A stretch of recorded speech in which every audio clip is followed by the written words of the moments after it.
I am right here. If y'all can hear me, give me a thumbs up. Let me make sure. Let me do my self-check, honey. Make sure I can hear me. See if my self-check is going to work out. There's a bunch of paperwork drop, honey.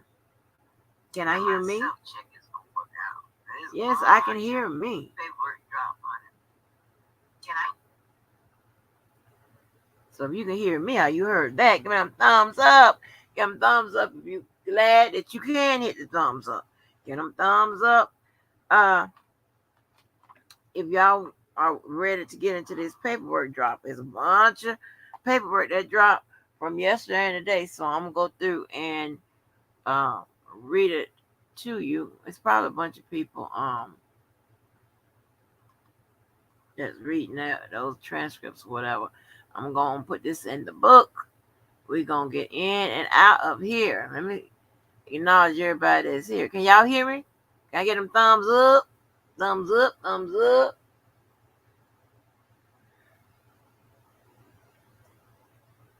All right. Hold on for a minute.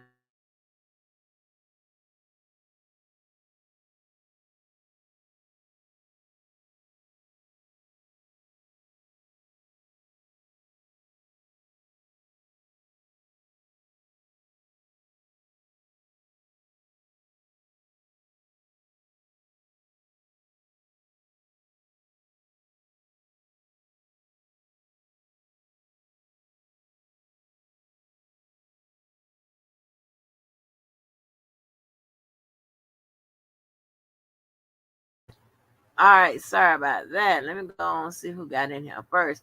Hey, Karen. Woo, you made it first. Whoa, Whisper made it first. Hey, Miss Tanya. Welcome back. Hey, Ladybug 981. Hey, honey. Hey, Purple. Shout Baby number 1 is in the building. Yes. Okay, and the people that's looking in the window. So let me pull this up. I hope y'all had a good day. I did not. I'm going to tell you. All kind of shit happened to me today. When I tell you all kind of shit happened to me today, it did. And I need to be gathering my shit to see what the fuck kind of shit gonna happen to me tomorrow. That's what kind of day it's been.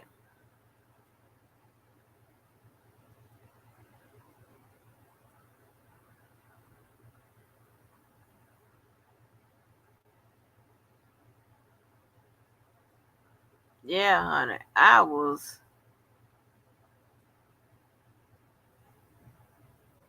asked today if I used to be at the Magic City. I'm like, no, I wasn't no damn Magic City. I don't know. Nah, yeah, I remember you from Magic City. Yeah.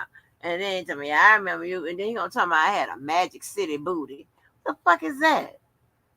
I'm trying to tell you, these are, and he had all them little plants and shit. One of them little, like he was about to have one of them Osama bin Laden beards and shit. I'm like, I hope they put you on the motherfucking watch list. Looking like you a motherfucker. Get in a plane and blow some shit up. Get your ass on. Young people. They so goddamn ignorant. They really are. So, we're going to get into this paperwork, honey. Now, you know, this is my first read. Whatever. Shout out to Karen who emailed me. I saw the email. She sent me that the emotional acquittal dropped. So I said, oh, okay. But I was wore out yesterday. And I'm tired today, so y'all hear me yawning. So let's see what about this motion for an acquittal. That's what we're talking about. All right, it says motion for judgment of acquittal pursuant to Federal Rules of Criminal Procedure 29A, right? So you know 29A means it's an acquittal, right? Now, you know during the post-conviction phase, you probably see something like this again, okay? You'll just see it 29 and 33 like we saw before because they have to usually file it together. But you got timely filing issues and also if one don't go through, maybe they can get the other. All right, so it'd be an acquittal and a new trial. What this right here is a motion for an acquittal. This is before the trial, right? This is a standard procedure. Nothing new here. Is of course with these motions and pleadings and shit, there's no guarantees, right? Don't know if it's going to be granted. Don't know. It's just standard. Standard. Okay. It says, now comes the defendant, Robert S. Kelly, by and through his counsel, Jennifer Bungie, and moves this court to enter a judgment of acquittal on each count of the 13-count indictment where the government's evidence was insufficient to sustain a conviction. All right, so that tells me right now, she's asking the judge to make a decision on this. He can make it now, or he can make it actually after the trial. Either or. But she's asking him to do that, right? Because it's a matter of law, right, of his interpretation. So she's asking him to do it. But he can do it now, or he can do it after the trial. It doesn't matter. On February 13, 2020, the government filed a superseding indictment charging the defendant with 4 counts of child exploitation of a child, conduct that allegedly occurred in 1998 or 1999. Specifically, the indictment accuses the defendant of engaging in sexually explicit conduct with minor one for the purpose of producing 4 separate videos between 1998 and 1999. Count 6 through 8 of the indictment accuse the defendant of conspiring to and then receiving those same videos or copies thereof in 2001 and 2007 in violation of Section 2252A after the videos were allegedly taken from the defendant. The superseding indictment further alleges that defendant committed 4 additional violations of 18 U.S.C. 2422B. Specifically, the government contends the following. Between 1997 and September 2001, defendant did knowingly persuade, induce, entice, and coerce minor one Jane to engage in sexual activity that constituted aggravated criminal and sexual abuse under Illinois law, count 9. In the summer of 1996, defendant did knowingly persuade, induce, entice, and coerce minor number 3 Nia to engage in sexual activity that constituted aggravated criminal sexual abuse under Illinois law, count 10. So maybe we'll find out who didn't testify. Between 1999 and 2000, defendant did knowingly persuade, induce, entice, and coerce minor number 4 to engage in sexual activity that constituted aggravated criminal sexual abuse under Illinois law, count 11. Between 1997 and 2001, defendant did knowingly persuade, induce, entice, and coerce minor number 5, Pauline, to engage in sexual activity that constituted aggravated criminal sexual abuse under Illinois law, count 12. Between 1997 and 2000, defendant did knowingly persuade, induce, entice, and coerce minor number 6, Brittany, to engage in sexual activity that constituted aggravated criminal sexual abuse under Illinois law, count 13. So we got, and remember, my last live, I pulled up the indictment and we went through this. Okay, so we got Jane, we know who that is. We know Nia. We don't know who number 5 was. Then we have Pauline and Brittany. So is number 5 Pinky? I don't know. Y'all figure it out. That's what y'all do. Y'all figure it out.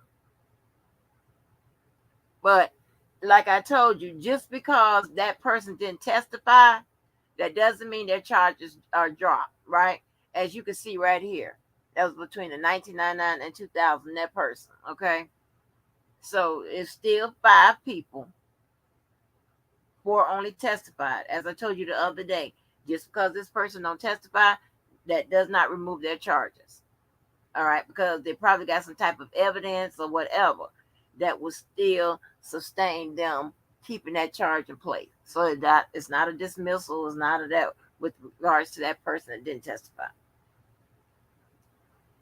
Argument 29, Rule 29A provides that after the government closes its evidence or after the close of all the evidence, the court on the defendant's motion must enter a judgment of acquittal of any offense for which the evidence is insufficient to sustain a conviction.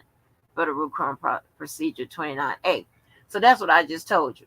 He can make a judgment now, or he can make a judgment after the jury, after the case is over. He can make a judgment at any time with regards to this acquittal. And she's simply stating that she got this acquittal in time based on timely filing limits, right? That's what she's saying. You got to file this stuff at a certain time. It says A, counts 1 through 4 of the indictment, the child pornography count. A judgment of acquittal as to counts 1 through 4 of the indictment must be granted where the government's evidence was insufficient as to each and every element of the offense. Remember, so you got to convict by all the elements, right? And when you're talking about something that's insufficient, it's not the quantity of the evidence, it's the quality of the evidence. So anytime you see something about it as being insufficient, that's what she's talking about. It says, first, government's evidence failed to demonstrate that defendant did knowingly use, persuade, induce, entice, and coerce Jane to engage in sexually explicit conduct for the purpose of producing the visual depiction of such conduct. Not only was the government's evidence of inducement or enticement lacking, the government simply failed to show that the sexually explicitly conduct was for the purpose of producing the visual depiction. Now, she's coming at the elements in a different kind of way, right? Remember, the government need only to prove exactly what the elements say. It will, sometimes when a motion is put in, it will require the judge to do some interpretation, but pretty much that is how the jury charge and jury instructions, same thing, will dictate the jury to make a decision, right? So let me see, sexually explicit conduct for the purpose. Right. And I think that's a good try on her part, right? Because I think in the indictment it says that it's like for the purpose of producing the visual depiction. Now, this is where intent may come into play. I don't know if she uses that word somewhere, but the government can actually come back and say, like, she is saying that that he didn't have sex for the purpose of producing the visual depictions, but the government can say he had sex and he filmed it. So the purpose, they have a little leeway to play with the purpose as she does. Like, what do you mean for the purpose? Are you meaning that they intend to film,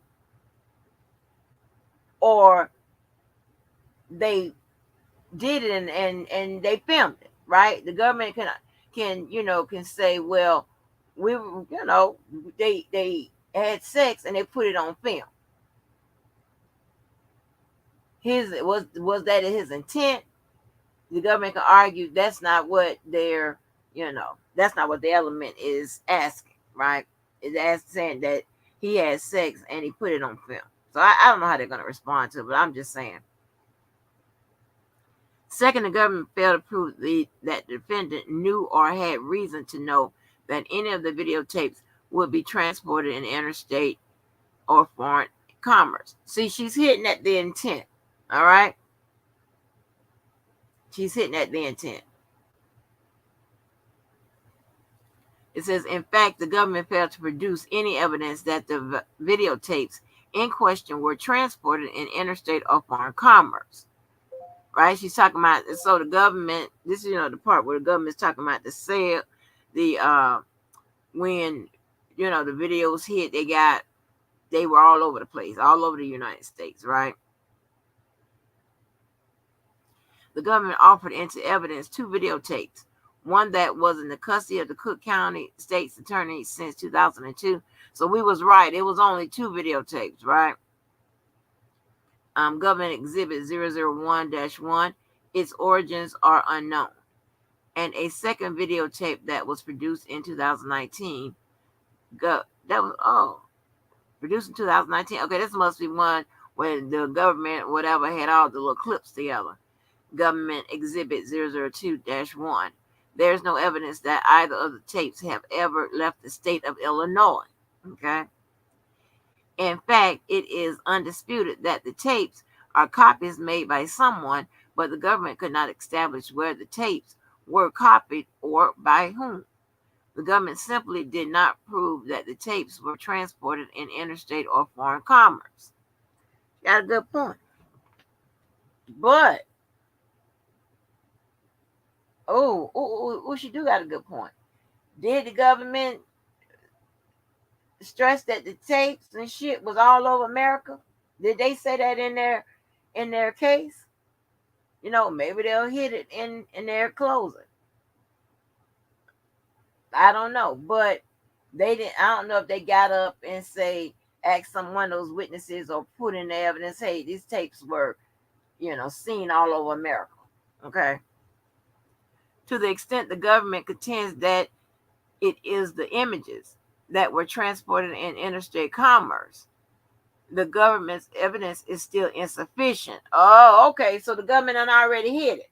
They done already hit it. They're saying that it was the images that was transported all everywhere, right? You saw it on the internet, some people had a copy. Right. So, okay. So the government already took care of that. Indeed, the government's evidence was entirely lacking on the question of how, if any alleged tapes or images of the defendant and Jane engaged in sexually explicit conduct was transferred in interstate commerce. And certainly, there was no evidence presented that defendant knew the videotapes or images would be placed in interstate commerce. Where the government could say, because there are different levels of intent. They could say where his actions, right? Although maybe he didn't intend to, but he should have known or should have had a reasonable expectation that this could get out all over America. So remember, intent is different levels.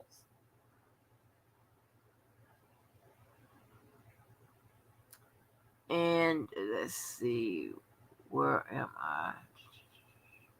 The evidence is undisputed that defendant Kelly played no role whatsoever in placing the tapes or images into interstate commerce.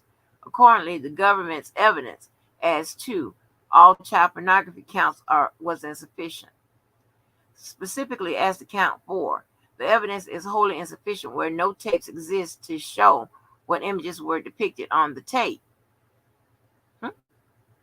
What no tape exists to show. Okay.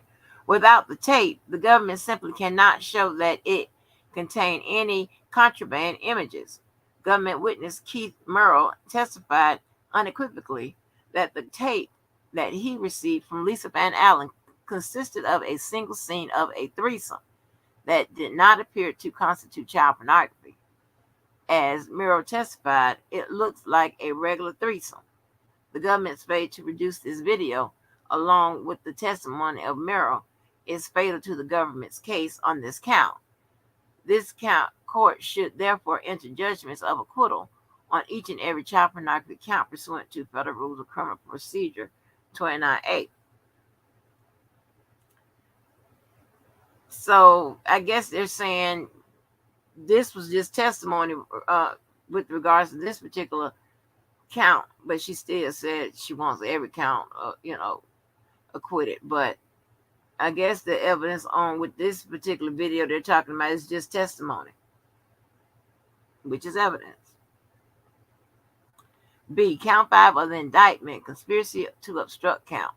The government charged defendant Kelly with the violation of general conspiracy statute set forth in 18 U.S.C. section 371, which required them to prove the following. 1, an agreement to accomplish an illegal objective against the United States. Because remember, United States bring charges, you know, based on the United States, not any victim witnesses or any bullshit, right? They bring charges on behalf of the United States. It says 2, 1 or more overt acts in furtherance of the illegal purpose, and 3, the intent to commit the substantive offense. Case law. In the Seventh Circuit in 1994, stated that here the government charges that defendant Kelly conspired to violate 18 U.S.C. Section 1519, which provides in pertinent part, whoever knowingly alters, destroys, mutilates, conceals, cover up, falsifies, or makes a false entry in any record, document, or tangible object with the intent to impede, obstruct, or influence the investigation or proper administration of any matter within the jurisdiction of any department of agency of the United States, or any case filed under Title 11, or in relation to or contemplation of any such matter or case, shall be fined under this title, imprisoned not more than 20 years, or both. So, and as y'all going through it, if y'all on Team Kales or Team Lock Kales up, lock them up, then you can judge yourself. Did the government prove their case, if you remember the elements, or did they not? And remember the intent. There are several levels of intent. It don't have to be number one. He did it intentionally. It don't have to be that. Okay. And I already did a live on what intent is, the different levels. Okay. To sustain a Section 1519 offense, the government must prove the following.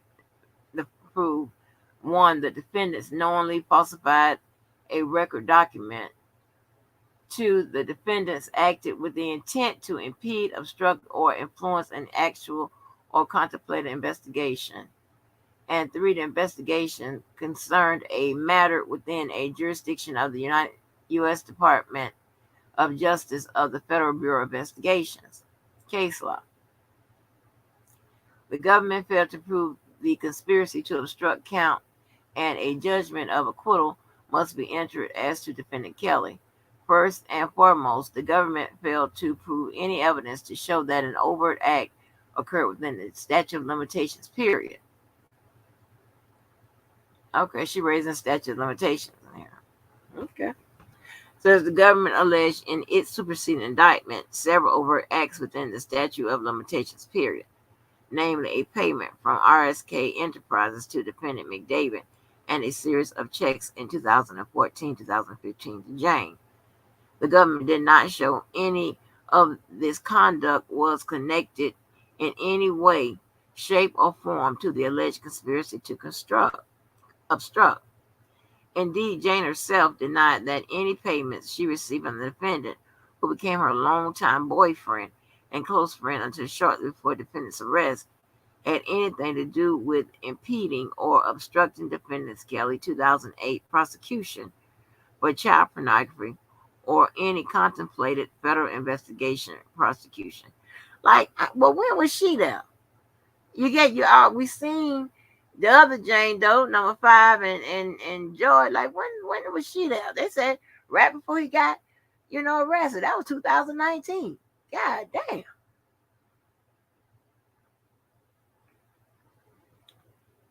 Shit. Wait a minute. Where was I?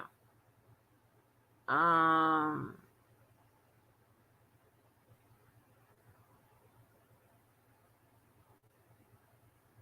don't know where was I, but let me go up and read this. It says, the government did not show that any of this conduct was connected in any way, shape, or form to the alleged conspiracy to obstruct.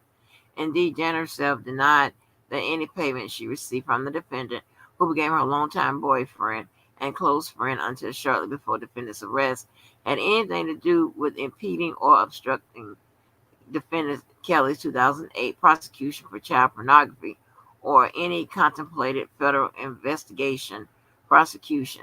Well, the girl said that all the people down there said they lied and all of this at the instruction of R. Kelly and McDavid. I don't think they said Jim Brown. It said both Jane and her mother denied that any money was directed their way from defendant Kelly amounted to so-called hush money or was provided with the objective of falsifying or destroying objects. Well, money with conspiracy and obstruction is um,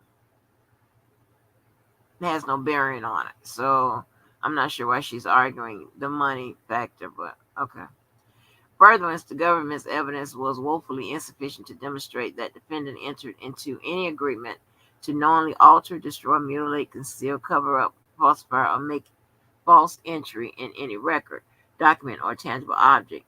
For one thing, the government offered no evidence that any object covered within the scope of 18 U.S.C. Section 1519 was falsified, destroyed, or concealed.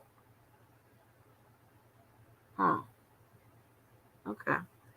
While the government may have offered evidence through Jane and her mother, remember testimony is evidence, that they testified falsely before the grand jury, the false statements of these witnesses, all of whom testified that they had their own motivation for testifying falsely, does not satisfy the government's burden of proving the falsification of records or documents. Defendant Kelly adopts defendant McDavid's Rule 29A motion, which further elaborates on this argument. So what I just told you, right? I told you that their testimony is evidence, which she verified.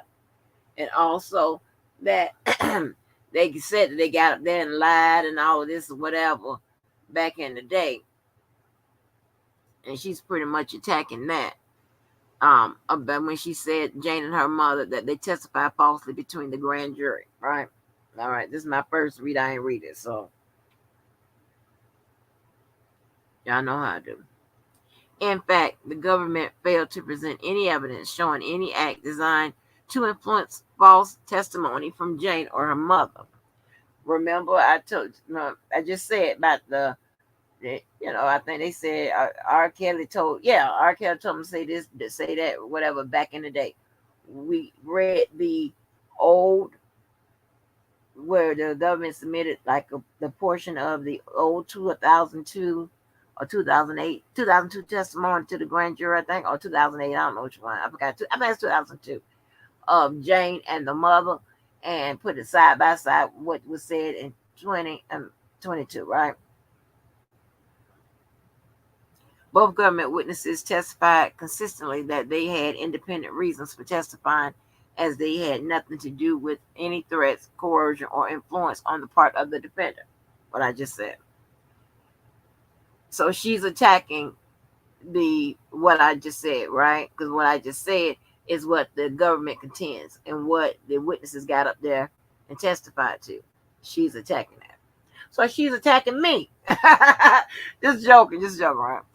Well, I'm just saying what I'm saying, Says separately, the government failed to establish that defendant Kelly entered into any agreement to obstruct or that his acts were carried out in contemplation of any federal investigation. Indeed, as applied to defendant Kelly, Section 1519 is void for vagueness, since the record shows that defendant had no knowledge of a contemplated federal investigation when he allegedly committed the prohibited acts. Meaning, she's saying he didn't know that there was an investigation going on. So how could he, tell people to lie and this, that, and the third, whatever? That's what she's saying. Again, she's attacking intent really strongly throughout this particular motion, right? Which is good. Now, I don't know if it's going to work. And she is attacking it using a logical and practical position, right? She's coming from that point. When laws are written, they're usually broad, and a lot of them are meant for interpretation. She's doing her own interpretation here.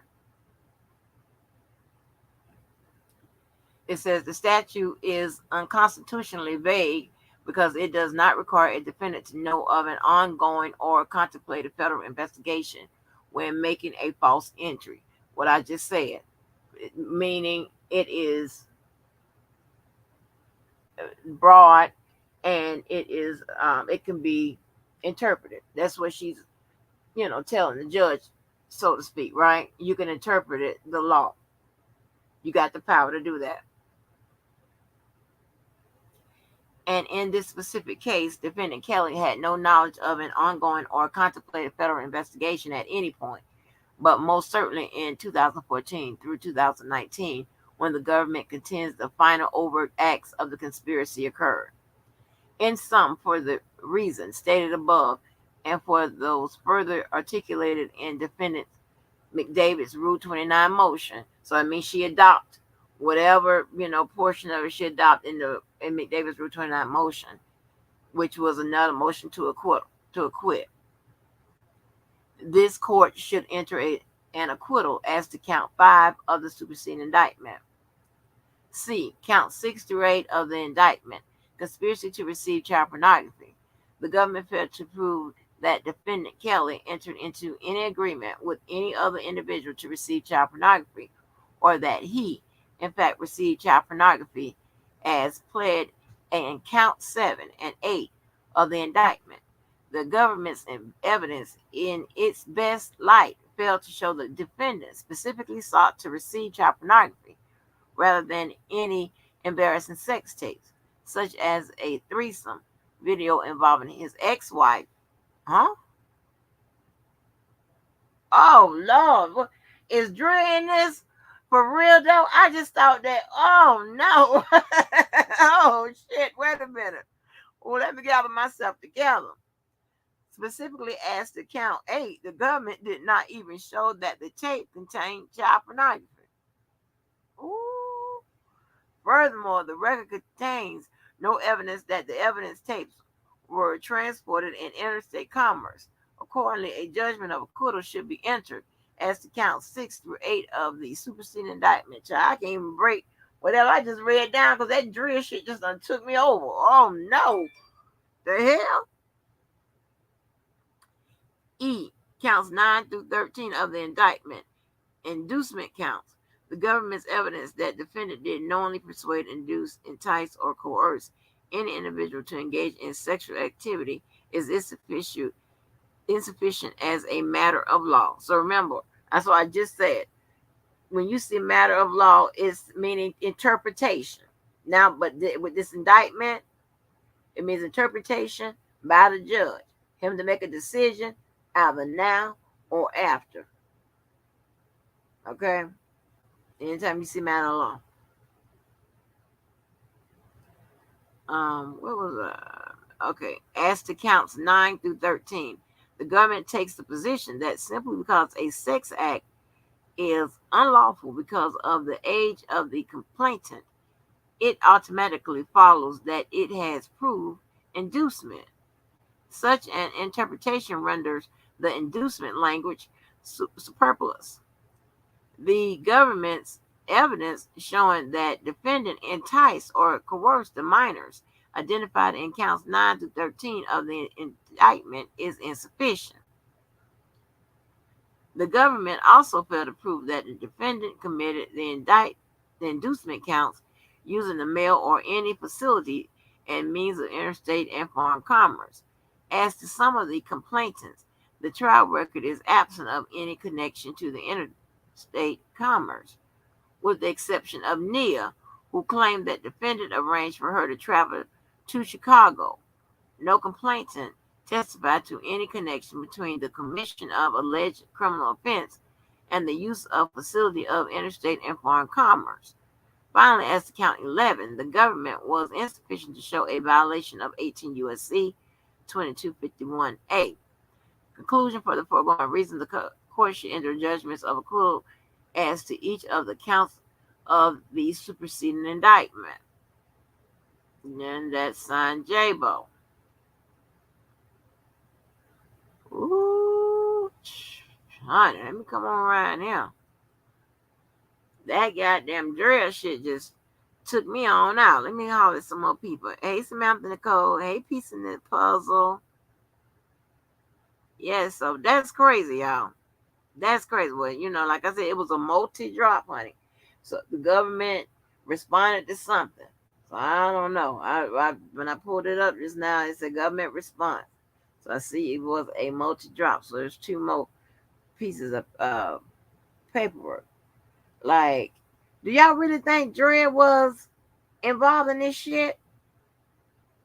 Did somebody say the wife or the ex-wife on the stand? Was that confirmed by testimony that she was in there? Because remember, these all this paperwork is alleged. It may be some facts in there, but it's still alleged. Child. Girl.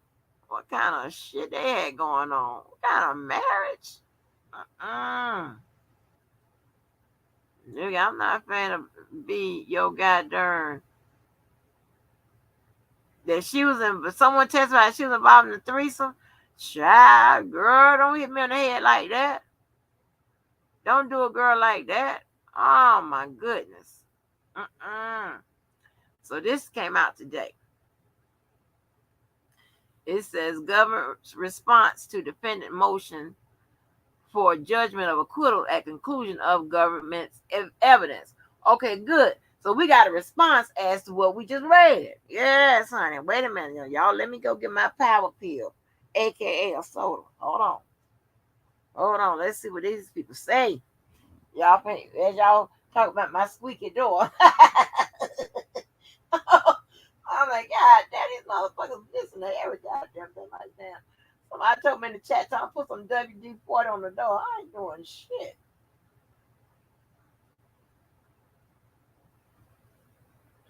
I don't know how to do that.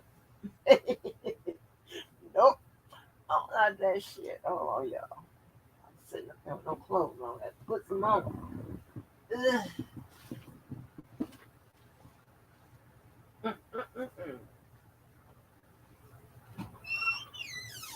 Yep. Give me a minute.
I'm coming, y'all. I hope it's okay for me to warm up a little grocery. I tell you, I ain't ate.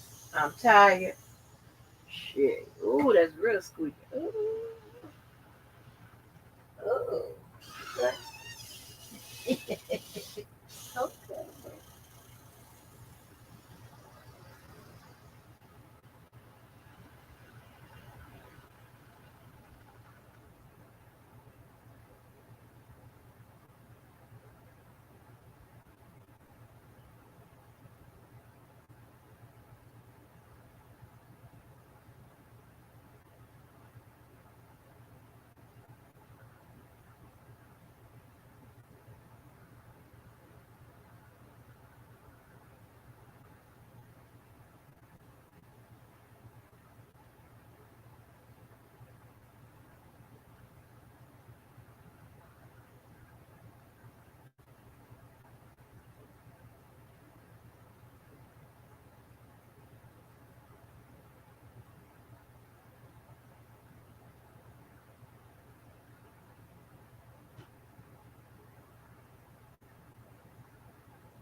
And I paid $20 for these goddamn grits the other day.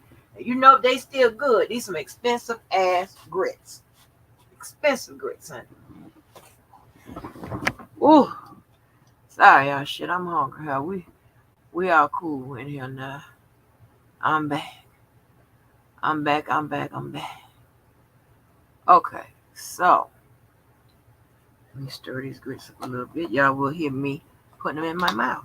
Shit, everybody else stay on this motherfucker. Hold on, let me stir it up. Ooh, expensive ass grits. The hell?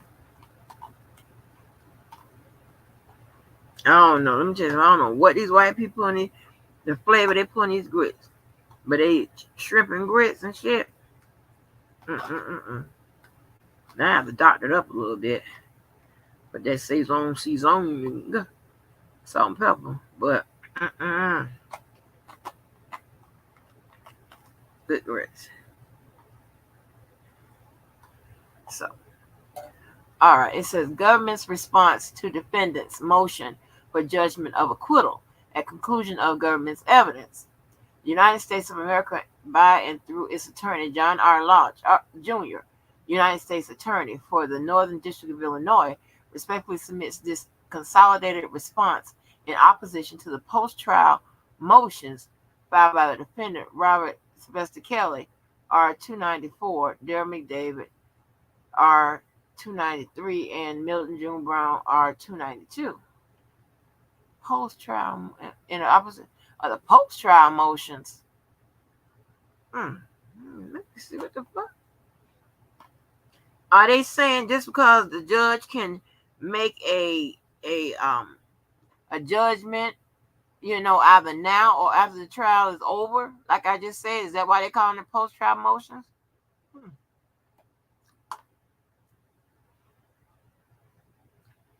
The government has presented sufficient evidence of a rational jury to convict each of the three named defendants on each of the 13 counts in the superseding indictment. So remember, when we used to talk about insufficient evidence all the time, it's meaning that the defendant is also saying that the jury cannot make a reasonable judgment as to innocence or guilt based on the evidence. And it's not the quantity, it's the quality.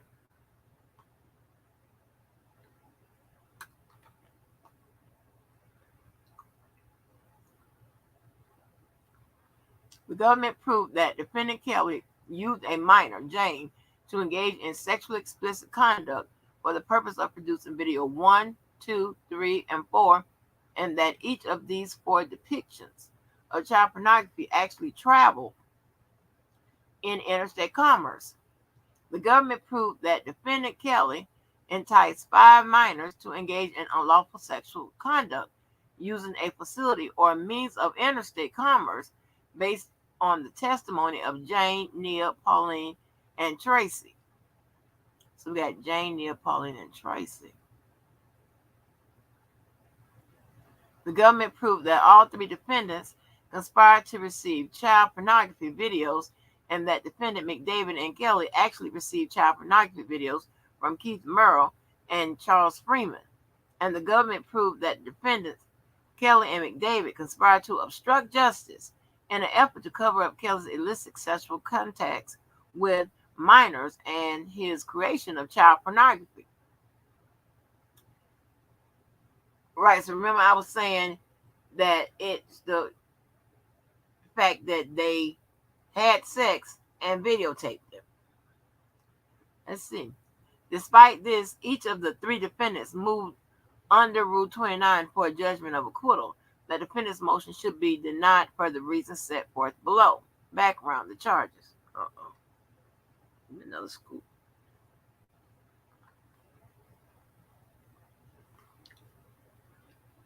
Sorry, y'all, honey. Wait a minute. Eat these expensive ass grits.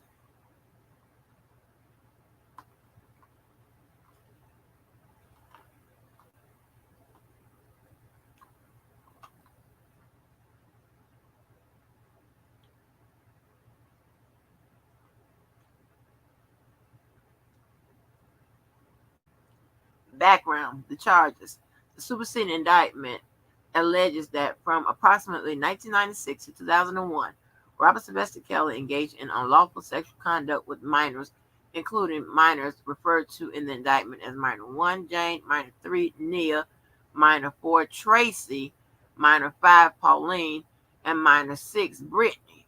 Also, we got all the names now. So was it,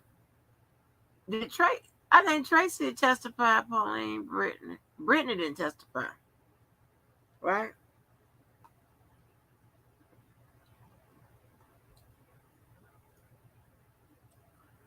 As part of this abuse, Kelly recorded himself engaged in sexually explicit conduct with minors on videotape. So remember, I was talking about in the last paperwork, the recording. They had sex and recorded it. That's what the government has had. So that's what I was saying. That's what the government is coming back with. It says Kelly recorded himself engaged in sexually explicit conduct with minors on videotape. Reference: according to the indictment, Darren McDavid, who worked as Kelly's accountant and business manager from approximately 1991 until 2014, and others knew of Kelly's unlawful sexual contact with minors, including specifically that Kelly had recorded himself engaged in such conduct on videotape. Reference: McDavid conspired with Kelly and with others to protect Kelly from allegations of child sexual abuse and exploitation, including by inter alia, meaning amongst other things, concealing evidence and pressuring others to do so, and paying others to collect and return incriminating videotapes. Based on this conduct, McDavid and Kelly and another of Kelly's employees, Milton June Brown, are charged in this case with federal offenses including sexual exploitation of a minor, Kelly, conspiracy to obstruct justice, McDavid and Kelly, conspiracy to receive child pornography, Kelly, McDavid, and Brown, receipt of child pornography, Kelly, McDavid, and enticement of minors to engage in unlawful sexual conduct, Kelly. The unlawful sexual conduct would be the videotaping with the, having sex allegedly with minors.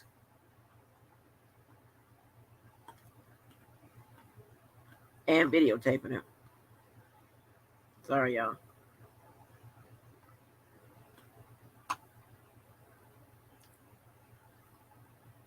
The case proceeded to trial beginning on August 15, 2022, and the government rested its case in chief on August 30, 2022.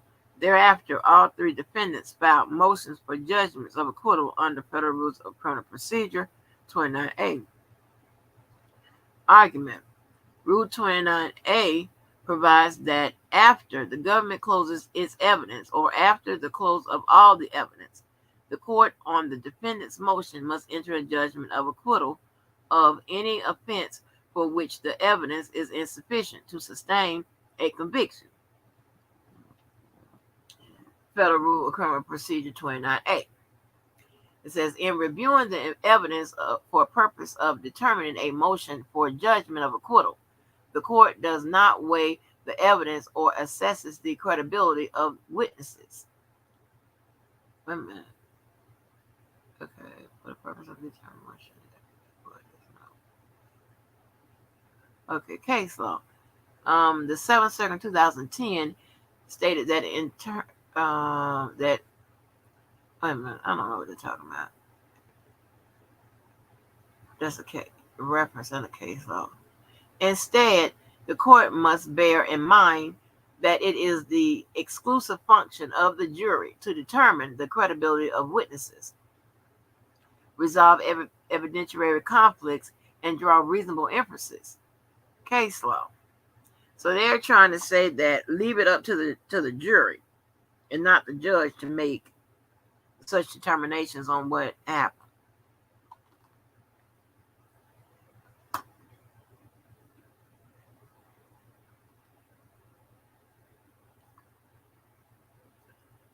The government presented evidence sufficient to sustain convictions of Kelly on counts 1 through 4.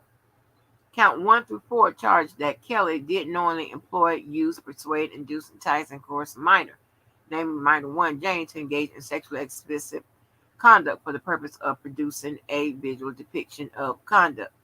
Such conduct in violation of 18 U.S.C. Section 2251A. In order to sustain a conviction of Kelly on each these counts, the government must prove one, at the time Jane was under the age of 18 years old. So this is a good reading for us, right? This is going to tell us what they supposed to have, what they allege, that they supposed to have proved, and y'all can get your little checklist and see if they proved it or not.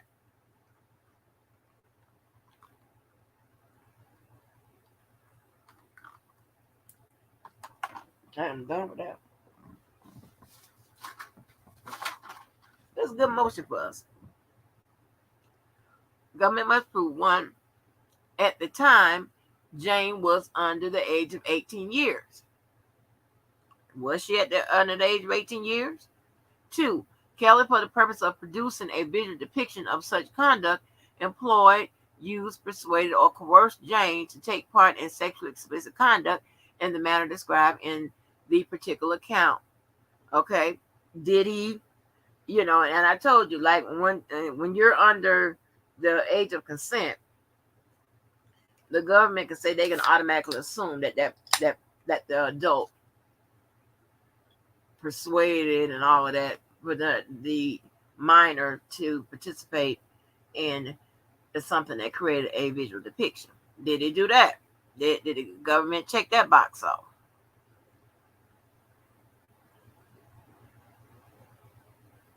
Three, the visual depiction was mailed or actually transported across state lines or in foreign commerce. We all seen it. Well, not everybody. So in that, they didn't say knowingly and willfully, cause a video depiction or whatever in this particular paragraph. So you don't want to know, did the government do that? Kelly argues that the government failed to produce sufficient evidence for a rational jury to convict the counts of 1 through 4. So that's what I just said. When anytime you see insufficient, that means that the defendant is saying that no jury can make a finding of innocence or guilt based on what the government has submitted as evidence during the trial. So let me see. It says, okay, let me start over with that. It said Kelly argues that the government failed to present sufficient evidence for a rational jury to convict of counts 1 through 4. In that, 1, the evidence of inducement and enticement was weak. 2, the evidence failed to show that Kelly acted for the purpose of producing the visual depiction. And 3, the evidence failed to show that Kelly knew or had reason to know that any of the visual depiction charged in counts 1 through 4 would be transported in interstate or foreign commerce. None of Kelly's arguments has any merit. Okay, we're going to see why.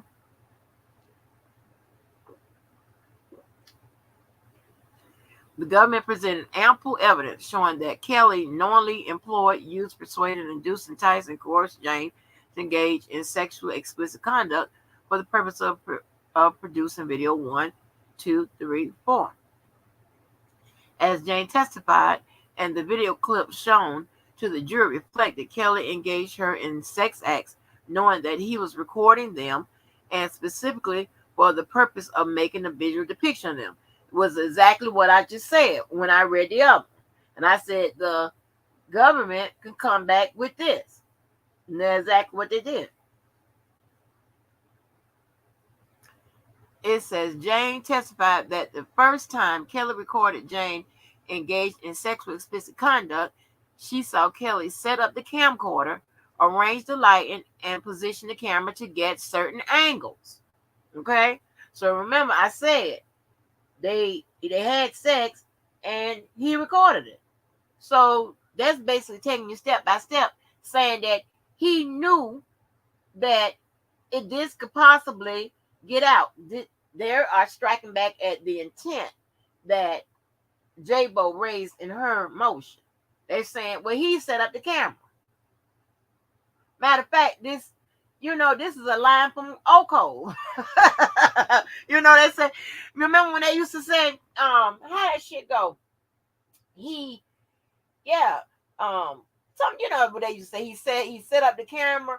It was him and that whatever. Yeah, that Oko, he said that, and Keller. Yes, that's a line from Oko and Keller. They listen to y'all. No, I'm just joking. But that's a line what they used to say. It says, Lisa Van Allen also testified that she saw the video camera being set up while the video 4 was being recorded. Again, hitting that intent. So Ms. Van Allen also testified that she saw Kelly adjust and check on the camera while video 4 was being recorded. Jane testified that she would say things while Kelly was recording their sexual activity because Kelly wanted her to say those things for the camera. That's hitting back at the coercion and persuasion and stuff like that. It says sometimes the sex acts in which Kelly engaged Jane was simulated for purposes of the camera. Specifically, Jane testified that she did not have a sexual intercourse with Kelly until she was 15 years old. Therefore, individual depictions of intercourse between her and Kelly when she was 14 years old was simulated. Jane was 14 years old in video 1, 2, 3. Jane specifically testified that in video 3 that she and Kelly were simulating sexual intercourse. Jane also testified that Kelly handed her money at the start and conclusion of video 1 because Kelly wanted it to appear to a viewer of video 1 that Jane was a prostitute. Okay, so remember I said it was a crime when he had allegedly had sex with the minor and taped it. This is what they're saying. Of course, in a more eloquent way than I said shit. But, it's eloquent. So it says, contrary to Kelly's suggestion, the government need not to prove that Kelly's sole purpose in engaging in sexual explicit conduct was to produce a visual depiction. Remember, so they're talking about intent, okay? Talking about the levels of intent. You got intent, man. Number one, man, hey, I went to kill you. Specific intent. That's what they call. This could be general intent. This can be, it's multi-levels. Case law. A person who transports children across state lines both to engage in sexual intercourse and then with them and to photograph that activity is no less child pornography simply because he is also a pedophile. Huh? Wait a minute. That's from the case law.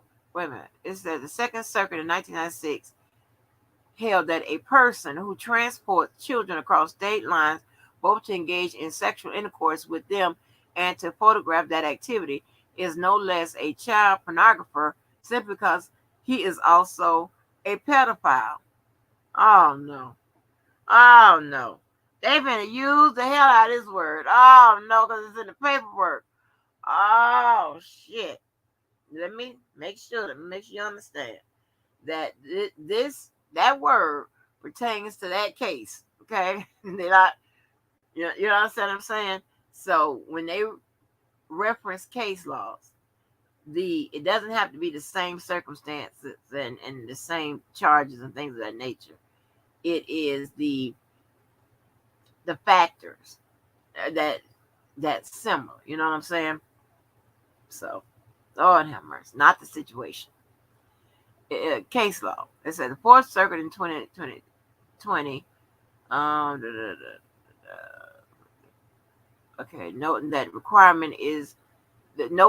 requirement that recording be the defendant's sole purpose would lead to unacceptable and unintended results. Because remember, again, they're talking about the level of intent, right? Okay, there's a level of intent where you can make videos, right? Alleged illegal videos. But not with the intent of it getting out.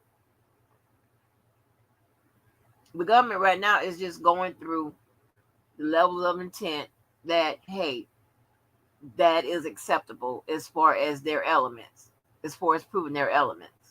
It doesn't have to be the number one intent, specific intent, which means, hey, I did it and I meant to do it with the sole purpose of it being all across America. It don't have to mean that. That's what they're coming back and saying.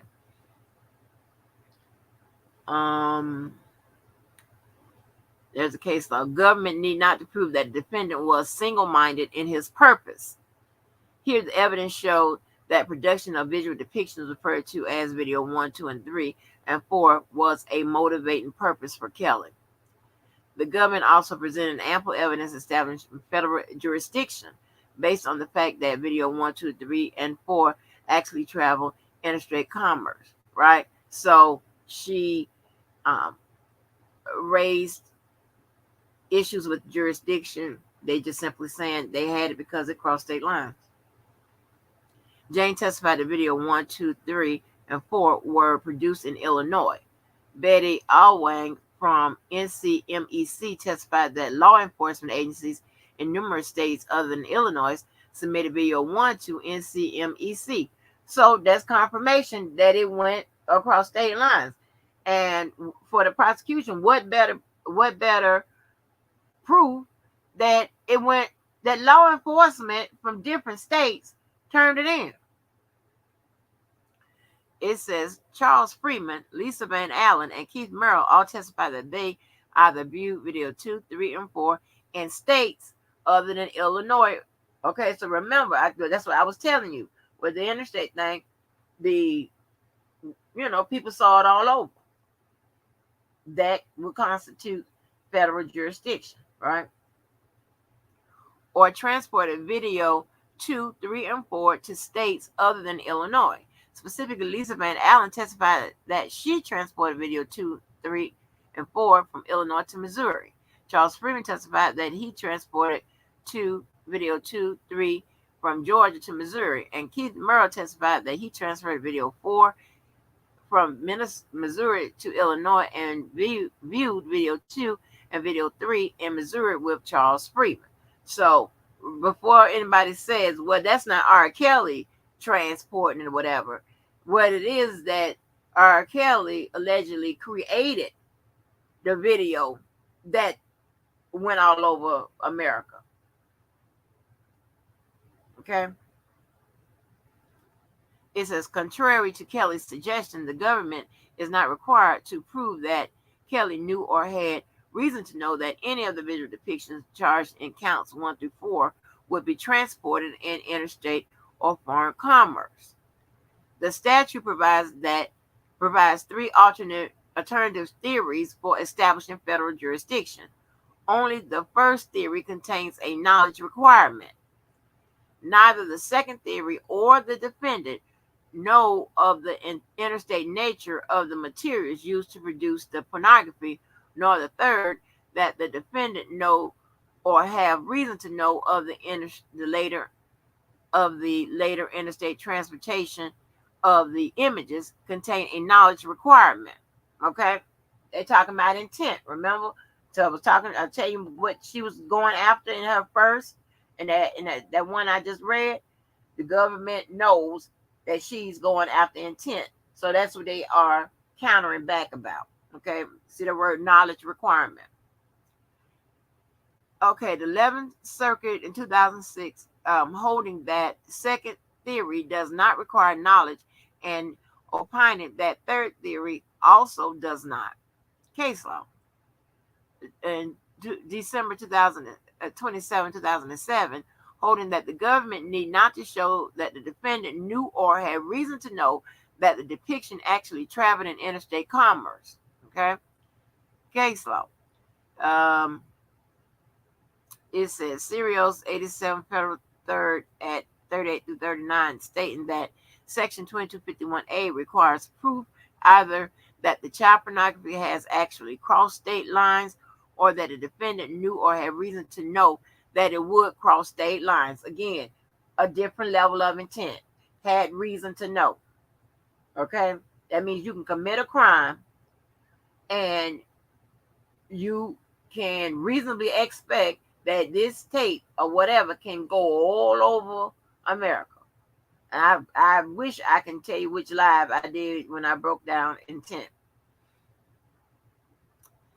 Okay, let's see. Okay, the government presented evidence to show that video 1, 2, 3, and 4 actually traveled in interstate commerce. Nothing more was necessary. Okay, told you they just need to prove the elements, and y'all can take a score if they did or not. It says finally, with respect to count 4, Kelly argues that the government proof is factually deficient based on the government's failure to present the video depictions addressed in count 4 to the jury. Remember, the testimony should be sufficient. This is wrong. Ms. Van Allen testified in detail about how video 4 was created as a participant in its creation and what was depicted on video 4 when she watched it. Specifically, she testified that video 4 was filmed in the log cabin room at the defendant's residence, and that although she believed at the time that Jane was 16, she later learned that Jane was 14 years old at the time of the video 4 was filmed. Ms. Van Allen testified that she, the defendant, and Jane engaged in a threesome, including oral sex and intercourse, and that the encounter was video recorded. Ms. Van Allen later watched video 4 and recognized it as a depiction of the occasion on which she, Jane, and Kelly engaged in sexual acts in the log cabin room while receiving instructions from the defendant. Jane testified consistently with this account from Ms. Van Allen. Jane testified that she was 14 when she first met Ms. Van Allen, and that she was 14 when she, Ms. Van Allen, and Kelly had video recorded threesome in the log cabin room of the defendant's residence. So while Keith Merrill might have testified that video 4 looked like a regular threesome, 2 of the 3 participants in the video 4 testified that Jane was 14 when video 4 was filmed, and that Ms. Allen and Jane were participants in the filming of video 4. Thus, the evidence presented by the government as to count 4 is sufficient to permit a rational jury to find Kelly guilty beyond a reasonable doubt. Accordingly, the evidence is sufficient to sustain a conviction of Kelly on each of the count 1, 2, 3, and 4, and this court should deny Kelly's motion and submit these counts to the jury. So remember always, testimony is evidence. It don't need to have the actual video, the original video, and all that bullshit. 100 devices and all that shit. Testimony is evidence. And remember, we talk extensively. You got Jane, you got people talking about that's me in the video when I was this age, it happened then, blah, blah, blah, blah, blah. Okay? I don't know how J-Bo is going to attack that in her case in chief, right, when she starts tomorrow. I don't know how you're going to get around that, but I'm pretty sure she got some ways, because this is what she does. 2, the government presented evidence sufficient to sustain a conviction of Kelly and McDavid on count 5. Count 5 charges that Kelly and McDavid conspired to obstruct justice in violation of 18 U.S.C. sections. Remember, when you see the 2 conjoined S's, that means sections 371 and 1519. To sustain a conviction on this charge, the government must prove that 1, the conspiracy charge in count 5 existed and subsisted after July 11, 2014. 2, the defendant knowingly became a member of the conspiracy with an intent to advance the conspiracy, and 3, one of the conspirators committed an overt act in effort to advance the goal of the conspiracy after July 11, 2014. Well, I'm trying to tell you, this is a good breakdown of the motherfucking elements, so we can know what they had to prove and if they proved it. Yes.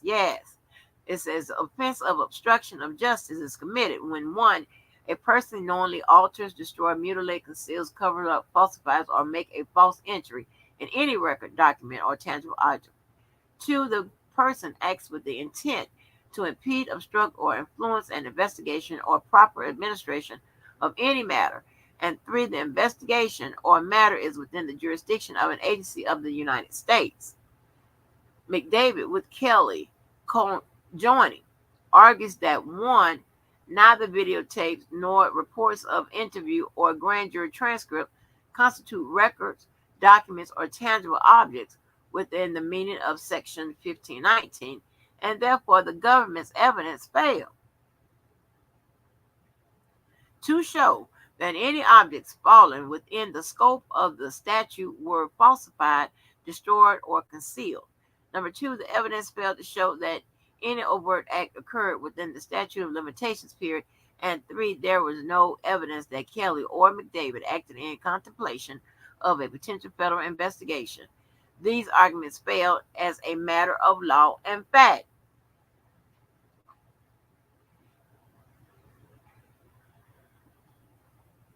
Okay.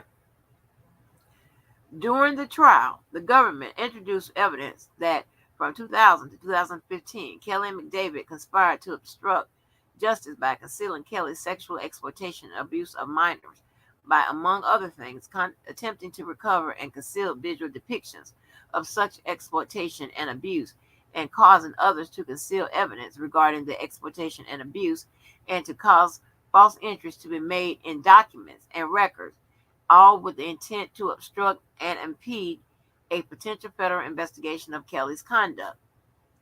Between 2000 and 2008, Kelly and McDavid committed numerous overt acts in furtherance of their conspiracy to obstruct, conceal, and cover up the existence of visual depictions of Jane engaging in sexually explicit conduct with Kelly, specifically videos 1, 2, 3, and 4. The evidence showed that during the period of 2000 to 2015, Kelly made payments to and brought gifts for Jane, Susan, and Brandon, with the intent to persuade and induce them to conceal, cover up, falsify, and make and cause to be. So that must be the Lampairs. And cause to be made false entries in records, documents, and tangible objects, all in the effort to obstruct and impede a potential investigation by federal authorities of Kelly's conduct, and existence of multiple visual depictions of Kelly engaging in sexual acts with Jane. To begin, the financial records introduced and summarized at trial showed that Kelly's company, Bass Productions, issued numerous checks to Brandon in the month leading up to and after Kelly's 2008 child pornography trial, and it became known to Brandon that Kelly had filmed his daughter, then a minor, engaged in sexually explicit conduct. So the government is saying they do have proof of that there was, some kind of financial involvement with this, right? Let me see something real quick.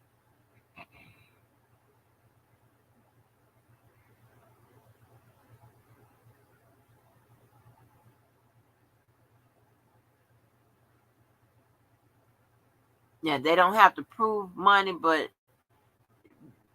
they have some money trail in here. So it says, to begin, the financial records introduced and summarized at trial show that Kelly's company, Bass Productions, issued numerous checks to Brandon in the months leading up to Kelly and after Kelly's 2008 child pornography trial, after it became known to Brandon that Kelly had filmed his daughter, then a minor, engaged in sexually explicit conduct. Government's Exhibit 411. For example, between February 2007 and May 9, 2008, Kelly paid Brandon $23,300. These payments were made by check, and four of them stated that they were for loans on the memo of the check. Additional payments were made to Brandon after Kelly was acquitted at the 2008 trial on June 13, 2008. On June 20, 2008, Kelly paid Brandon $3,000. On August 25, 2008, McDavid issued on Kelly's behalf a check to Brandon in the amount of $4,792.92 for 2006 property taxes. So remember the three B's: behest, behalf, and benefit. It says on August 26, 2008, McDavid issued another check on Kelly's behalf to Brandon in the amount of $10,000 with the memo line noting, okay, per DM. On September 17, 2008, McDavid issued for Kelly the largest check to Brandon in the amount of $30,000. There is no memo noted for that large lump sum payment to Brandon.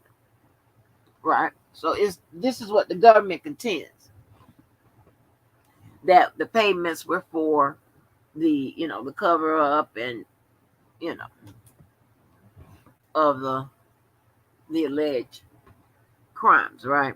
So in this, they are tying McDavid and Kelly together. It says the evidence showed that as late as 2014, Kelly's company, RSK Enterprises, sent monthly payments to Jane, more specifically between 2004 and 2014, and October 1st, 2015, Kelly's company, RSK Enterprises, sent monthly payments to Jane in the amount of $1,100 or $1,150.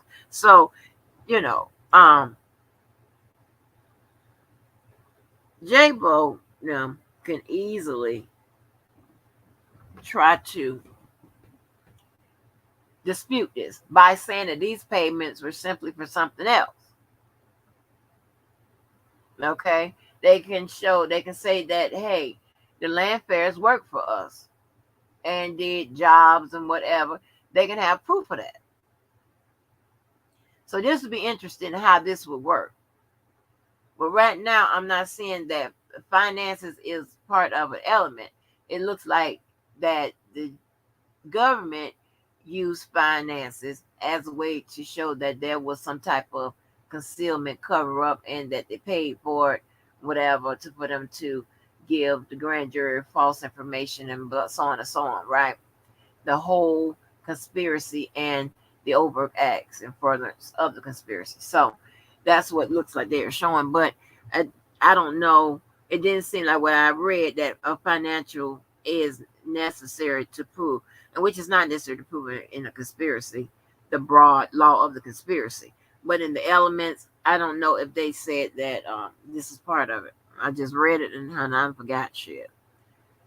Let me see. Okay. A government exhibit 414, the September 4th, 2014 payment was made by check and stated settlement in the memo of the check. The October 1st, 2014 payment was also made by check and stated personal, RK, in the memo of the check. The remaining monthly payments to jail were electronic ACH payments from RSK Enterprises to Jane. Each of these payments bore memos indicating that they were settlement payments. Oh, okay. Ooh. Jane testified that she received the payments from Kelly after she contacted him in 2014. Kelly agreed to make monthly payments to Jane. Jane testified that she noted that the checks had settlement written on them, which she found unusual because she did not have any settlement agreement with Kelly. During this entire period, neither Jane nor her parents revealed to any law enforcement authority any information regarding the sexual abuse and exploitation she had suffered at Kelly's hands while she was a minor, or any information regarding Kelly's enticements and use of her to produce child pornography. So right there, what they're saying is, they find it kind of strange that Jane got money that said it was settlement, and there was no settlement, and that during that period, while the payments were ongoing, that her parents said nothing to the authorities about the alleged abuse. It says, contrary to the defendant's suggestion, the conspiracy continued well after Kelly was acquitted in 2008, meaning the money and the cover and nobody said nothing kept going. So they're just trying to establish that there was a conspiracy and overt acts to in furtherance of the conspiracy is pretty much what conspiracy says. It says defendants argued that the payments made to Jane in 2014 and 2015 were unconnected to the conspiracy, but when the evidence of Kelly's payments to Jane are viewed in the light of most favorable to the government, it is clear that a rational trier of fact could conclude that Kelly made them to keep Jane from disclosing, see what I'm talking about, to the authorities, evidence concerning Kelly's sexual abuse and exploitation of her when she was a minor. The efforts of Kelly, McDavid, and Brown to recover and conceal visual depictions of that abuse, as well as the efforts of Kelly and McDavid to obstruct the 2008 state court proceedings. Jane's views of Kelly's motivations do not undermine that inference. Okay? So, I don't know. That, and they said Jane's views of Kelly, that must be something she said on the stand, right? But whatever she said or whatever, but I don't know if she the one said she still loved him. I don't know what the situation was. They're saying that the inference that can be drawn is that he paid hush money, they hushed, and that's it.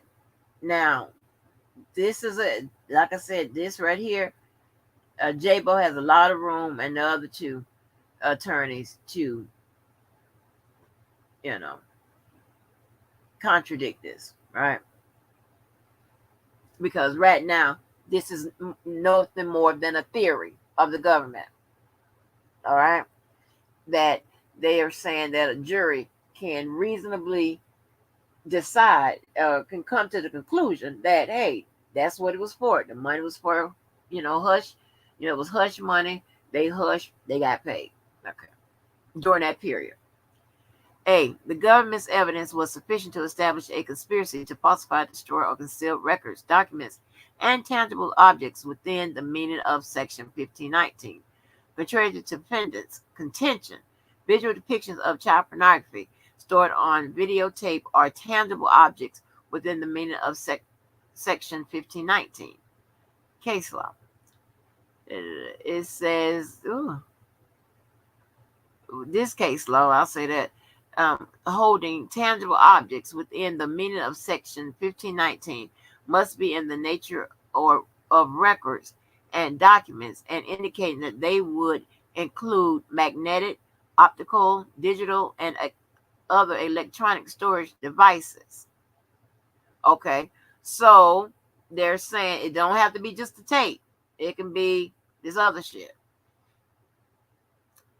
that can store these visual depictions of alleged child pornography. And then there is a reference here from the United States Sentencing Commission Guidelines Manual, Section 2J 1.2. Comment, it says in November 2014. Hence, the evidence showed defendants conspired to recover and conceal child pornography stored on VHS tapes for the purposes of hiding Kelly's conduct from others, including state and federal law enforcement authorities.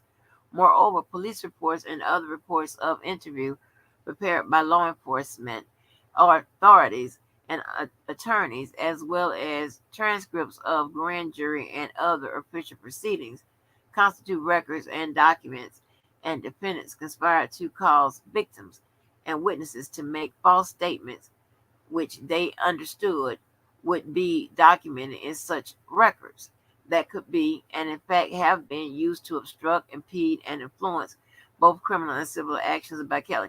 Other words, when they went in there and gave those grand jury statements back in whatever and allegedly falsified them, at that time they were told that, they were pretty much read what is penalty of perjury and what is under oath means, right?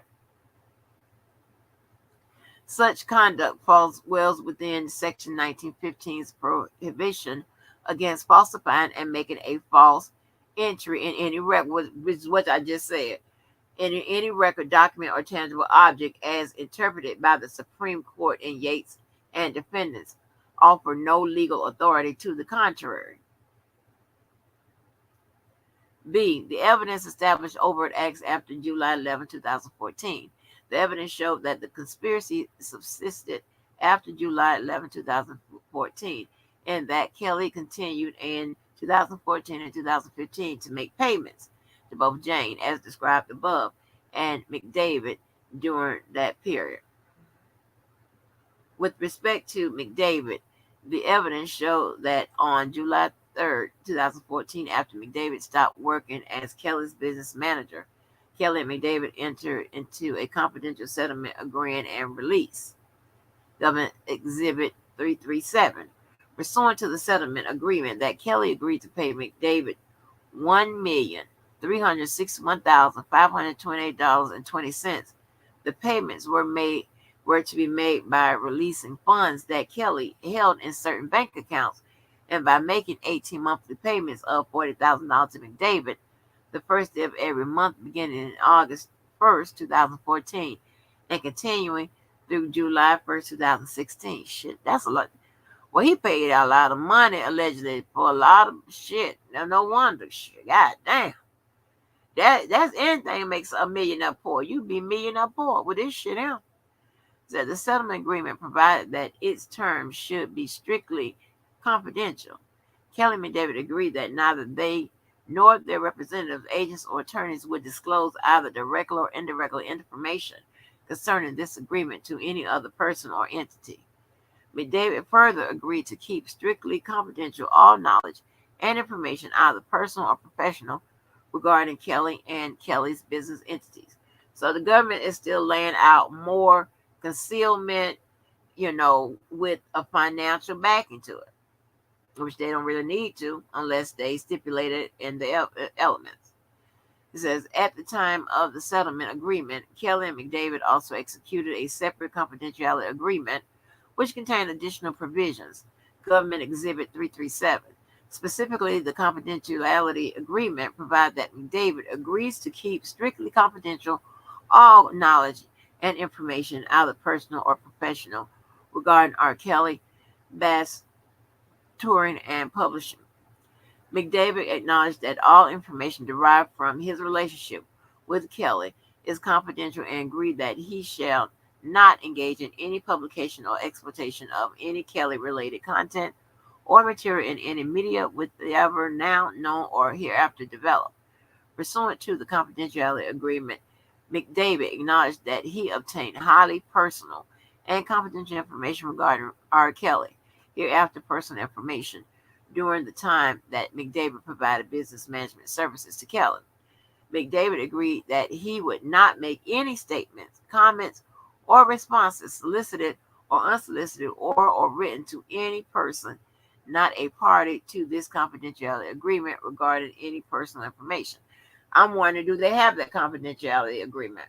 Because they're going into too many detail, right? Now, either McDavid done put it on record that that's what it was about, not saying that he said anything about what they were, particularly concealing, but McDavid could have made a statement. Remember, the Santiago proffer allegedly could have had statements from the defendants, people that was involved in the conspiracy, people that knew about it. It says, after Kelly failed, I told you this was a good motion for us to go get through and really have a goddamn information and intellectual session. You know what I'm saying? This was a good motion, right? So after Kelly failed to make the monthly payments to McDavid under the settlement agreement, see, so apparently I don't know if they got this paperwork or something, but they are, I don't know if McDavid done put this on record or something, because somebody's telling a story. Remember, I said an indictment, you can tell a few things. Well, I put a case. In the investigation process, you can tell a few things. Either one, somebody telling a story, or two, information and that's disclosing that indictment was uncovered during the investigation. Right? This seems like somebody's telling a story. In other words, somebody's snitching.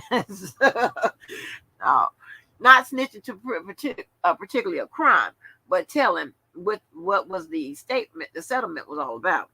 Let's see. After Kelly, let me see.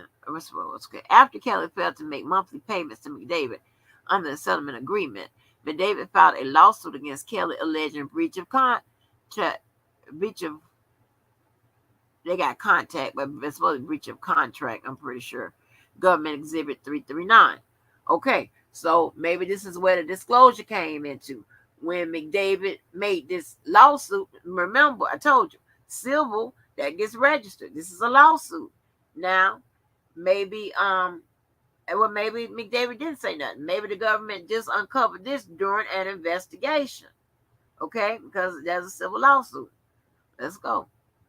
It says Kelly and McDavid argued that these payments had nothing to do with the conspiracy, but like the payments Kelly continued to make to Jane, a rational jury could infer that the payments were made to keep McDavid from revealing all the information he had gained over the years, including in his role as protector of Kelly's assets and reputation, and overseer of negotiations of numerous actual and potential litigants who accused Kelly of sexual misconduct.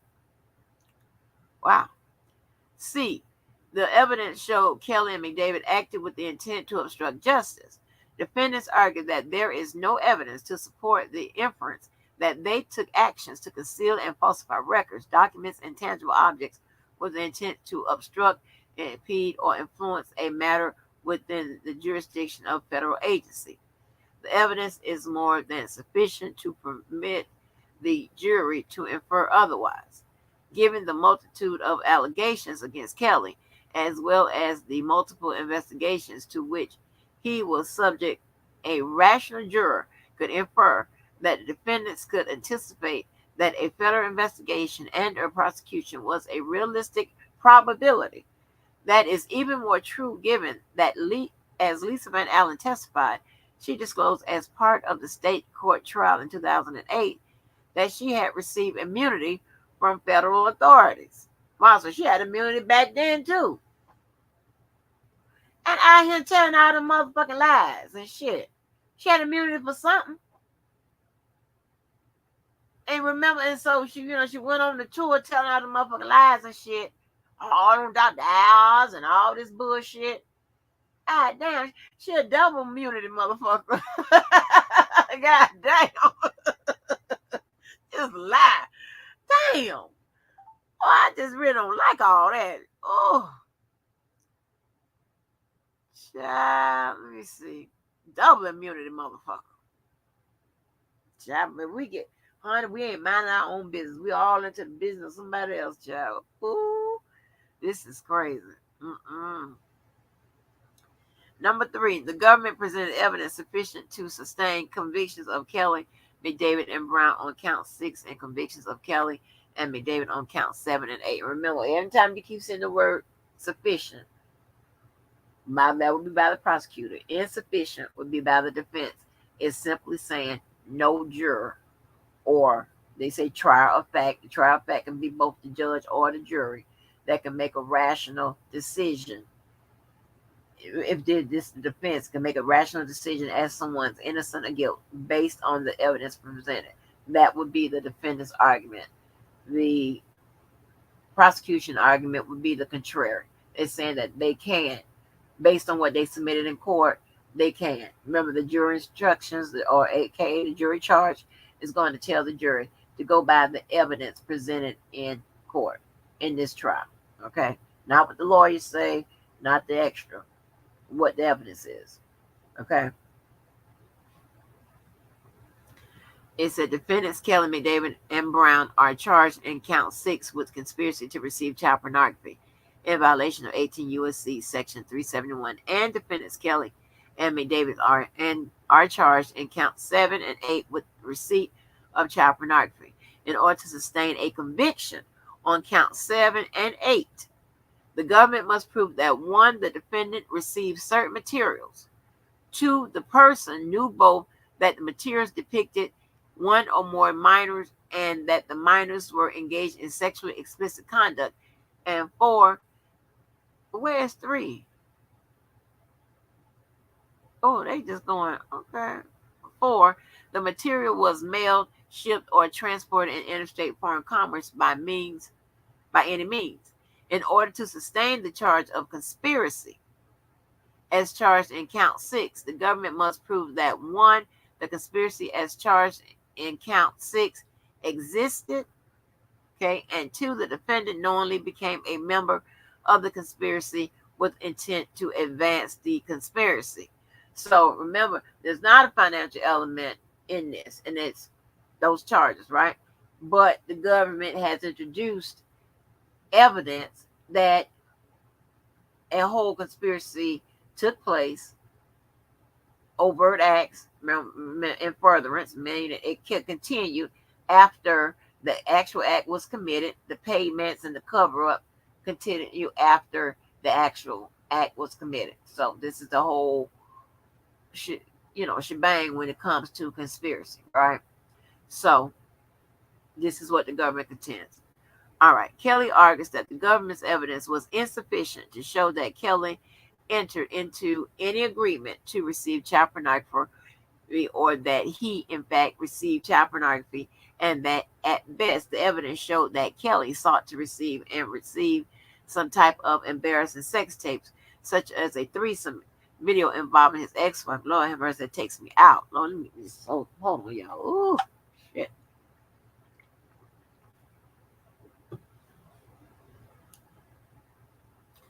McDavid argues that the testimony of witnesses Charles Freeman and Lisa Van Allen was unbelievable as a matter of law, and therefore the government's evidence was insufficient. Brown argues that the evidence as to his guilt on count 6 was equally consistent with a theory of innocence as a theory of guilt. Wait a minute. I sure like that goddamn Mary Judge. Y'all heard that? Let me read that again. Brown argues that the evidence as to his guilt on count 6 was equally consistent with a theory of innocence as a theory of guilt. Baby, she put that. Let me tell you, she did that shit. Huh? She did that.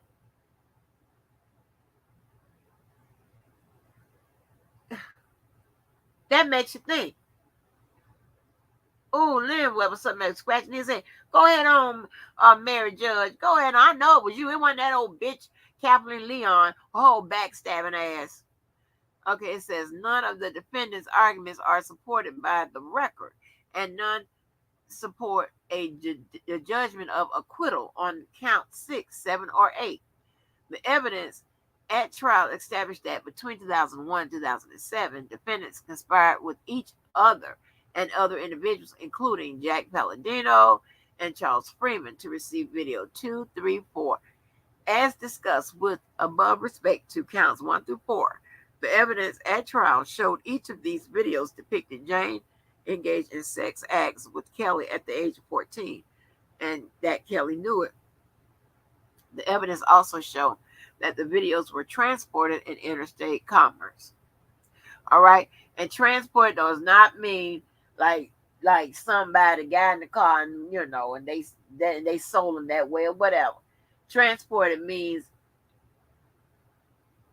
it can cross straight lines just simply by using an electronic device. It doesn't physically have to move from state to state like a actual tangible object would move. It can move throughout the universe using electronic means. It also can count as transport when within transport in interstate commerce. It can also mean that. It says specifically, the evidence established that Kelly, McDavid, and Brown conspired to receive the videos from Freeman, Van Allen, and Merrill. Freeman testified that in 2001, Kelly contacted him about recovering videotapes for him. Freeman later received a call from McDavid and Palladino about the tapes. On August 21, 2001, Freeman entered into a contract with Palladino in which Freeman agreed to obtain the tape in exchange for payment. Government Exhibit 320. Freeman obtained a videotape containing video 2, 3 in Georgia and provided the tape to McDavid and Palladino. McDavid paid Freeman $200,000, goddamn it, cash in exchange for the tape, and further agreed to make additional payments to Freeman every other year. Freeman testified that, pursuant to their agreement, McDavid made additional payments to Freeman in 2003, 2005, and 2008. Freeman further testified that prior to receiving the 2008 payments from McDavid, he received a payment from Brown in the amount of $10,000. According to Freeman, the $10,000 payment was provided by Brown as a sign of good faith that McDavid would be following through on the 2008 payment owed to Freeman. Freeman testified that Kelly and McDavid enlisted him to recover the tapes depicting Kelly having sex with Van Allen and Jane, video 4. Freeman met with Kelly, McDavid, and Brown in Chicago around 2003 and 2004 to discuss video 4. Freeman later participated in a follow-up meeting with McDavid and Brown in Olympia Fields. During this meeting, McDavid played a portion of video 4 for Freeman so that he would know what video they needed Freeman to obtain. The evidence at trial shows that at the time of this meeting, McDavid and Brown both knew Jane and that Jane was the minor in video 4. In addition, Kelly's child pornography trial involving Jane in video 1 was pending at the time that McDavid and Brown met with Freeman about obtaining more tapes of Jane and Kelly having sex. For example, Jane testified that Brown took her to get her tattoo of Kelly's name covered up after Jane returned from Mexico and while Jane was 17 years old. In March 2007, and let me say this, I hear a lot of people arguing that, they don't have the original tape and all this and whatever. Told you several lives ago, they don't need the original.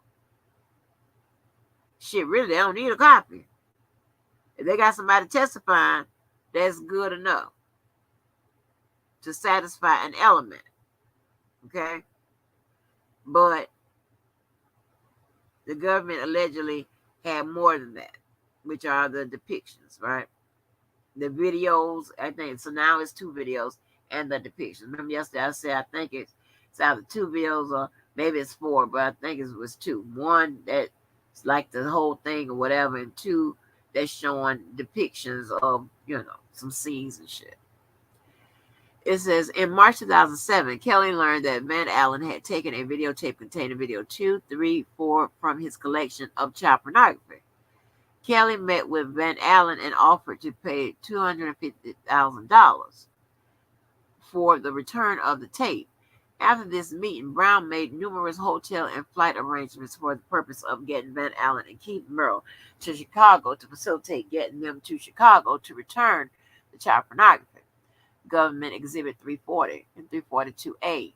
While in Chicago, Van Allen and Merle were required to take multiple polygraph examinations in 2007 as part of the defendant's effort to recover all copies of video 2, 3, and 4.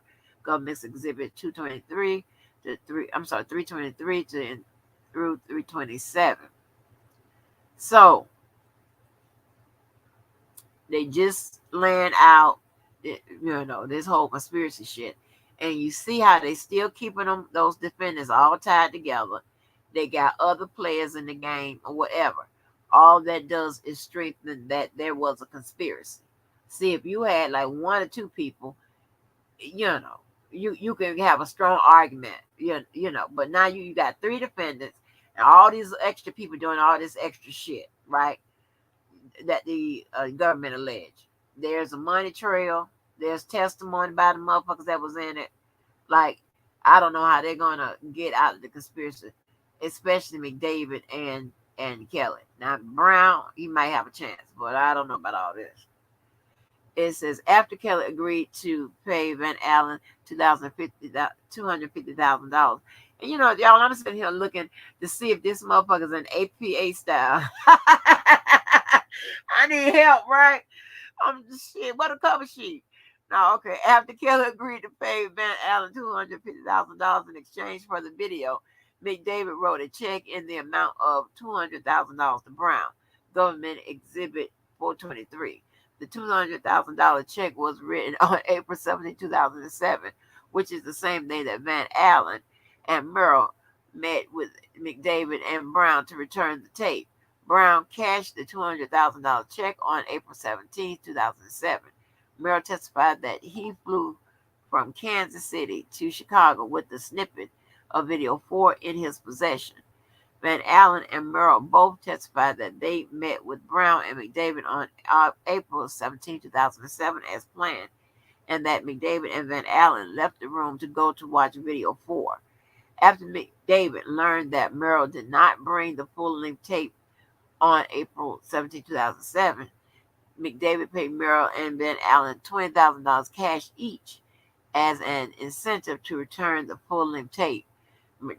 Brown observed these payments being made to Van Allen and McDavid. So you see how they tied him in it. Okay, on April 22, I'm talking about APA form and shit. You know, I got my goddamn jobs goddamn mixed up. Lord have mercy. On April 20th, and I can say APA style over here because most of you motherfuckers will know what that means. I ain't got to come and explain that. Most of you motherfuckers know what that means. If you've been to anybody's institution, y'all know. All right, on April 12th, 2007, Brown made travel arrangements for Merrill to return to Chicago for the purpose of meeting with Brown and McDavid about the video 4. Brown drove Merrill to the hotel where they met up with McDavid. During the April 20, 2007 meeting, Brown told Merrill that Merrill had the golden egg, which Merrill testified meant that Brown knew that Merrill was about to be paid for returning the tape. After Merrill passed the polygraph examination, McDavid gave Merrill a hug and paid Merrill $80,000 cash, goddamn, in exchange for the tape. Once again, Brown was in the room and observed the cash payment to Merrill. Right. So, again, y'all see what they trying to do? I told you, several lies back and constantly. They trying to keep these three tied together. It is probably necessary to prove the conspiracy charge. But at the least, you do have Kelly and McDavid tied together in the conspiracy charge. So if Brown somehow is found innocent of that particular charge, it doesn't have any bearing on Kelly and McDavid because they're still connected. All right, the jury can look at Brown as, hey, that's just I don't want to say innocent bystander, but that's a bystander, right? So he has a decent chance. I ain't gonna say a good chance, a decent chance. It says, based on the above evidence, a rational jury could find beyond a reasonable doubt that defendants Kelly, McDavid, and Brown conspired to receive child pornography as charged in count 6, and that defendants Kelly and McDavid received child pornography as charged in count 7 and 8. 4. The government presented evidence sufficient to sustain convictions of Kelly on counts 9 through 13. Kelly is charged in counts 9 through 13, which enticement of a minor to engage in unlawful sexual conduct in violation of 18 U.S.C. Section 2422B. In order to sustain a conviction of Kelly on each of these counts, the government must prove that 1. The defendant used a facility or means of interstate commerce to knowingly persuade, induce, entice, or coerce a minor to engage in sexual activity as charged in the particular count. Okay, y'all can see again, did they meet that element? The government meet that element. Number 2, the minor was less than 18 years of age, so allegedly we know that element sticks. Number 3, the defendant believed that the minor was less than 18 years of age, so they said that R. Kelly knew that she was under 18, and that sticks. And allegedly, I'm just saying from what there has been presented. Number 4, if sexual activity had occurred, the defendant would have committed a criminal offense of aggravated criminal sexual abuse. So remember, I was telling you that because he allegedly had sex with somebody 18 on the tape, that would satisfy some of them elements. Okay. And this is what the government has come back and said. I ain't read this. Y'all don't ain't read this shit. But this is what they're saying. Now, number 1, the defendant used a facility or means of interstate commerce to knowingly persuade or entice. Okay, so number 1 that is dealing with the recording, right? That's dealing with making a sexual depiction that somehow got out all around the world. So you're saying, I'm saying based on the government's evidence that they did it, I know they satisfied 2, 3, and 4. And I told y'all before, when it's satisfying elements, it could be as simple as proving somebody was under 18. If that's the element, then shit is, and the person was under 18, then it's proven, right? Don't fight me. Don't kill me. Don't leave me crazy messages. I'm just reading what it says and what allegedly the government presented to satisfy these elements.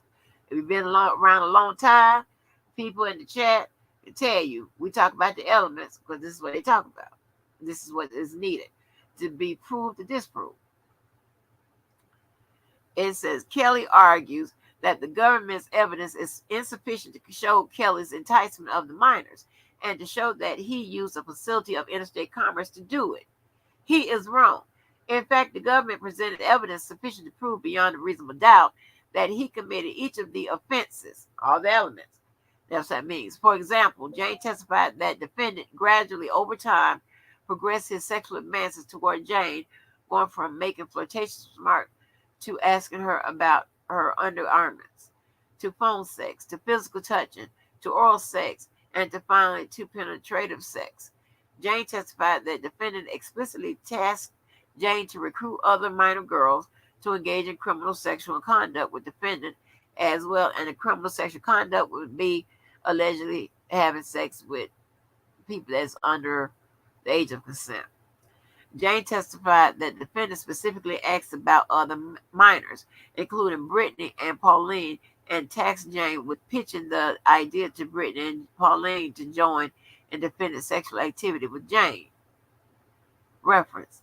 Tracy also testified that defendant employed other minor girls to induce her into committing sex acts with defendant, including Jane, who defendant asked to perform oral sex on Tracy while defendant recorded the act. Wow. Says Nia testified that Kelly, from their initial meeting, provided her with his telephone number when she had only asked for an autograph, and then enticed her over a series of weeks and months to travel to Minnesota and Chicago to engage in criminal sexual behavior with him thereafter. Okay, that's the criminal sexual behavior. And the enticement and all that, that's what they're trying to lay out, right? Through the gradual, steps that they say allegedly R. Kelly took with each of these people to engage into illegal sex, right? It says Kelly's argument that the government has failed to prove that the defendant committed the enticement and inducement counts by using facility and means of interstate and foreign commerce also lack merit. Jane testified that the defendant committed sexual acts with Jane on a bus and in hotels in different states. Okay, that also is back in, talking about the interstate doing illegal acts across state lines. They're talking about having sex and shit. Jane on a bus in the hotels in different states, including Florida, oh Lord, and New York. Reference. Jane also testified that for the very first sexual encounter between her and defendant enticed her over the telephone, a facility of interstate commerce. Remember, I said it could be electronic means. Okay? And a phone is an electronic means. It's all digital evidence. It says specifically, Jane testified that defendant's commentary to her first became sexual over the telephone when defendant, for example, asked Jane what color panties was she wearing. So, as you can see, to sustain an element, it could be something simple as you on the phone, that's an electronic device, talking to a motherfucker, and you talking about sex and all this here, allegedly to a minor. All right? They can use that as a illustration of interstate commerce. A facility of interstate commerce. I'm sorry, let me put that in there. It says Jane testified that the conversation progressed to phone sex. It says the phone says conversation then graduated into physical touching. Nia testified that Kelly used the telephone to induce her to travel to Minnesota. While they using the telephone, baby, they ain't playing, okay? In interstate commerce, on an airplane, a means of interstate commerce. You see what I'm saying? So they're saying they're using a phone in interstate commerce, okay, electronic means, on an airplane a means of interstate commerce. That's another transportation device. Okay, the airplane. So a phone is a transportation device that can go over across state lines, and also an airplane. So it's different transportation devices. So I told you, it doesn't have to be something physical like an airplane or a car, but they're using an airplane here. Also, could be just calling somebody. It says where he then engaged in criminal sexual behavior with her in a hotel room, which also affects interstate commerce. While in the hotel room with his penis out masturbating, Kelly asked Nia to visit him in Chicago from Atlanta.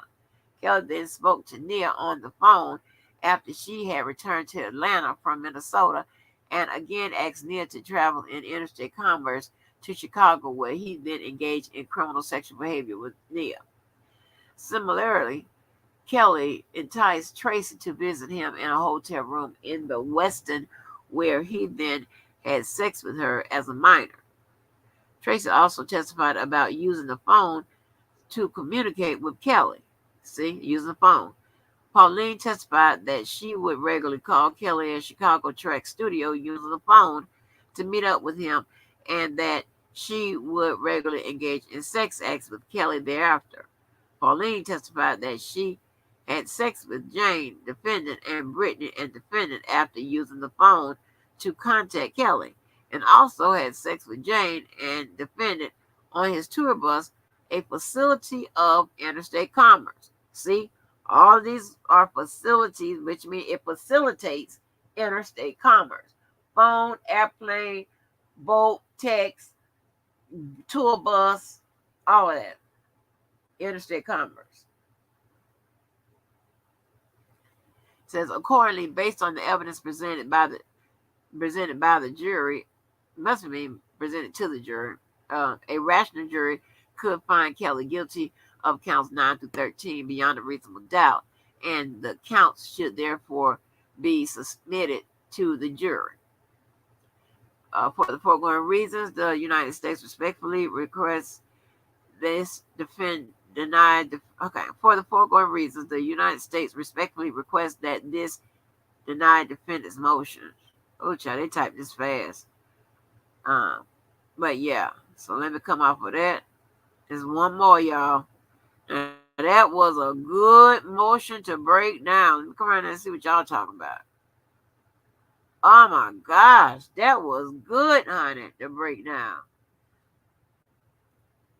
Ooh, and going back to back, yes. What's up? Let's speak to some more people. Hey, girl, Melanie. Hey, honey. Hey, Dime. Hey, Vanessa Murray. Hey, Daddy. Hey, Mama Daddy. Hey, Daddy. Hey, Elvira. Shawty. What's good with it? Shawty. Yes. So, we got one more. What's good with it, Miss Denise? What's good? What's happening? So, we got one more, child. Let me see. Okay. Oh, that was a good motion to go through. Yeah, don't y'all agree that was a good motion to go through? Because it answers a lot of things, both of them, right? It answers a lot of things. And it tells us what they said that they used to sustain those elements in order to secure a conviction. Okay? In other words, beyond reasonable doubt. Prosecution has to do beyond reasonable doubt. Defense do just only reasonable doubt. Okay? So when it says beyond reasonable doubt, that simply means that the prosecution have to eclipse whatever the defense has. They have to shadow over their reasonable doubt. That's why it's beyond reasonable doubt. Okay, so that was a good motion to go through. Both of them actually.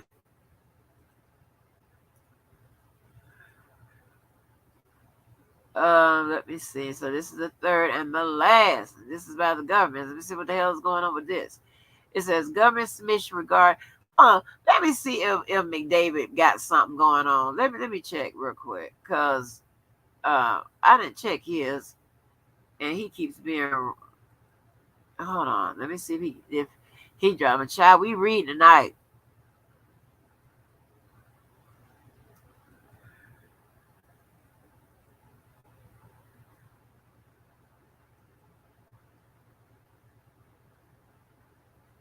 I love that man for whatever reason.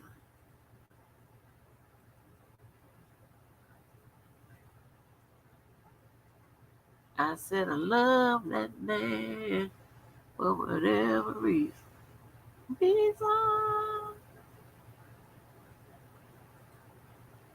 That's not what I did. I didn't do that. I wrong name. Carol.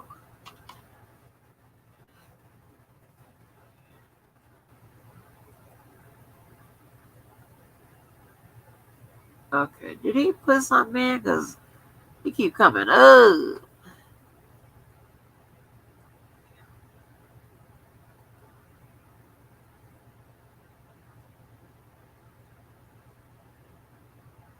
Oh, yep. His ass over here busy. Hold on. He busy. He busy.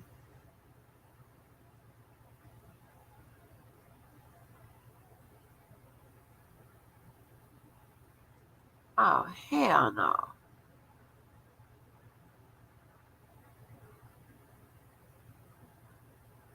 Oh, no, y'all.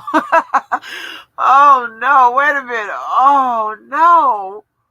Okay, wait a minute. Wait a minute. Wait a minute. Wait a minute. Okay. Shit, I have to read that before I read. Damn. That motherfucker turns over women. God damn, they busy. Y'all ain't gonna believe this. I know damn well I ain't got to be here all night with this shit. This crazy. Okay. What is this right now? Huh?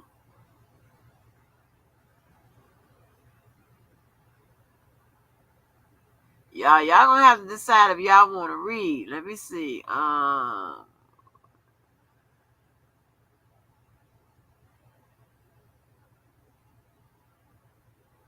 Because all this is important. You got to be kidding me. Nobody didn't tell me about all this here. Damn. Hold on, y'all. Oh no, I done got hit by a car. Damn. Oh no. Let me see. Let me see. I can make the.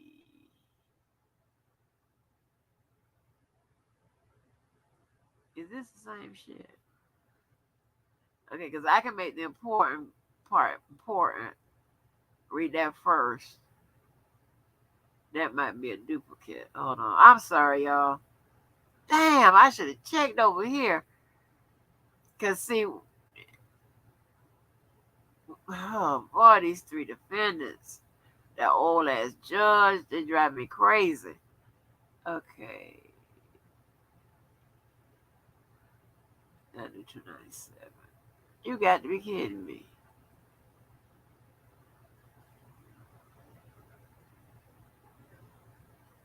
Okay, I don't have to do that one. Oh, you got to be kidding me, y'all. And shout out to y'all over here listening to this stuff. This is the what decides the case, right? This is definitely what decides the case.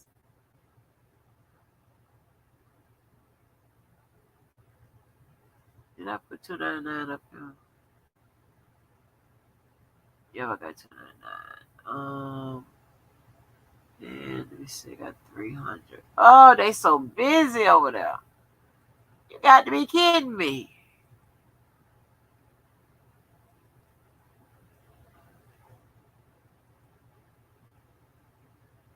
Okay, that ain't that bad. I'm sorry, y'all. We're gonna be here for a minute. I sorry.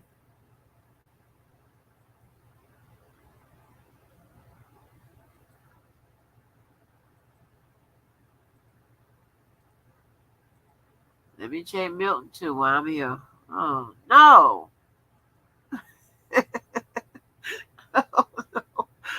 Oh no. Oh, I was trying. This is supposed to be a power line. I tried to, 2 hours or less, right? Shit. Okay. All right. Nothing over that. Nothing over that. Okay, we got 299. I can let this one go. I'm sorry, y'all. I can let. Okay. What is this? I just read this. What is this? Okay, I can put that after that. What is this? I can put that after that. What is this? Okay, that's 90. I can put that after that. And what is this? Nothing. What is this?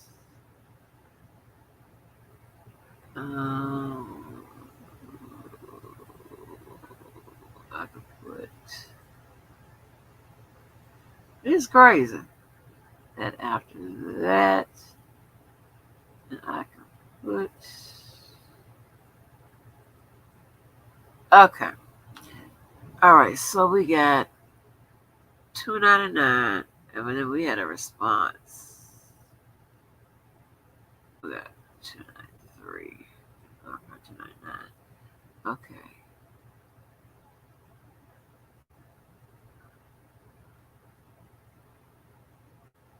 Okay. All right, y'all. All right, y'all. All right, y'all. Right. Let me check on y'all real quick. So I need this one up. It's crazy.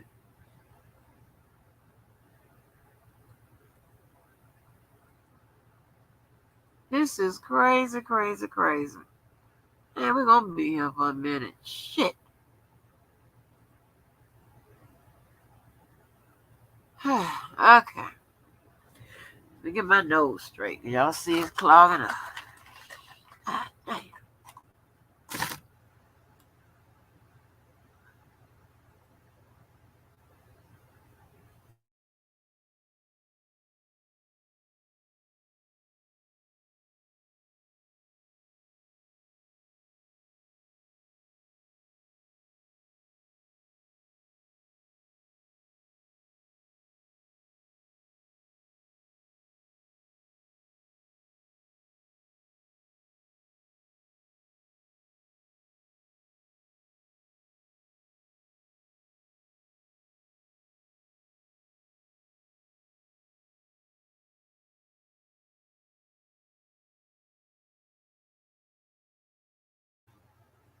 All right. Now that didn't get my nose clear. Shit.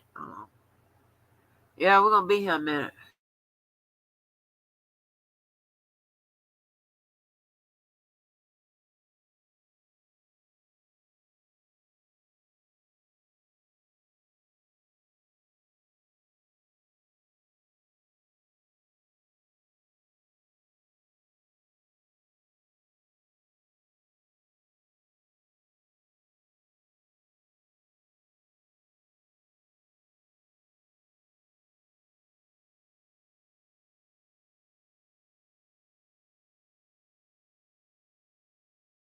Okay. I told y'all that we have to keep up with all these people, right? Even Don, Russell, everybody, right? Involved with this. But when it comes to these people that's accused of being involved in a conspiracy, got to really watch Jeremy McDavid, right? Because as he has been referenced in all these different areas of the conspiracy, right? If he somehow separates himself, you know, with regard, in his paperwork, then the conspiracy now kinds of crumble. Like I said, Brown, you kind of write him off as a bystander, right? But between Kelly and McDavid, the conspiracy kind of come apart at the head, right? So we got to check on what arguments or objections, they really call objections when these motions, that McDavid is making. And we do know that he got real good representation. So let's see what's going on with that. Oh, and have mercy. I'm sorry, y'all. Woo. Well, let me go to this paper. Let me make it big for y'all, too.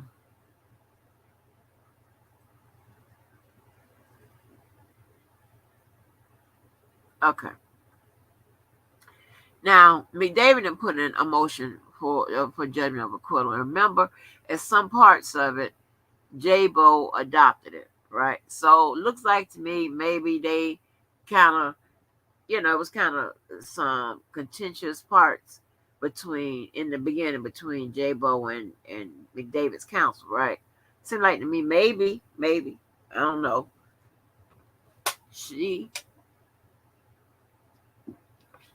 They decided that it's better for them to try to work together to knock down this conspiracy. All right. It says motion for judgment of acquittal. Comes now defendant Darryl McDavid by and through his undersigned attorneys, Bo Brindley and Vadim Glosman, and pursuant to Federal Rules of Criminal Procedure 29, respectfully moves this honorable court to enter a judgment of acquittal on all counts in support of the following offered. 1. Introduction. Just as Mr. McDavid predicted in his prior motions to dismiss, the government's case is fatally flawed. The government's case in chief has demonstrated that there are even more fatal flaws in their case against Mr. McDavid than he predicted. The most alarming and undeniable problems is that the government entirely failed to present any evidence that an overt act occurred within the 5-year statute of limitations period that furthered the objectives of the conspiracy charge in count 5 as it relates to Mr. McDavid. So remember the overt act that's stated in this particular charge with regards to the conspiracy, right? Overt acts are in furtherance of the conspiracy. And they're saying that it happened within the 5-year statute of limitations period. Now, I don't know if the government's saying, but this is in regards to child pornography, which doesn't have a statute of limitations anymore. I'm not sure. Okay, it says in count 5, the indictment alleges that the defendants conspired to falsify and conceal objects to obstruct justice and hinder the state proceedings against Kelly back in 2008. It further alleges that 4 payments were made after July 11, 2014 to extend the conspiracy into the statute of limitations. Okay, remember, this is what I just said. They're talking about that's pretty much the overt acts, right? It says, but the uncontroverted testimony presented by the government's own witnesses during their direct examination expressly rejected that these payments were related to the alleged acts of obstruction at all. In fact, the witness established that there was nothing improper about the payments, and they certainly did not further the already accomplished conspiracy objective. All right. So now I told you, like I said, they can come back. I said J-Bo, but this dude seems like he's doing it. Can attack that those payments weren't, for a conspiracy. They were just payments for whatever they were payments for. 2, legal standard. After the government closes its case, the court must enter a judgment of acquittal of any offense for which the evidence is insufficient to sustain a conviction, which is what this motion is asking. Federal Rules of Criminal Procedure 29A. Case law. It must enter a judgment of acquittal when viewing the evidence in the light most favorable to the government. No reasonable jury could find guilt beyond a reasonable doubt. Case law. It says the 7th Circuit in 2018 stating that a defendant is entitled to a judgment of acquittal when no reasonable trial of fact could have found the essential elements of a crime beyond a reasonable doubt. And A defendant challenging the sufficiency of evidence need not demonstrate that no evidence at all support the offense, but rather that the evidence does not support a finding of guilt beyond a reasonable doubt. Okay? That's very important.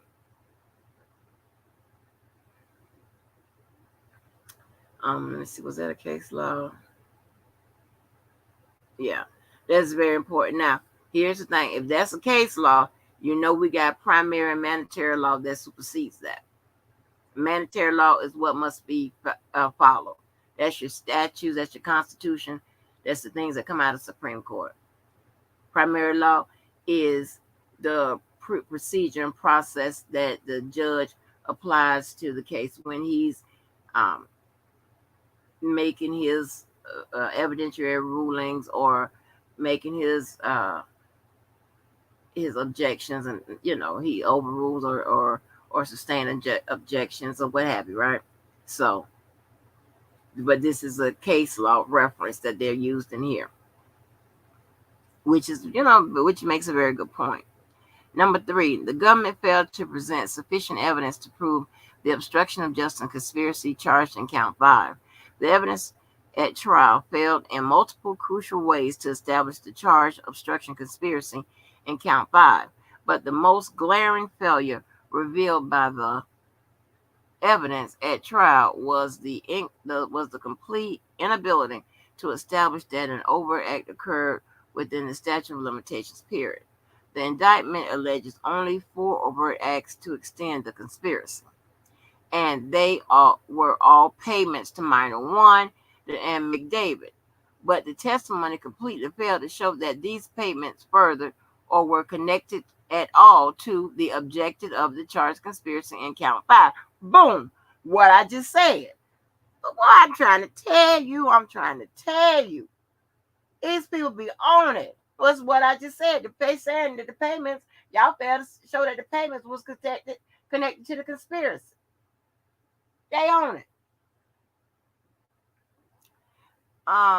Let's see. But the testimony completely failed to show that these payments further or were connected at all to the objective of the charged conspiracy in count 5. Further, as McDavid previously argued, the government failed to present evidence that any tangible object falling within the scope of 18 U.S.C. Section 1519 was falsified or destroyed. They also failed to establish that Mr. McDavid acted in contemplation of any federal investigation or proceeding. For any of those failures, Mr. McDavid is entitled to a judgment of acquittal. A.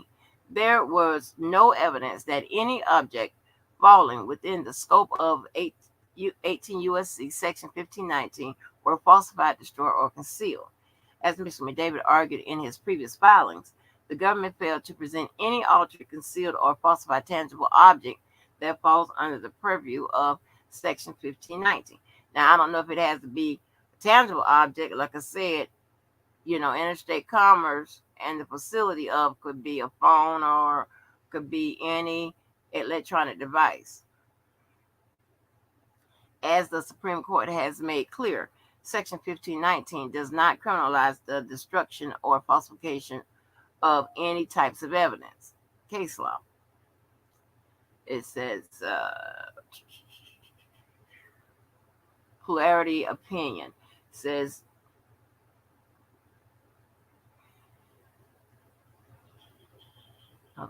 if Congress indeed meant to make Section 1519 an all-encompassing ban on the spoliation of evidence, one would have expected a clearer indication of that intent.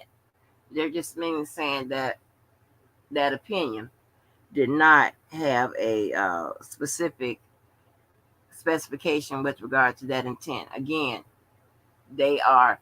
remember I said J-Bo was striking at intent? This is Darren McDavid. He is striking at intent as well for his client. To fall within Section 1519, the object must be akin to the type of financial record that prompted Congress to enact the statute, as opposed to simply physical evidence of a crime. Case law. Okay, Alito J. Concurring, right? So that's the Supreme Court. That's a Supreme Court Justice, Justice Alito. Okay, it says Justice J. Alito concurring, explaining that the statute was enacted in response to the Arthur Anderson shredding scandal, and therefore the tangible objects are limited to the same types of records and documents. But the government has failed to present evidence of any object falling under the statute. The indictment alleges that videos 1 through 4 was concealed and 5 specific documents were falsified during the course of the conspiracy, including state grand jury transcripts, a police report. So remember I said when they was given this testimony under the penalty of perjury or under oath. That's what they were talking about when I was discussing the earlier paperwork that I read. And an interview memorandum created by lawyers. As explained in his motion seeking to dismiss count 5, videotapes are nothing like the financial records and documents that are the intended scope of Section 1519. Further, the other alleged documents have not been falsified. While the witness may have given false statements, the documents themselves are true and accurate recordings of the proceedings before the grand jury, which is all the transcript purport to be. In fact, Minor 5, whose grand jury transcript is one of the alleged false records, testified that she did not lie to the police or grand jury, but rather limited her statements to the specific questions she was asked, which she truthfully answered. Okay, but the government can come back and say, well, they're not responding that she lied by, not giving a full account or whatever. I don't know, but I guess we'll read that next. And the last allegedly false record, a lawyer's memorandum of his interview, Lisa Van Allen, was not even admitted into evidence, nor was there any testimony that this record was ever created, let alone used in any official proceeding, state or federal. Y'all give me 1 minute.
Okay, I'm back.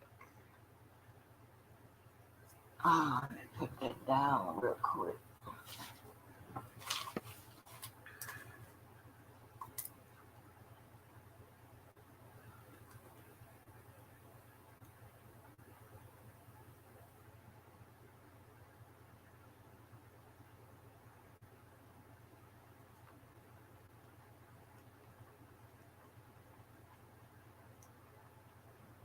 All right, B. There was no evidence that any act of the charged conspiracy fell within the statute of limitations. While the government's witnesses have contradicted themselves throughout their case, there is one aspect that all of their witnesses testified consistently about. There were no acts of obstruction done within the 5-year statute of limitation. Okay. In fact, the government has produced no evidence through witness testimony or documentary evidence. Okay, remember, testimony is what evidence. and you see it here. It says that any of the overt acts alleged to extend the statutory period were improper at all, let alone that they were done to further the conspiracy to falsify, conceal, or destroy objects, or to obstruct justice. Instead, the testimony established that these acts had nothing to do with falsifying or destroying an object, the objective of the charged conspiracy. The evidence failed to show that any of the overt acts alleged to extend the statutory period were anything but payments unrelated to the charge objective. See what I'm saying? They're going after the payments. The original indictment was returned and filed on July 11, 2019, charging Kelly and Mr. McDavid with conspiring to, among other things, falsify or destroy objects to obstruct justice under Section 1519. Thus, the government had to establish that an overt act furthering the conspiracy's objective occurred after July 11, 2014, to bring this case within the 5-year statutory period. The superseding indictment alleges only 4 overt acts that happened after this point. 2 $1,150 payments to minor one that occurred in October 2014 and 2015, and 2 payments from Kelly to Mr. McDavid as part of civil settlement between the two that occurred in September 2014 and December 2015. But the evidence at trial proved that these payments were simply not made to further the charge of conspiracy, and that there were nothing improper about them. So I told you, they are going to say that those payments ain't have shit to do with what the government said. Okay.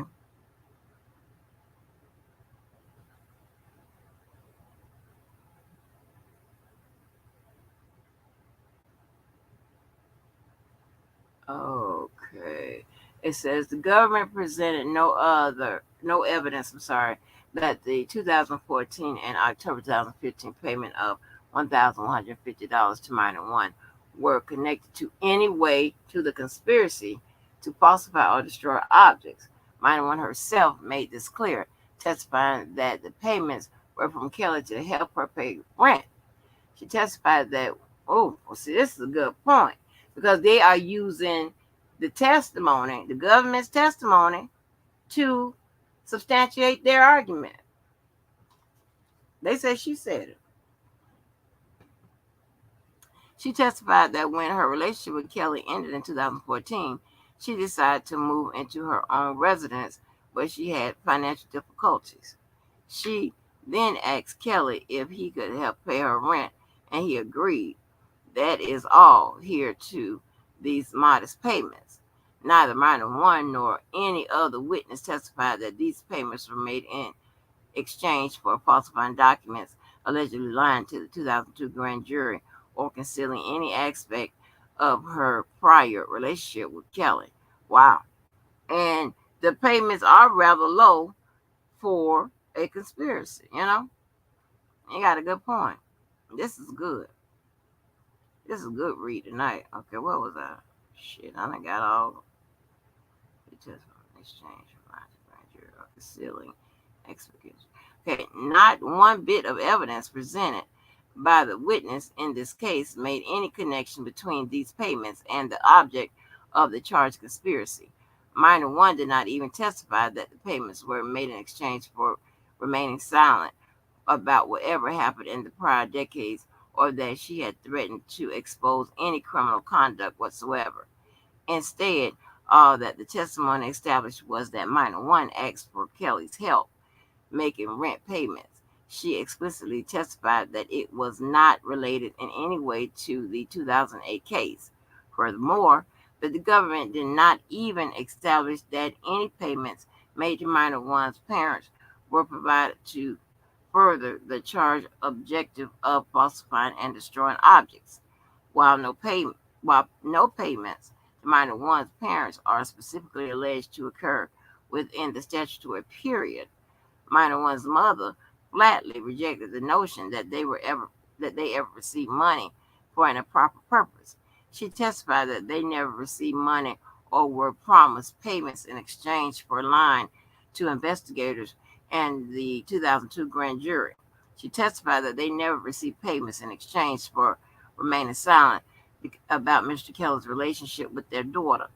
The government attempted to fill this hole in their evidence by reference to the now deceased father of minor one being responsible for the family's finances, but could provide no evidence that he had any understanding that the money was being provided in return for silence or false testimony either.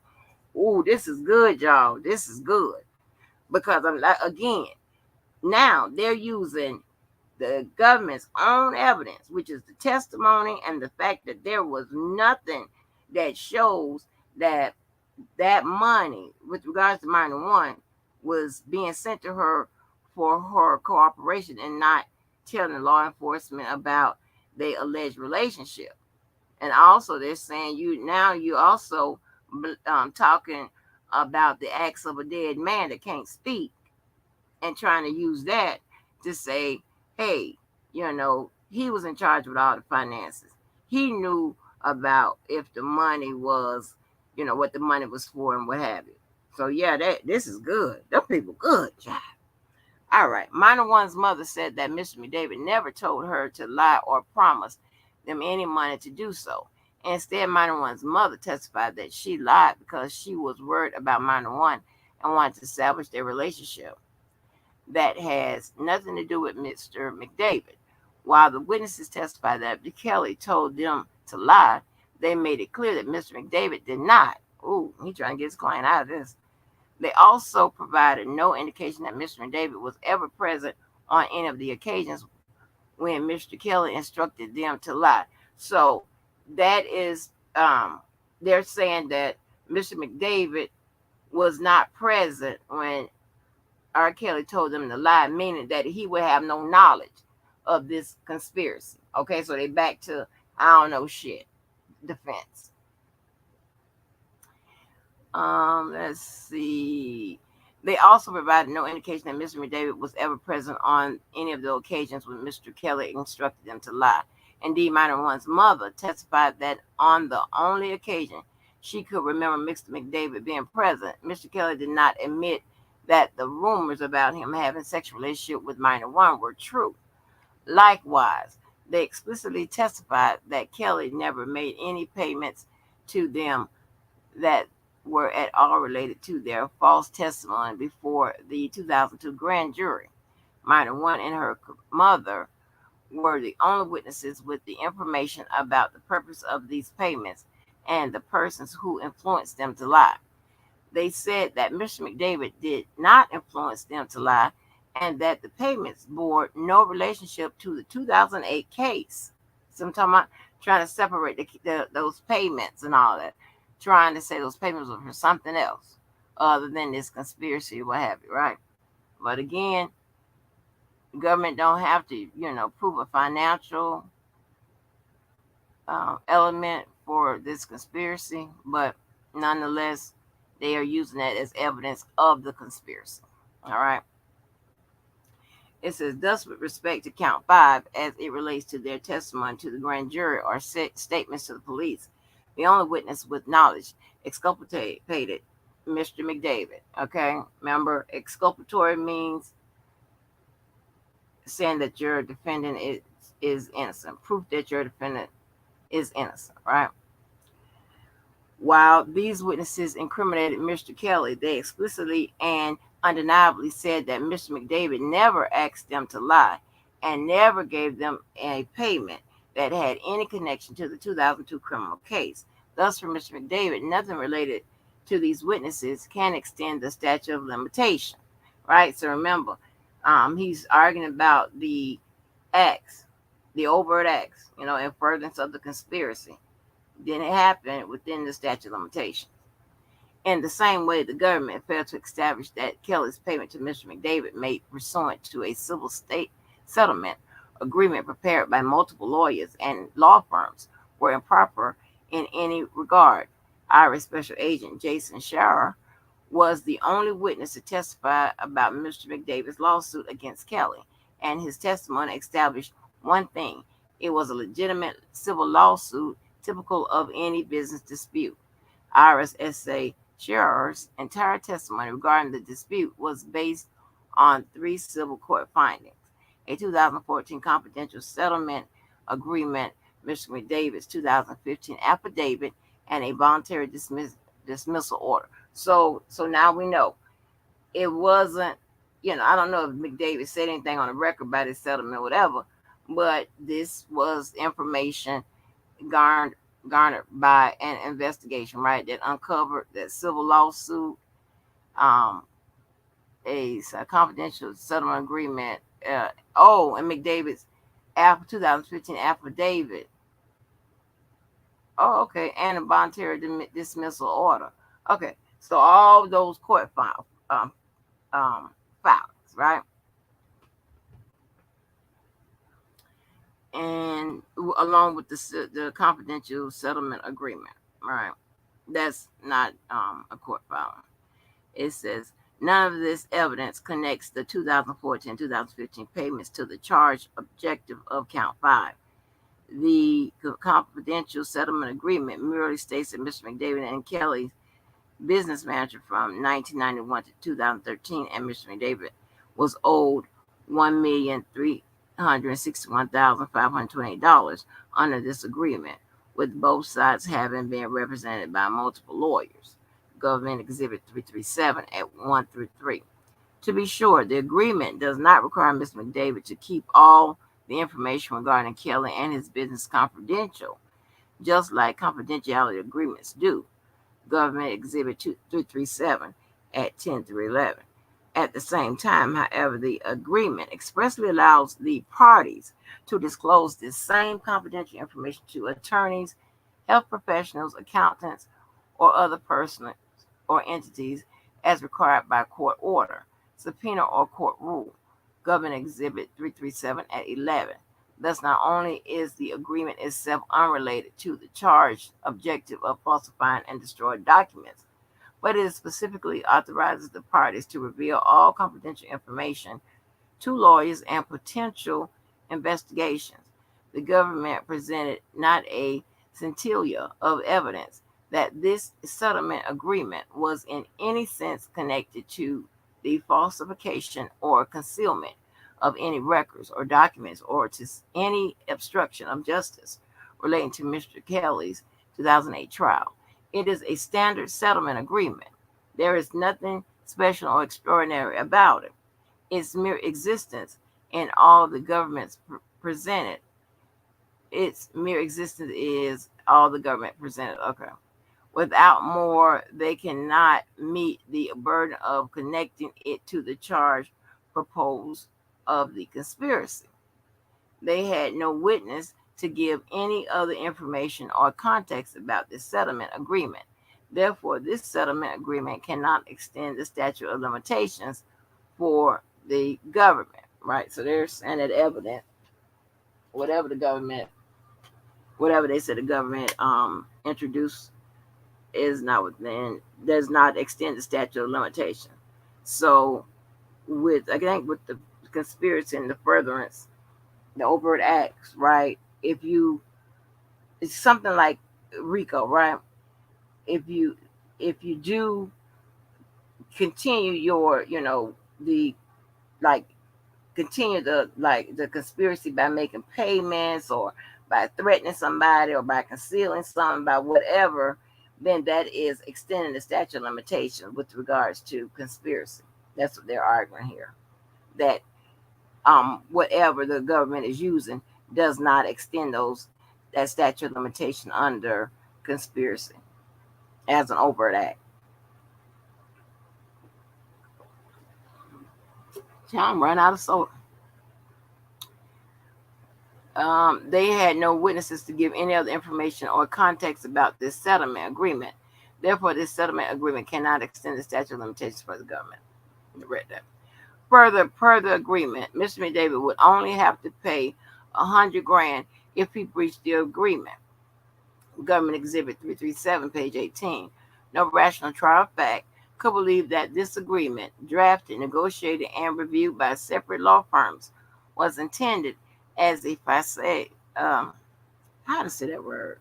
A facade, I'm sorry, as a facade to cover up criminal acts if it allowed Mr. McDavid to keep over $1,200,000 after exposing criminal conduct to the world.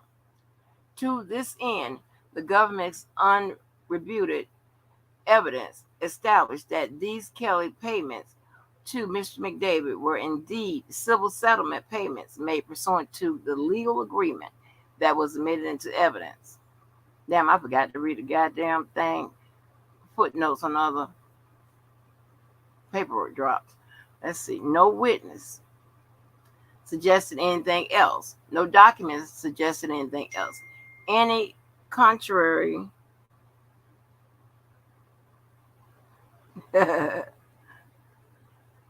I love that, man. Any contrary suggestions will be speculation only, viewing that the evidence in light most favorable to the government only shows that there was a legal settlement agreement filed and payments made pursuant to that agreement. There is not one witness or document to suggest otherwise. The agreement split up Kelly's payment into 18 monthly installments of $40,000. God damn, that's a leak. Government Exhibit 337, page 3. Whew. Kelly made an $80,000 payment in September of 2014 because he missed his prior August 2014 payment, as indicated in Mr. McDavid's affidavit. Government Exhibit 338, page 2. The wire memo notation confirms that, stating Kelly's payment in 2 months. Government Exhibit 413, page 3. And when Kelly continued to miss the agreement payment schedule, the evidence showed that Mr. McDavid hired the law firm of Novak and Macy to bring a claim for failing to abide by the agreed timeline. The breach of contract action was dismissed following the December 2015 payment. Government Exhibit 339, 413, page 3. The settlement payment was wired directly to Novak and Macy, just as any civil settlement payment would be. Again, it was another legitimate payment for a legitimate contract dispute, prepared and enforced by multiple lawyers and law firms, with no testimony suggesting otherwise. Above all, the government presented no evidence that this agreement of the 2014 and 2015 payment stemming therefrom were at all improper or related to the charge objective in the slightest. Based on the government's evidence presented at trial, there is no evidence to establish that payments to Minor One and Mr. McDavid in any way further the Count 5 charge objective of obstructing justice by falsifying records and obtaining or destroying videotapes. The government's only argument on these issues would be purely speculative and in contradiction to the lawsuit documents and testimony of their own witnesses. Yeah, see what I'm saying? I told you. So they're using the government's evidence, which is the witnesses, as the basis for their arguments here set forth in this motion. Yeah. As a result, the government failed to establish that an overt act occurred after July 11, 2014.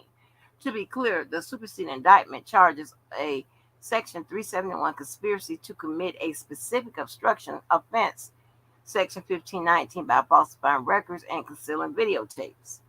It alleges that they conspired to obtain and conceal videos 1 through 4, and that 5 of the records were falsified, including a 2000 police report, transcripts of the 2002 grand jury testimony of 3 witnesses, and an interview memorandum prepared by lawyers in 2007.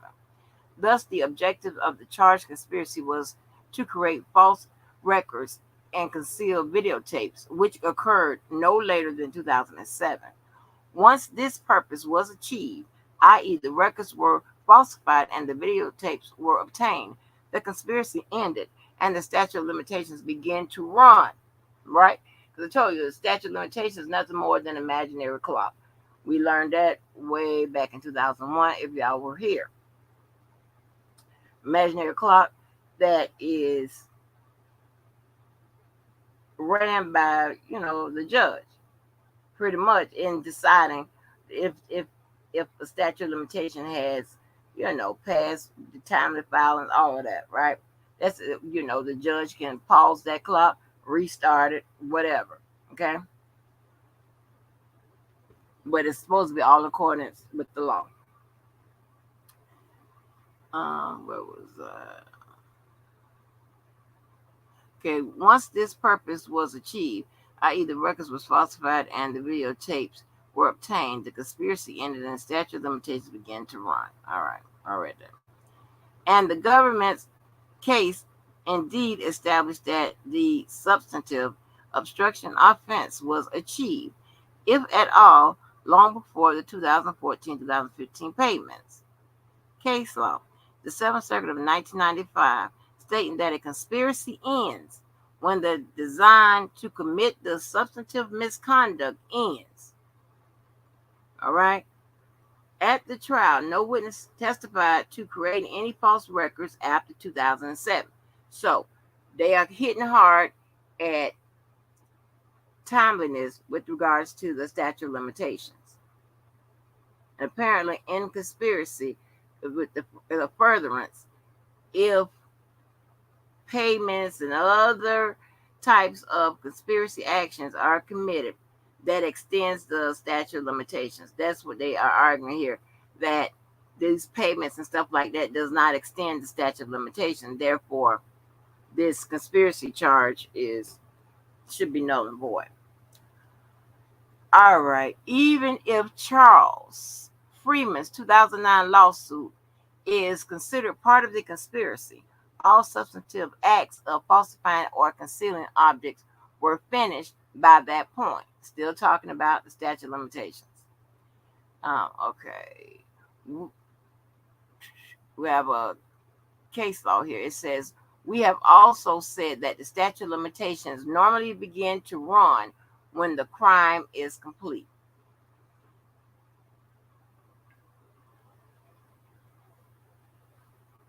In this matter, the 2014-2015 payments were not overt acts done to further the charge objective in this case. The unrefuted testimony clearly established that these payments had nothing to do with falsifying or concealing objects. Minor one expressly stated this herself, and there was no testimony whatsoever that Mr. McDavid's lawsuit was anything other than a legitimate business dispute is completely unrelated to the conspiracy. Remember, all of this is not what you say, is what you can prove, right? It says the Second Circuit of 1996 stated that explaining that an overt act must be within the scope of the charged conspiracy and advance the conspiracy's objective. Right? That's the overt act. That's the furtherance of the conspiracy. If the government wanted to suggest otherwise, they needed to present evidence. They presented none. Whatever motivation Kelly had to make the payments, it does not change the charged conspiracy objective to violate Section 1519 by falsifying and concealing objects, and does not turn these otherwise proper payments into overt acts. There is a reference. Okay, the Federal Second at 954 explained that an act that could further an uncharged conspiracy was not an overt act of the charged conspiracy to violate a specific statute because it did not charge the conspiracy's objective that was already accomplished.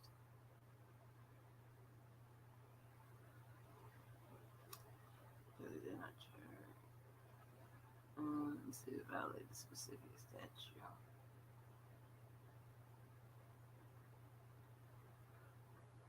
Hold on. I really want to look up that case law to see if it explains that the act could further uncharged conspiracy. It was not an overt act of the charged conspiracy. Okay, to violate a specific statute. Okay, but because it did not charge the conspiracy's objective that was already accomplished. already accomplished. I'm going to think on that a little bit. Okay, so the First Circuit in 1989, noting that the receipt of payments are the result of the conspiracy and are not overt acts that further the charged objective. Oh, okay, okay. I see what they're trying to say. So they're saying that the payments are due to the conspiracy itself, right? That was in that time span of the conspiracy, not that the payments extended as an overt act as a result of the conspiracy, right? They're saying that it should be interpreted as payments made due to the conspiracy if you're gonna, interpret the payments as a part of the conspiracy, not as furtherance of it. And if you're trying to say this furtherance of it, they're saying that the statute of limitation had already ran, so this shouldn't even be a charge. Okay. And let me see. The Fifth Circuit of 1976, finding that the charged conspiracy objective to make false statements to secure government contracts was completed before receiving payments, and the receipt was not overt acts. So they still trying to defend against these overt acts, and that it does not extend the statute of limitations. A. There was no evidence that Mr. McDavid acted with the necessary mens rea to falsify or conceal objects. Now, you've heard me talk about mens rea a whole lot, okay? And that is the mental, the reasoning, the mindset, the intent, and all of that, right? Mens rea is the mindset, the intent, the motive, and all that. Actus rea is the behavior, okay? While there has been extensive testimony from witnesses regarding the 2002 Illinois grand jury and the 2008 Illinois trial against Kelly, no witness has testified that Mr. McDavid or Kelly contemplated a federal investigation agency or proceeding. To violate Section 1519, Mr. McDavid must have at least acted in contemplation of obstructing some federal proceeding or investigation. See Section 1519. Also, United States versus Reeves, 84, Federal Supplement 3rd, 375, 406, DNJ 2015, overturning a Section 1519 conviction because the government failed to prove the defendant had the intent to obstruct or impede a federal program in contrast to a state program. So right there they're saying that R. Kelly, they're hitting at the intent again. Didn't have the intent to and doing all of that. Thereby, those payments could not be in conjunction of some kind of conspiracy and the furtherance of. Okay. Let's see where we at. They teaching us today, honey. Oh, they getting the butter from the duck, honey. That's the ED Arkansas 2014. Stated that dismissing Section 1519 charge for creating a false document to use in state criminal proceeding because at the time of creation, the government had no reason to believe that any federal investigation would occur. Wow. See, that's kind of what I just said, right? How can, now they're saying with the intent, they still talking about the intent, how can you obstruct the justice and whatever if you don't have an idea that one is occurring? Right? I don't know if any of these arguments will make it. They may fall flat because, again, you just got to think about it.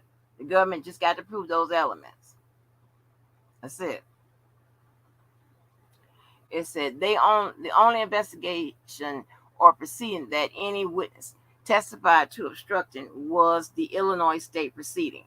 There is not a scintilla of evidence that Mr. McDavid ever once contemplated any sort of federal investigation. All of the evidence suggests that every act discussed was taken in direct connection with only the 2002 state grand jury and 2008 state trial. The government has not even admitted any falsified document into evidence that was turned over to any federal agency at the time, let alone that Mr. McDavid contemplated any of the documents admitted in this case could have been given to them. The alleged false documents state grand jury test transcripts and a CPD youth police report were strictly limited to the state proceedings, and the only testimony regarding the videotapes was that Kelly's state defense team did not want them public while his state proceedings occurred, nor did Kelly want his private sex tapes exposed to the media. Thus, there is insufficient evidence to even infer that the defendants acted while contemplating a federal proceeding or agency investigation. Case law. In the Sixth Circuit in 2012 stated that the in contemplation language requires the defendant to act at minimum with the belief that a federal investigation directed at the defendant's conduct might bring at some point in the future. Wow. Okay, now that's a good point to make, right? It says, as it relates to Mr. McDavid, no such evidence exists. Right. So they are coming for that language in contemplation, right? So again, that deals with the intent, which they talked about at the start of this, in bold type, mens rea, the intent, the mental, the mindset of, we're going to do this crime and shit, right? So they're saying that when all this was allegedly being done, they had no knowledge that it was in contemplation of an investigation, a federal investigation might occur at some point. So they really are going hard at the intent. Wow, that's pretty good. 4. The government failed to present sufficient evidence to prove the child pornography offenses underlying counts 6 through 8. The evidence against Mr. McDavid with regard to counts 6 through 8 of the indictment was particularly weak. It relied almost exclusively on the testimony of two completely unreliable witnesses, Charles Freeman and Lisa Van Allen.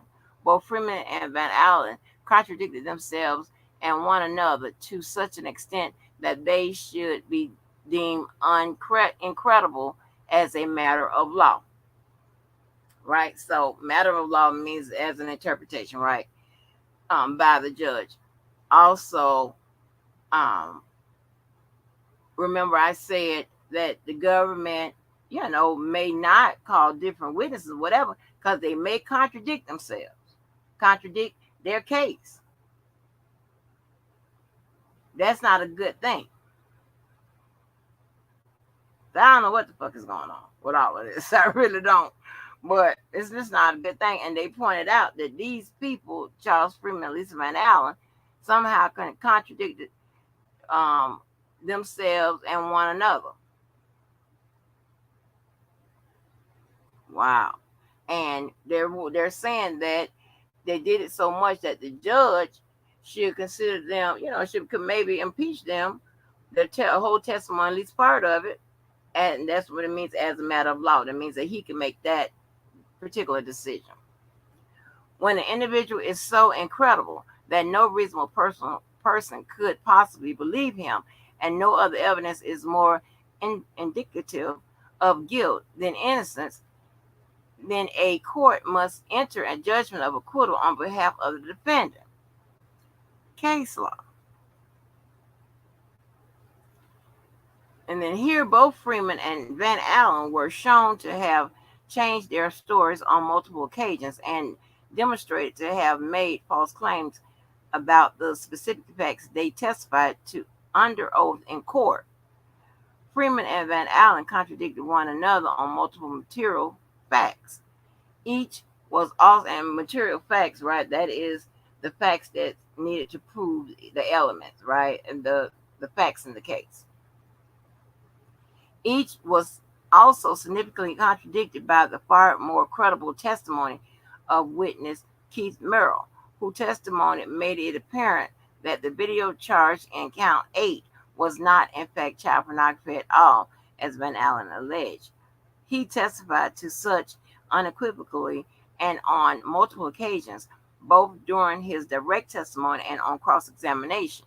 He saw nothing about the tape he saw which indicated that it involved any or was any different than any other adult threesome pornography. No reasonable person who listened to all of the testimony in this case could possibly credit the testimony of these witnesses. Beyond their testimony, there is not one piece of evidence that even suggests that Mr. McDavid is guilty of the charges against him in counts 6 through 8. The government has wholly failed to meet its burden, and a judgment of acquittal must be entered. There has also been no testimony establishing that Mr. McDavid agreed to a conspiracy with the specific purpose to obtain child pornography. Even looking at the evidence in the most favorable light to the non-moving party, the government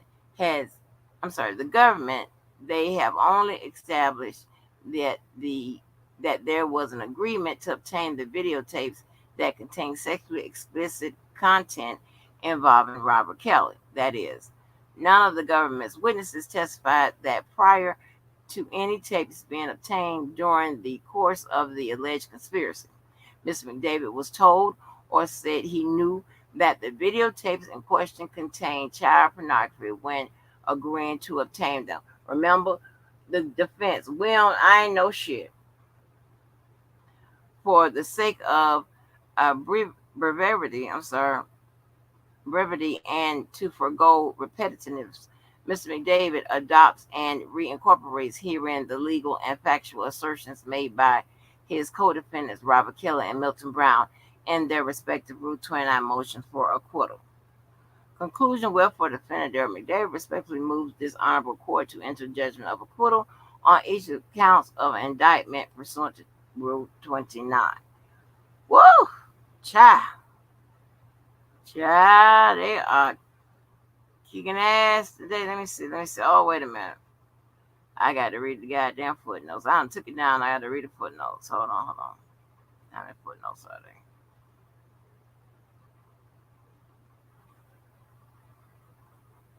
Oh, it's just one in this one.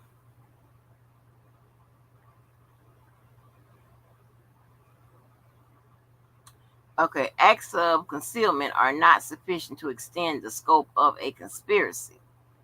Case law. Nor are continuing efforts of a conspiracy sufficient to extend its scope. Case law.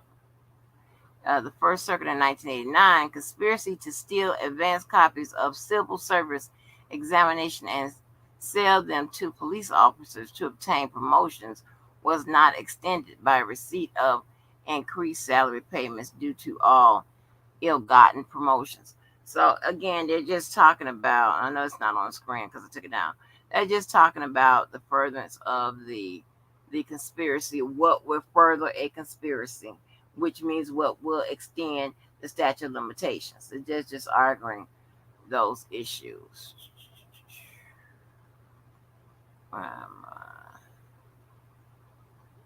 Okay, I got them in order. Take that down.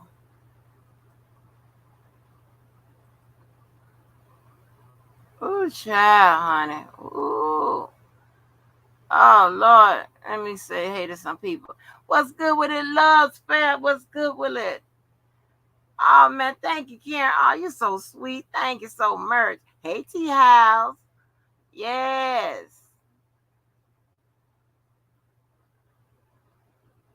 How y'all doing? Thank you so much, Miss. My whisper. Let me see, who is this? Okay, so now I'm gonna read the government's response to that. Okay, I'll put that up. Thank you, ma'am. That will go again. That will go towards my pacer bill. No, that pacer bill automatically comes out on it. Oh, just 1 minute. Okay.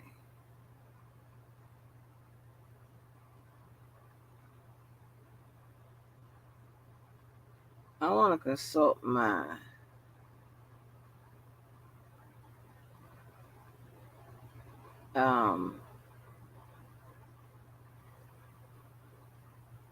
my law book for a minute. Hold on.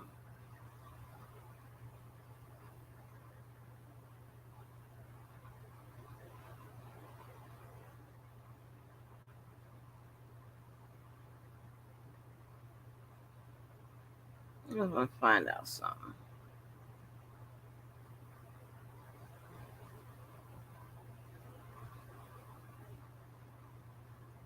Okay, let's go to people.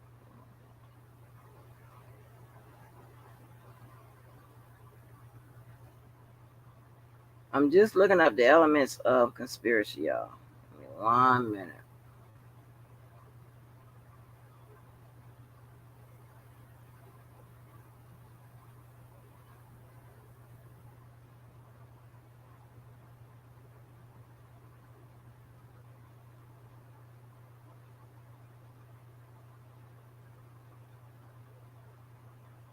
Okay.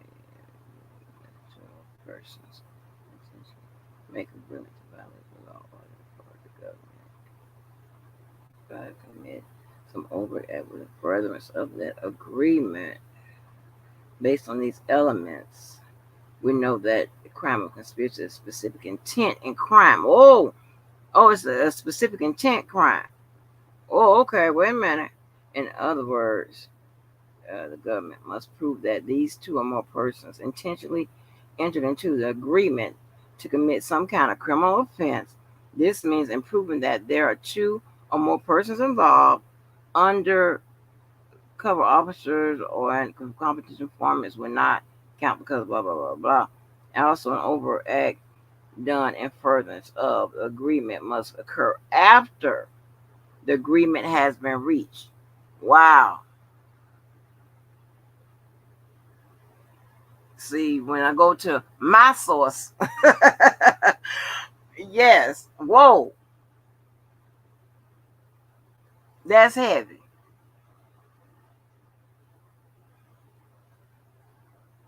And so that overt act, so they put that overt act in there. That's why they had trying to hammer so hard to say that overt act never occurred, and it didn't occur within the statute of limitations. Because if the government wins this motion, they are agreeing that yes, the overt act did extend the statute of limitations. Therefore, that those payments and stuff like that does prove a conspiracy existed to do all that shit that they claim that they did. Wow. Okay. Ooh, Jesus. Uh-uh. I went to the resource, to the resource. Yes. Okay, let me read this here. I sure thank y'all for hanging out with me. Let me make this big for you. I had to go to the resource. I want to know shit. Damn. All right, now here's the government's response to that. It's a government submission regarding admissibility of purported business records proposed by Defendant McDavid, right? Well, maybe this ain't the answer. Hold on, let me see what it says. Defendant Darrell McDavid has informed the government of his intention to admit into evidence certain reports and relate. Okay, so no, this is not the answer. All right, I guess that acquittal, that government response that I read was the answer to that, and to Darrell McDavid's motion to acquit as well as J-Bo's. Remember, J-Bo adopted some of Darrell McDavid's motion to acquit. So that response by the government was to both of those filings. All right, let me start over. It says Darrell McDavid has informed the government of his intention to admit into evidence certain reports and related materials drafted and compiled by private investigator John Jack Palladino. Though these documents are inadmissible hearsay and are not subject to the business records exception or any other exception to the hearsay rule. For this reason, and because McDavid has not established their relevance, the proffered record should be not admitted in evidence. Oh my gosh. Boy, they got us working today, baby. They got us in school and we're working. God damn. So, let's see. The document was hearsay. Okay, and I'll say to the.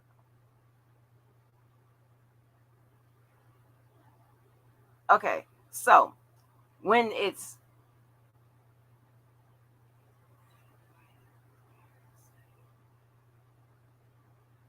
inadmissible hearsay, meaning that it's not being offered to prove the truth of the matter asserted in the statements, and they are not. I'll say that. And they're saying these records are also not an exception to the hearsay rule or anything else. So, and because these are statements by Jack Palladino, which cannot be cross-examined. This is an out-of-state, out-of-court statement, but he can't be cross-examined. When it's also not offered to prove the truth of the matter asserted in the statement, which is what's needed for hearsay to be admissible, then these statements should not be admitted. Okay, he's not. So this dude is not here to be able to be cross-examined. So automatically it violates the confrontation clause, right? In Amendment 6. Okay. It says, background. Jack Palladino, who died last year, was a private investigator hired to assist in investigating and recovering the defendant, Robert Kelly, certain videotapes containing visual depictions of Kelly engaging minors in sexual acts. McDavid has informed the government that he seeks admission and evidence of at least 8 documents or sets of documents, which generally consist of reports drafted and compiled by Palladino and his associates. In his communication with the government, McDavid proposed admission of the documents as business records of Jack Palladino. In contrast with this description, the governments themselves largely appear to be summaries of interviews and actions taken by Mr. Palladino and his associates for purpose of litigation. The documents include quotations, paraphrasing, and generalized descriptions of statements purportedly made by witnesses, as well as opinions and commentary from the investigators and others. Also included in the materials are unsigned declarations from Jane and another individual, and a bill reflecting descriptions of tasks performed and expenses spanning 5 months. More specifically, the proper documents and the sets of documents include: 1. Summaries of telephone conversations with an individual named A.W. Oh shit, not me. And purported victim are related to the charged offense. 2. A brief summary sent to a public relations crisis communications firm describing a private sting operation that targeted persons unrelated to the charged offenses. An unsigned declaration of A.W. Oh, a memo to conceal summarizing interviews of Jane and members of her family. And unsigned declarations of Jane. A memo to conceal regarding 2 intermediaries, Chuck Freeman, a witness who has testified in this case, and Charlucy Finney, who claimed to have knowledge of and the ability to resolve the matter of a gold cross stolen from Kelly. A compilation of documents, including memos to conceal and report summarizing witnesses' interviews conducted in an effort to gather impeachment evidence against Freeman.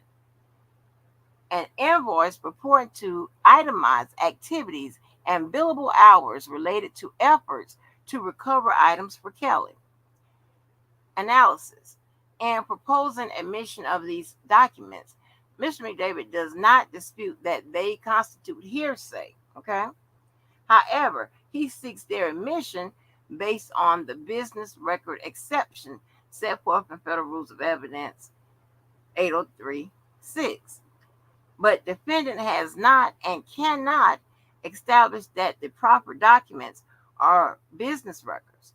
To the contrary, they fail each of the rigorous requirements of the business records exception set forth below and must be excluded.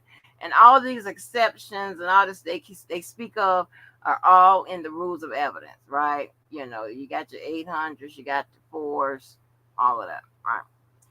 On the rule, under federal rule of evidence 803 6, evidence is not excluded by the rule against hearsay if it is a record of an act, event, condition, opinion, or diagnosis. If a the record was made at or near the time by or from information transmitted by someone with knowledge. B. The record was kept in the course of a regularly conducted activity of a business, organization, occupation, or calling, whether or not for profit. C. Making the record was a regular practice of the activity. D. All these conditions are shown by the testimony of the custodian or another qualified witness or by a certification that complies with Rule 902.11 or 12 or with a statute permitting certifications, and the opponent does not show that some of the information or the method of or circumstances or preparation indicate a lack of trustworthiness. Federal Rules of Evidence 803.6. McDavid has made no showing that the proper documents were kept in the course of regularly conducted activity, or that making such records was a regular practice of that activity. The documents themselves appear irregular and unstandardized in both format and content, rather than the simple act of recording observable information as contemplated by the business record exception. For preparation of the documents apparently involves selection, interpretation, and summarization of third-party witness statements and other information as compiled by private investigator. Business records are inadmissible if the source of the information or the method of circumstances of preparation indicate a lack of trustworthiness. Case law. Where, for example, an investigative report of a prison officer is based upon or includes statements from prison inmates, that the resulting report may not come within the business record exception, while the prison officer qualifies as acting within the regular course of business. The informant does not. That's case law. Moreover, such lack of trustworthiness is only enhanced where a non-affiliated investigator may have pecuniary motive to skew a report in favor of the client that hired him, for a damaging report may result in the clients looking elsewhere next time around. Case law. From the dates they bear, the records were also not consistently made at or near the time of the underlying event or transmission of the information. For example, one of the investigative reports asserts that it is a brief summary of the sting that took place a year ago. That report is dated April 15, 2002, and describes acts and communications that purportedly occurred in December 2000 and January 2001, well over a year earlier. Another report dated January 19, 2001, purportedly summarized an investigative interview with Jane and her parents 2 weeks earlier on January 5, 2001. Yet another report titled Current Status includes no dates for the information upon which it purportedly was based. Case law. Let's see, in January 23, 2013, stated that an undersigned, undated investigation notes not sufficiently trustworthy to warrant our consideration. No custodian or any qualified witness will be able to establish that any of the documents actually were made by or from information transmitted by a person with knowledge of their content. Reference. Mr. Palladino, the only person with the direct knowledge of the creation of the documents and the source of the information contained therein, is deceased, and to the extent that Mr. McDavid seeks to call a former administrative assistant with Palladino and Sutherland to testify, she would not be able to verify the information underlying the proper documents. The former administrative assistant told federal agents that she was familiar through her secretarial duties with the proper documents, which she helped compile in response to the government subpoena, but did not have knowledge of the documents, sourcing, or veracity. Reflecting this fact, in an August 24, 2002 document titled Declaration Certifying Records of Regularity Conduct Activity proposed to accompany Mr. McDavid's proper documents, the former administrative assistants in a handwritten edit replaced these documents are the original or duplicates of the original records kept in custody of Palladino and Sutherland Inc.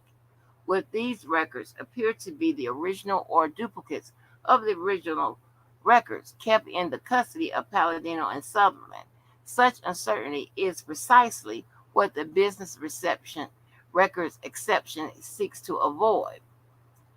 Importantly, most of the proper documents are addressed to attorneys and mainly expressly reference connections to ongoing or anticipated litigation.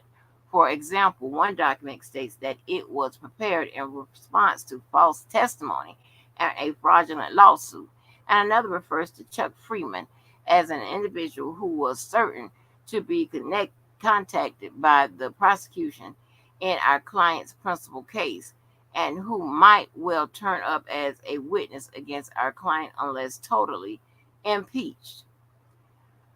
Numerous proffered documents reference efforts to gather impeachment information. These facts indicate that the records were prepared for the purpose of litigation rather than as a part of regular standardized business practice and thus do not fall within the business record exception. Individually and in combination, the documents bear strong and it must be supposed to be strong indication, but it says strong indicia, indicia, maybe that's a word, of the untrustworthiness of concern at the heart of the hearsay rule.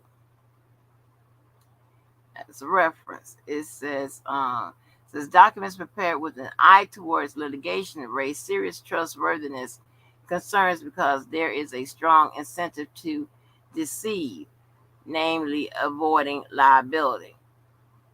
Okay, so that makes sense. So they're saying like documents that that you prepare in anticipation of some type of legal situation, whatever, can be misleading or unreliable based on the nature and what in which you are preparing those documents. Let's see.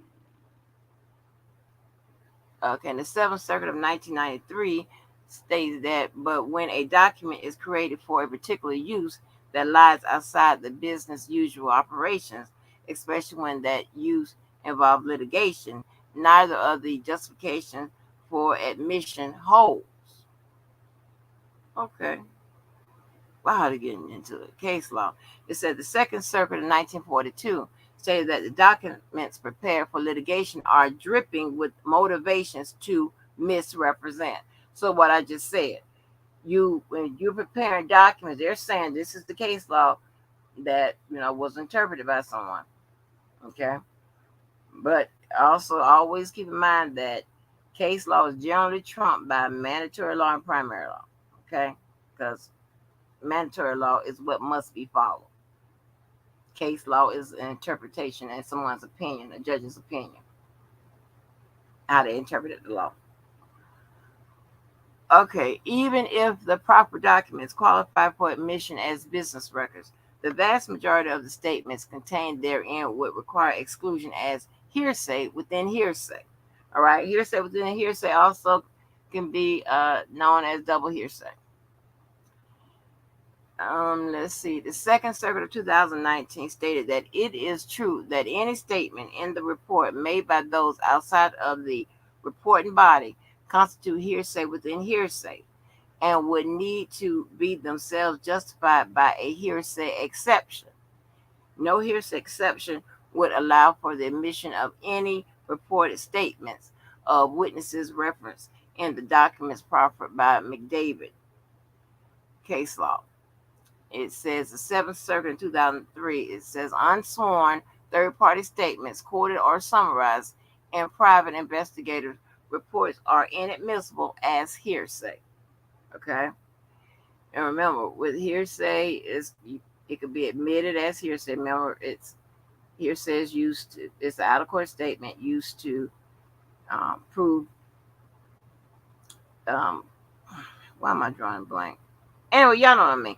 Prove what is stated in a statement, right? And remember, what's stated in the statement and the facts of whatever it's trying to prove must match. Okay, in other words, the facts in the case. So if somebody's saying that they saw me shoot somebody on Monday, then I had to have shot somebody on Monday. All right, or hearsay can come in as an exception. Okay. Let's see. Where was I? All right, this was hearsay. All right, so the Third Circuit of 2008 statements to private investigator did not qualify for residual exception to hearsay prohibition. And remember, I told you hearsay is an ML. Judges get it wrong. Attorneys definitely get it wrong. It's a whole bunch of bullshit. And it's a whole bunch of exceptions, and then whether or not, if it's hearsay or not, and all of that bullshit, whatever. And if it's not hearsay, it's generally admissible, all kinds of shit. So, listen, if y'all wanna, take your time and investigate and research hearsay if you want to, beyond what I told y'all, go right ahead. But have your fun doing that. But it's too much. They even getting into double hearsay. This is crazy. Even more fraudulent. Fundamentally, McDavid has not established that any of the proper documents are relevant to a fact issue in this case, as Federal Rules Evidence 401 requires. The first three proper documents relate to an individual, AW, who is neither a prosecution nor a defense witness, as far as the government has been made aware, and that bears no relation to any of the charged offenses. The sixth and seventh proper sets of documents, apart from being barred both as hearsay under Federal Rules of Evidence 802 and improper character evidence under Federal Rules 608A and B, contain numerous references to individuals who will not be called as witnesses and purported events having no connection to this case, and in any event have no relevance given that Freeman's extensive cross-examination has already concluded. So remember the Confrontation Clause, remember Crawford, remember Brooklyn. We covered that long before those attorneys that's on the defense side brought those up, right? So, it says the fourth through fifth proper documents, which relate to Jane and Jane's parents, cover information already entered in evidence via testimony.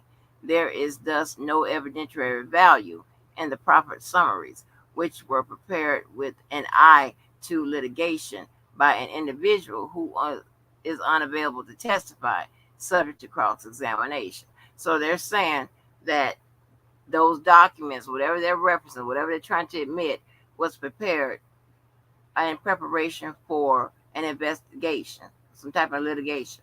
So, therefore, they cannot be relied upon anyway. So, why should they be admitted? It says, finally, two of the proper documents, the memo to counsel regarding two intermediaries and the compilation of documents containing, among other things, impeachment information about Charles Freeman, contain Palladino's own commentary and opinions about Freeman's character, and extensive personal information about Freeman developed during Palladino's investigation. Palladino's own views about Freeman are not relevant and far exceed the limits of admissible character evidence. Freeman was not cross-examined about much of the personal information at trial that this document contains. Even if relevant, the information should be excluded pursuant to Rule 403. The proffered information contained in these two documents is unduly prejudicial, unfairly injects and uncross-examined individuals' views about Freeman's credibility into the jury's own assessment of Freeman's credibility, inserts extraneous and otherwise inadmissible personal information about Freeman that McDavid did not elicit on cross-examination, and misleads the jury to wait to give the contents of Palladino's report. So apparently, in those whatever they're trying to get admitted, McDavid with these reports and shit talks about Freeman's credibility. That's interesting. Hold on, y'all. Give me a minute.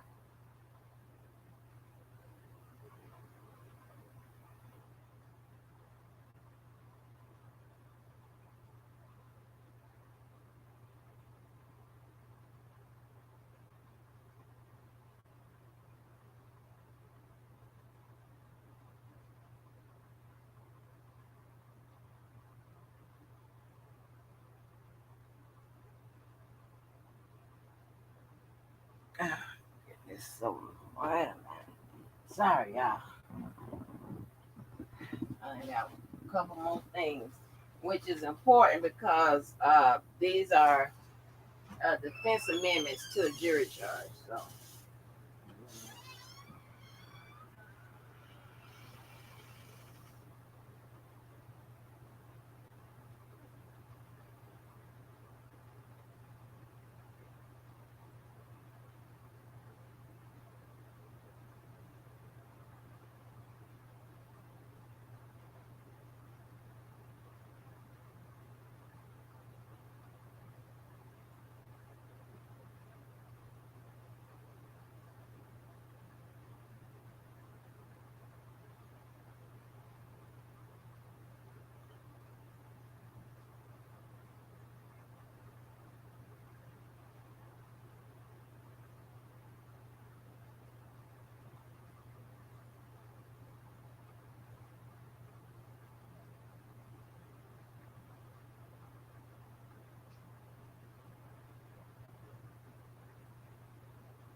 I'll be running so hard to get down in that goddamn kitchen, child. Shit. Oh, God, y'all. I had to give me some more proteins. I'm doing all kinds of shit I'm eating online. Y'all just gonna have to please forgive me. I'm trying to mind my matters. I had to give me another drink. Put this in the refrigerator in here. Hold on. Oh, got nothing else. Right this goddamn. Oh, shit.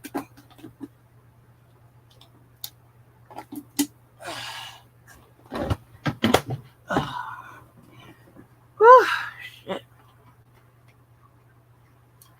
Okay. To any extent, McDavid were to argue that argued that the proffered documents are admissible, not for their truth, okay? Meaning it can't be admitted as hearsay, right? It's not for the truth. It's not for the truth to prove the truth of the matter asserted in the statements, right? So can't be hearsay.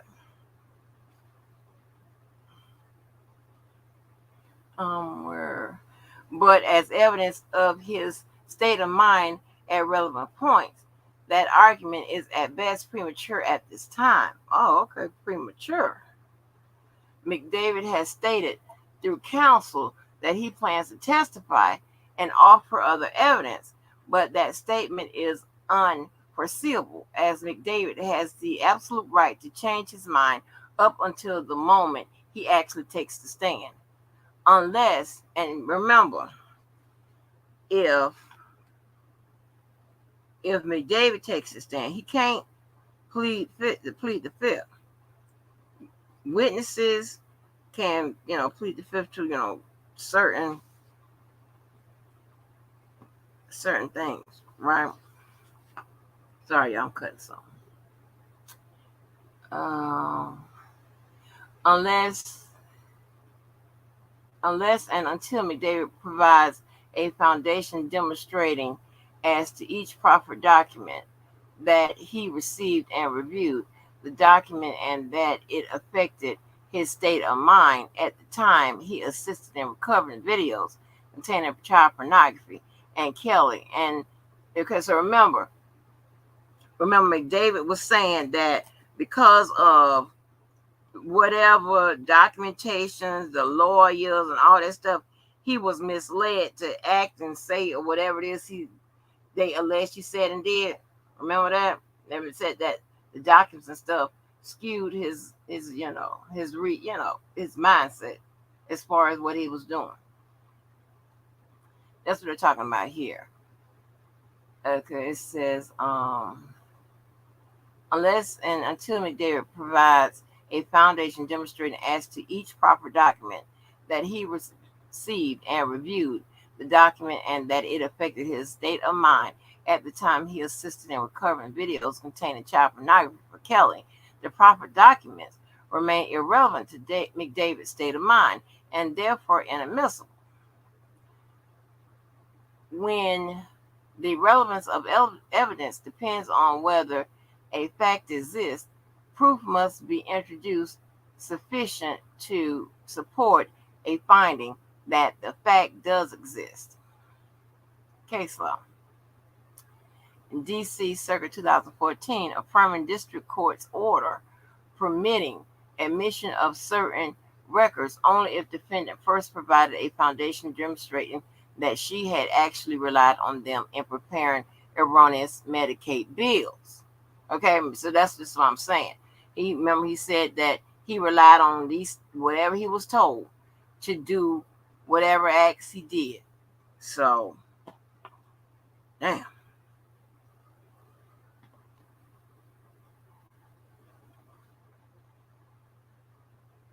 It's at the Seventh Circuit in 1981, affirming district court's exercise of discretion to preclude evidence of statements made to a defendant offered to show the defendant's mental state because there was an insufficient foundation that the statements, which reflected the speaker's state of mind, actually had an effect on defendant's state of mind.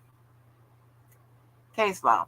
The Eighth Circuit in 1984 upholding exclusion of evidence related to violent propensities of defendant's accomplice in the absence of evidence showing that defendant's knowledge of this propensity contributed to defendant's unreasonable fear of death or serious bodily harm if he did not participate in the robbery. Case law. The Third Circuit of 1982 stated that excluding evidence of gangland slayings of witnesses in absence of proof that defendant had knowledge of the slayings when he testified falsely before the grand jury. In sum, defendant has not established that the proper documents are relevant and admissible under rules of evidence. Therefore, they should be excluded. Conclusion: for the foregoing reasons, the United States respectfully requests that the court exclude the proper documents from the admission into evidence at trial. Mm-mm-mm.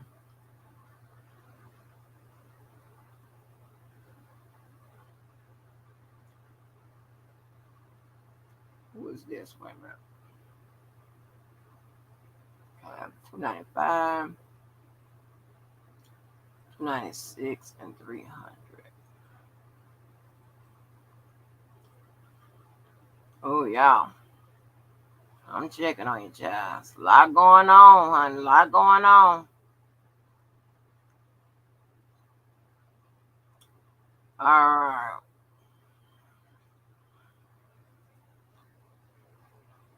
One minute.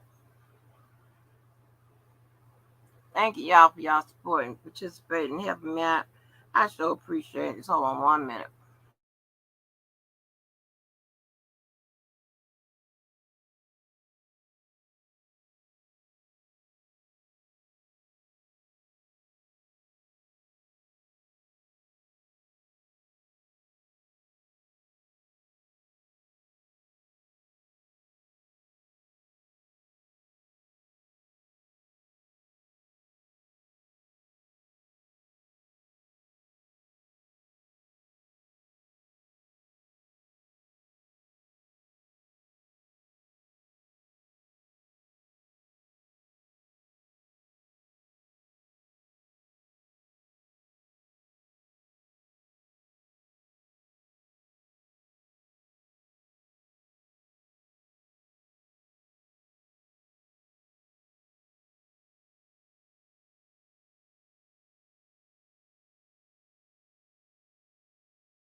Okay, sorry about that, child. I'm trying to chomp on my food. Okay, now, so Angie, why are you reading this? Well, this is important. This is defendant Darren McDavid's proposed jury instructions, right? This is a part of what is supposed to be used to decide someone's innocent or guilt. Also, it gives us a clear understanding of the elements, what's supposed to be, which is what's supposed to be used to prove, or determine someone's innocence or guilt, right? So now they're asking to make, um, to add their, this is the time where they just, add their part into the jury instruction. The government has, and they may submit some extra stuff, or whatever, along the, before they deliver it to the jury. And of course, the defense has. But these motherfuckers are at work. So let's see. Defendant Darren McDavid's proposed jury instructions comes now. Defendant Darren McDavid and through his undersigned attorneys, Bo Brentley and Vadim Gosman, and hereby request that the following proposed instructions be given in this case. This should be interesting. 1. Count 5 of the indictment charged defendant Robert Kelly and Darren McDavid with conspiracy to violate 18 U.S.C. Section 1519. In order for you to find the defendant guilty of this charge, the government must prove that each of the 3 following elements beyond a reasonable doubt as to that defendant. Whoa, let's see what it says. The conspiracy as charged in count 5 existed. Okay. The defendant knowingly became a member of the conspiracy with an intent to advance the conspiracy. So that's the overt acts and all of that. Well, that's not the overt acts, but that's the act. And one of the conspirators committed an overt act in the effort to advance the goal of the conspiracy sometime after July 11, 2014. An overt act is any act done to carry out the goal of the charged conspiracy. The government is not required to prove all of the overt acts charged in the indictment. The overt act may itself be a lawful act. If you find from your consideration of all of the evidence that the government has proved each of these elements beyond a reasonable doubt, then you should find the defendant guilty. If, on the other hand, if you find from your consideration of all of the evidence that the government has failed to prove any one of these elements beyond a reasonable doubt, then you should find the defendant not guilty. Okay, so that idiot over there was reading the goddamn jury instructions with her dumb ass. Like wolves shouldn't be trying to decipher and determine and interpret this shit as if the judge was one sided and all this, and she reading a jury charge. I'm like, you dumb motherfucker. Your jury charge, I ain't never seen somebody that stalks and look for the information, whatever. Of course, you don't try to take the bad, and if it's good, try to turn it bad. But a jury charge is a compilation of the defendants and the prosecutors' demands for the jury charge when the judge delivered it to the jury as to how to decide and determine the outcome of this case. All right? It's not a one-sided event or whatever, and it's, not based on the judge's feelings. Ugh. Dumbass. McDavid Instruction 2. Objection to the conspiracy. The specific conspiracy charge in Count 5 is a conspiracy to conceal, cover up, falsify, or make a false entry in a record, document, or tangible object containing documents or records in violation of 18 U.S.C. Section 1519. To prove that a conspiracy existed, the government must prove beyond a reasonable doubt that the defendant had an agreement or mutual understanding with at least one other person to violate 18 U.S.C. Section 1519.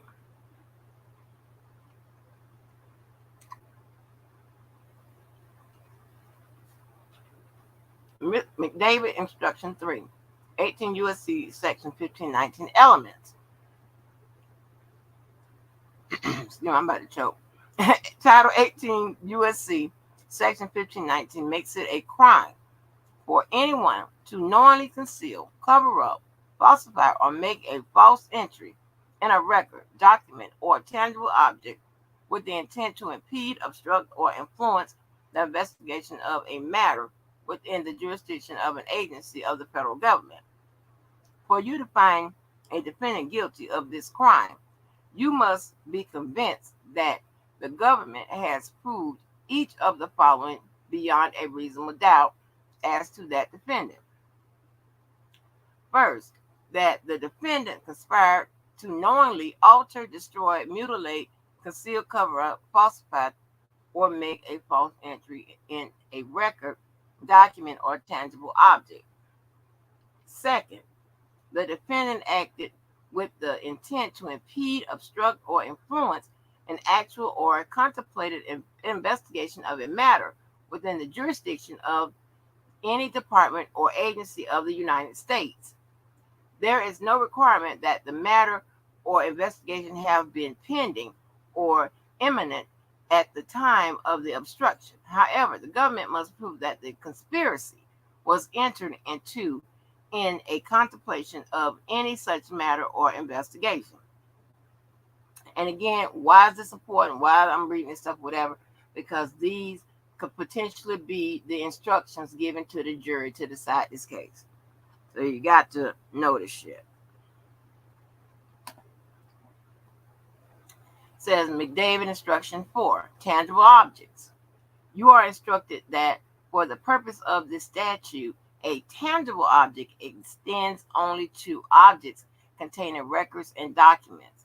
It does not extend to all objects in a physical world. So remember, that's what I was telling you. It doesn't have to be a physical thing, be tangible. It doesn't have to be physical in order to move across state lines and to be a vehicle in order to facilitate a crime. You are instructed that a videotape depicting child pornography is not by itself a tangible object within the meaning of this statute. You are instructed that providing a false statement to law enforcement officers does not by itself constitute falsifying or making a false entry into a record or document. McDavid's instructions number 5, statute of limitation. The defendant may not be convicted of a conspiracy that terminated more than 5 years before the indictment was returned. Oh, okay. Now we get in the scope of the statute of limitation with regards to this conspiracy shit. Okay, let me see something. Child, they teaching us today. The indictment in this case was returned on July 11, 2019. Thus, the defendants may not be convicted of a conspiracy that terminated on or before July 11, 2014. So,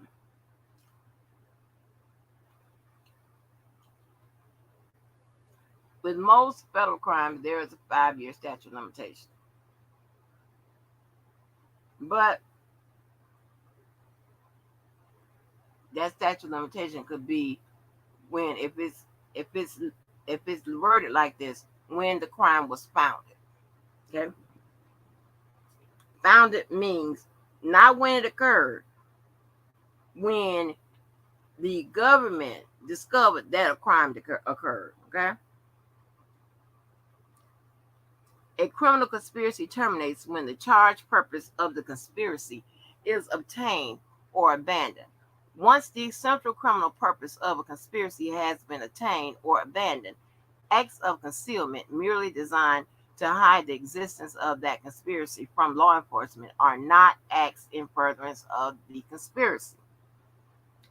In order to prove that a defendant knowingly participated in a conspiracy that continued after July 11, 2014, the government must prove as to that defendant: 1, that the central criminal purpose of the conspiracy had not been obtained or abandoned prior to July 11, 2014.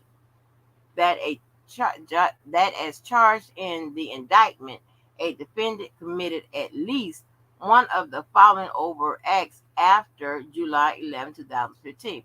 Remember what they was arguing about, the overt acts that further the conspiracy, right? That constituted an overt act, pretty much. I don't know if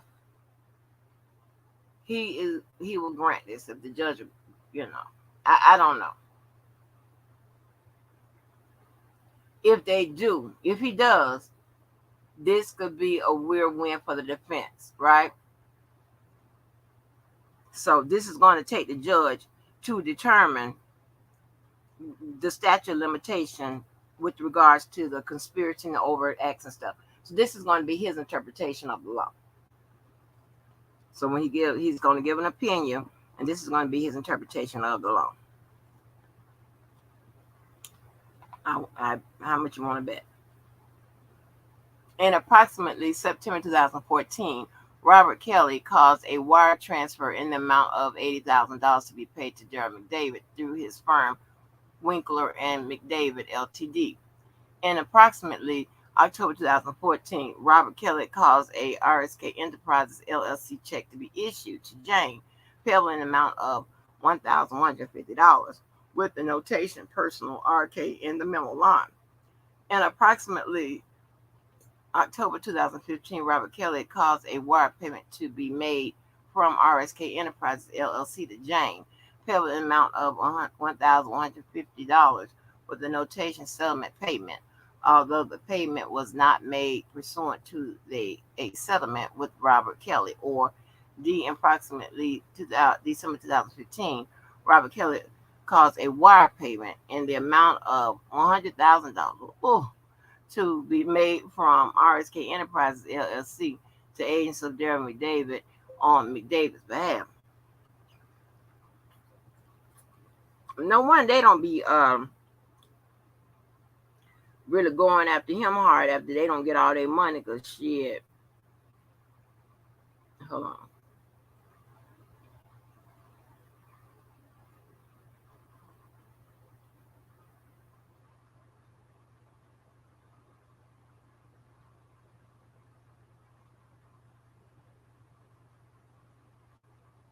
Because his first drop on your ass, 100 grand, shit. I'm like, what, you owe me about another 10, 20,000, shit. I try to get it at you, whatever, but I ain't gonna be worried. You don't too much. You don't drop me 100 on me. God damn, I got money.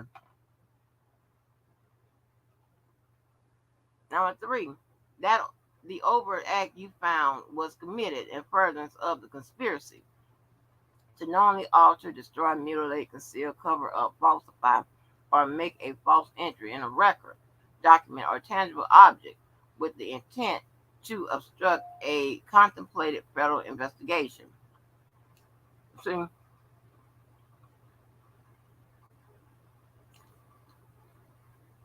it says or a tangible object. So it doesn't, I don't think it meant that the government has to prove that it was a tangible object. So it could be a tangible object. McDavid instruction number 6. Unanimity on overt acts.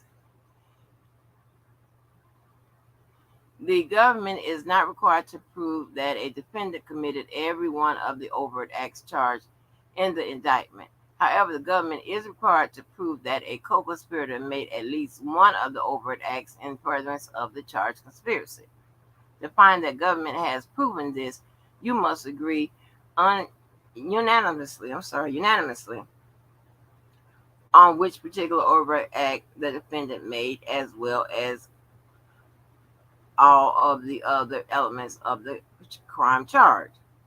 For example, if some of you were to find that the government has proved beyond a reasonable doubt that in approximately September 2014, Kelly caused a wire transfer in the amount of $80,000 to be paid to McDavid through his firm, and he did so for the purpose of furthering the charged conspiracy, and the rest of you were to find that the government has proven beyond a reasonable doubt that in approximately October 2014, Kelly caused a RSK Enterprise LLC check to be issued to Jane payable in the amount of $1,150, and that he did so in furtherance of the charged conspiracy, then there would be no unanimous agreement on which overt act the government has proved. On the other hand, if all of you were to find the government has proven beyond a reasonable doubt that in approximately September 2014, Kelly caused a wire transfer in the amount of 80 grand to be paid to McDavid, and he did so for the purpose of advancing the charged conspiracy, then there would be a unanimous agreement on which overt act the government proved.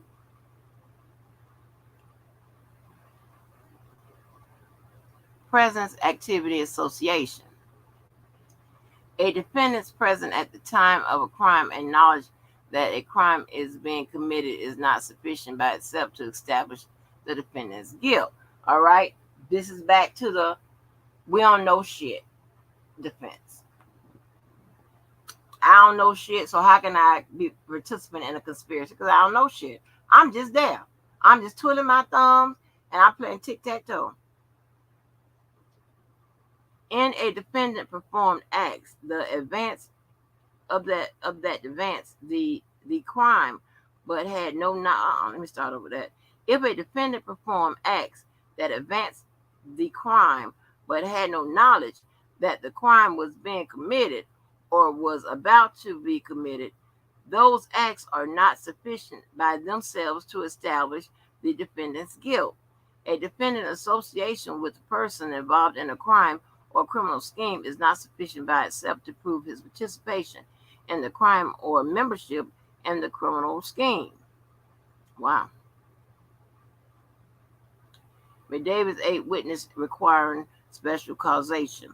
Remember, causation means that, cause and effect, right? And it is evaluated by the but-for test. But for R. Kelly action, the results would have never happened, right? But for.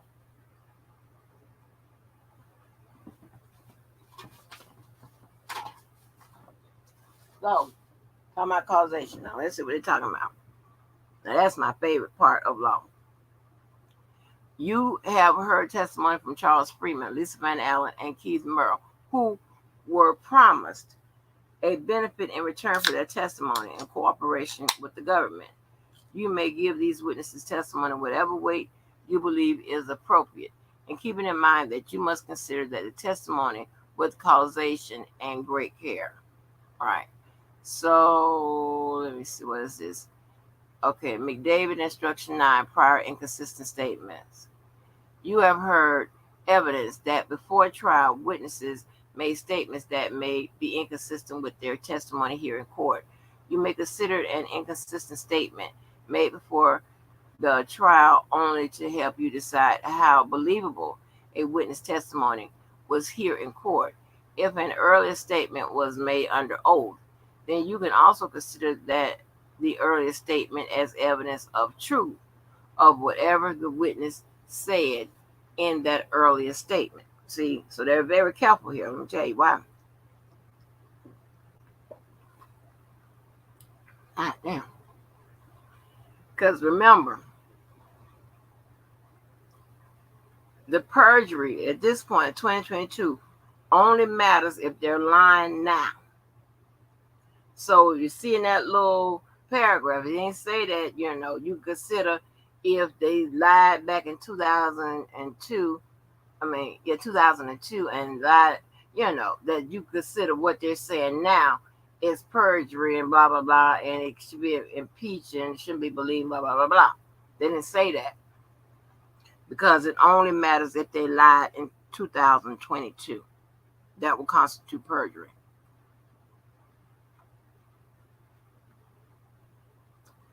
Okay.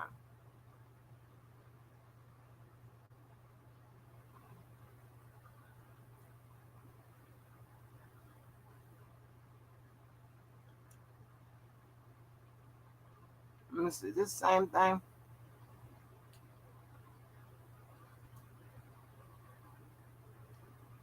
Hold on, this one might be the same thing.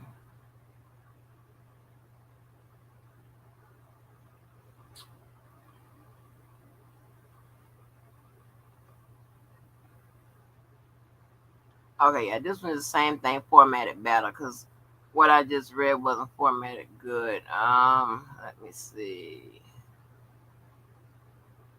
All right, and this one, this is a 3-pager, and we would be done, honey, done.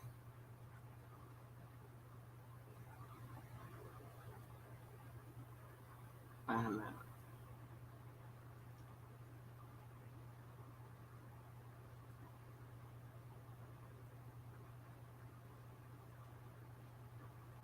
Okay, is it large?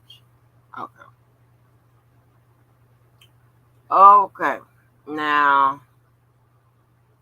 this is another supplement to the jury, to supplement to the government's proposed jury instruction. Now, this is the government side. This is what they supplement. Okay, it says the United States of America by its attorney John R. Locke Jr., United States Attorney for the Northern District of Illinois, hereby submits a supplement to the government proposed jury instruction. The government's initial set of proposed instructions was filed on August 4th, 2022, reference 251. Because the government based its submissions on the anticipated trial evidence, the government may ask this court for permission to supplement or modify the proposed jury instructions as appropriate. Okay, let's see what they want.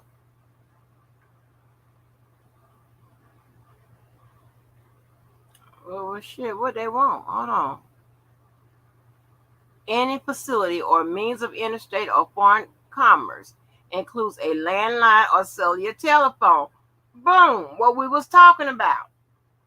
Okay, they want that included as a method of interstate or foreign commerce. A telephone as a line, because they said, hey, you can call your ass cross the goddamn state line. You call somebody else. That is an electronic device. That electronic device can facilitate movement across the goddamn state lines, right? Which they want that to be considered interstate or foreign commerce. A person who makes or receives a telephone call using a landline or a cellular telephone uses a facility or means of interstate commerce. Boom! God damn it. When I already went through this, and damn, we be getting this shit right over here. I'm telling you, we be right. So yeah, so now they want that in. Okay, and remember this jury instructions, aka jury charge, is a combination of what the defense and the prosecution want the judge to deliver to the jury so they can make a determination as if these guys are innocent or guilty. So I'm right around the front. What's good with the Sonya Davis? I see it just came in. Yeah, so that was a lot of reading, y'all. A lot of important reading. Because that stuff is what they're going to use to determine the innocence or guilt of these people. And then it also provides us a little checklist to see did they do it. Because while y'all listen to the testimony that's being read by Atmos, you could say, hey, did the government prove their case so far? And then now upcoming with tomorrow is the defense. I can't wait to see the updates on that. So anybody that's updating they messy board or core live updating it and shit, and I'm gonna be listening in and I'm gonna be reading because I want to know how they're gonna attack this shit. I think they're putting up a real good fight with regards to the conspiracy. If a telephone, and it's an electronic device that facilitates movement across state lines, is added, that's a game changer.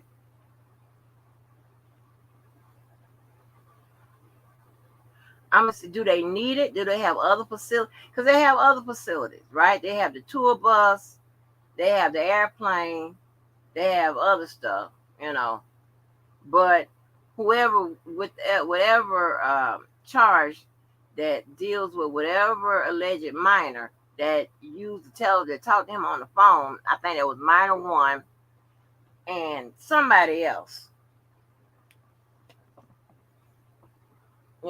That could be very important to their element, improving, their element with regards to that charge. I don't know.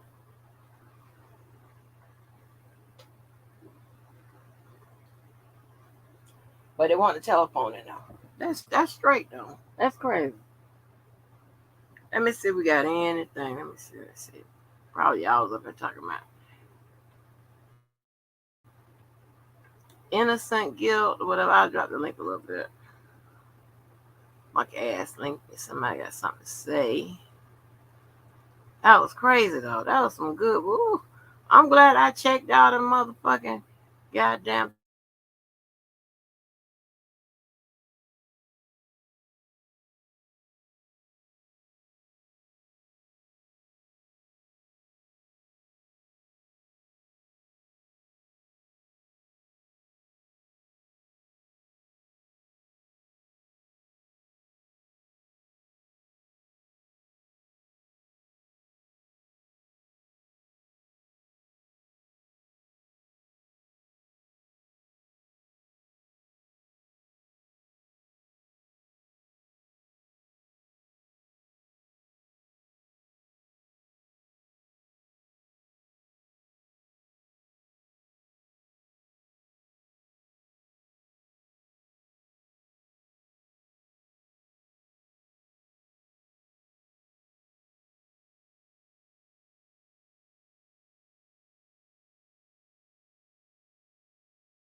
Okay, I dropped that little funky ass link for a minute.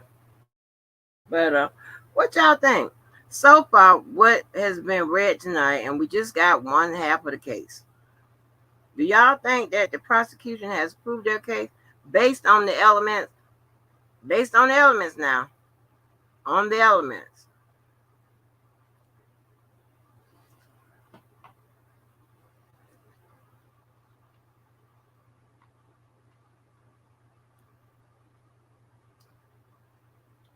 And even, and I know this is gonna be crazy, but even that the people that done lied and gave inconsistent statements and the people with immunity deals, whatever, did they establish the elements though? That's what is going to be in the instructions. Well, not in it, not like that exactly like what I said, but did their testimony and all of that establish the elements?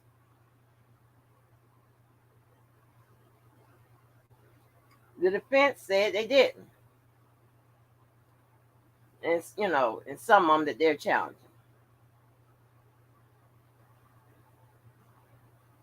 They're saying that who's the guy? Merle didn't see no child pornography and all of this.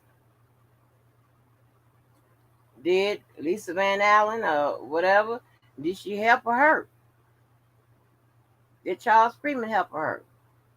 Like, did what they said they saw, what they were involved in, establish those elements?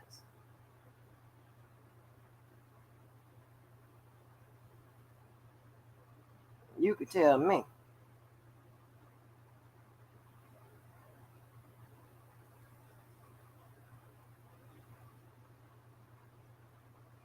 You can definitely tell me. Oh, goddamn, I've been here 4 hours and 20. Oh my gosh, I ain't know I was on here that long. They dropped that shit like goddamn Jordan, as JoJo would say. But yeah, that's crazy.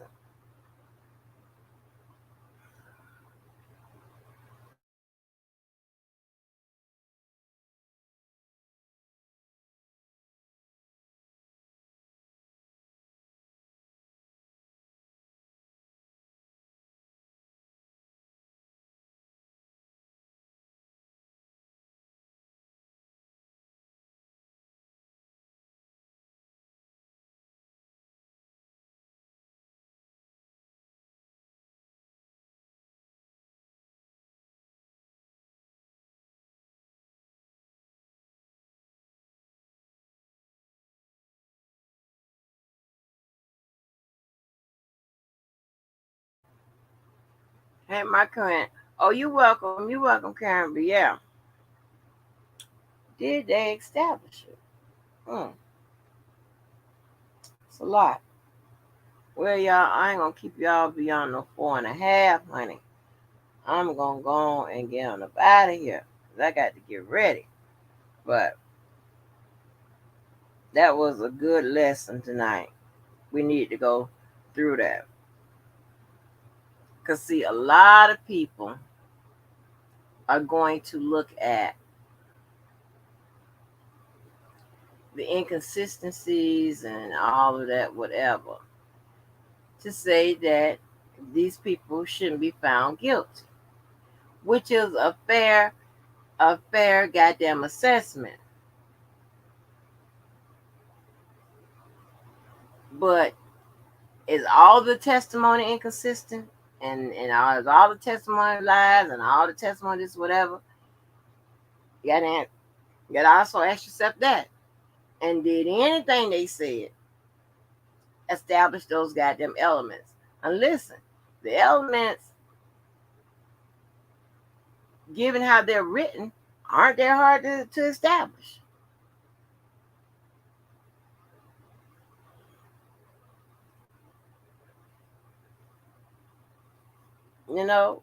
Somebody get them that done told a lie and done lied for goddamn shit 20 years, aka Lisa Van Allen, and what's the girl name? All the people that done told her goddamn lies and shit. Did they lie about what was on the tape? Did they lie about the money? Did they lie about the, the conspiracy of people come and get the tapes? Did they lie about who was there? And that, I mean, in 2022. I'm asking, did they establish the elements? The prosecution said they did. And defense said they didn't, definitely with regards to the conspiracy. And then another thing, by challenging that conspiracy, you are also challenging the people that was involved in it, right? You're challenging Lisa, who is an embattled, goddamn problematic ass witness, and the rest of them. So if you can get rid of that, and how many years I said with the conspiracy? Hold on.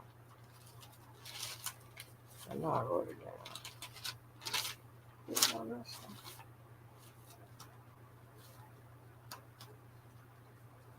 How much was it? Was it 5 years of life or something? 5 to life or both? Something like that. 5 to life. Well, anyway, you get rid of that, and you just dealing with that other shit, right?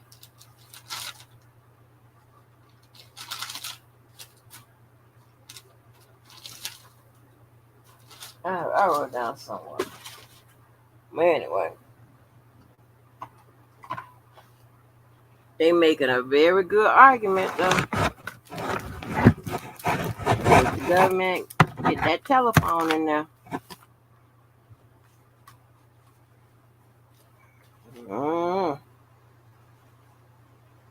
Trying to look for how many years, child.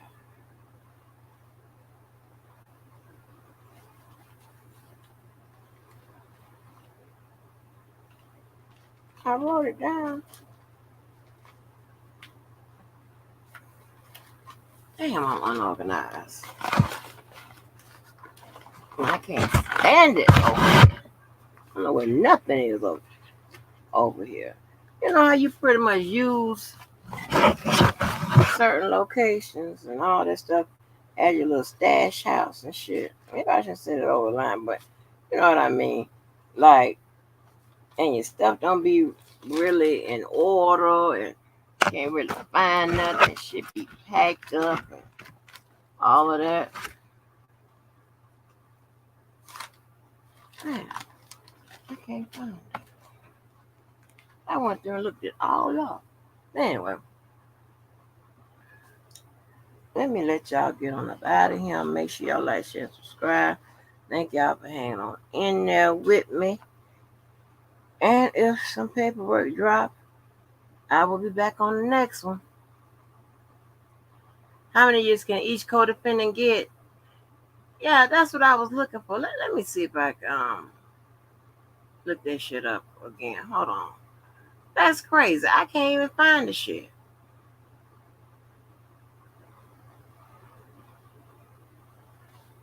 Because McDavid is on 3 charges. Indictment should be 93. And we went through this.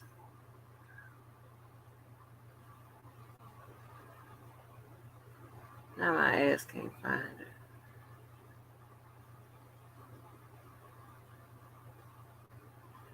So McDavid is on what that is. Well, he's on count 6. And there we go.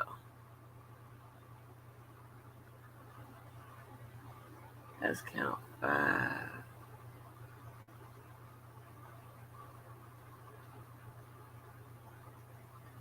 Is he on count 5?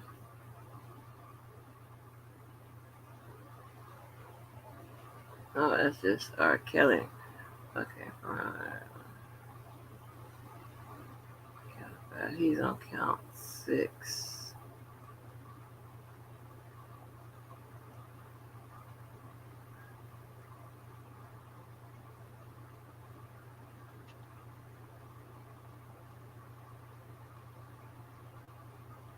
Yeah, he's on count 6.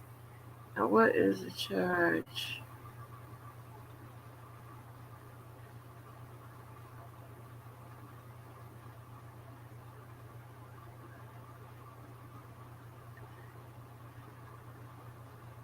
Okay, so 18 USC 2252A. Hold on. What is that? 18 USC 2252.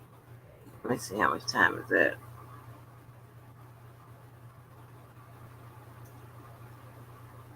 18 USC 2252A.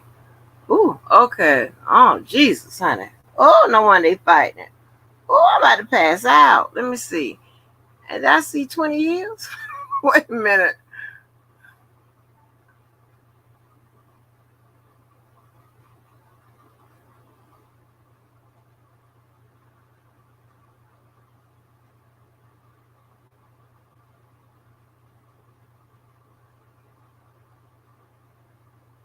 Okay. Should be in prison no less than 5 years and no more than 20.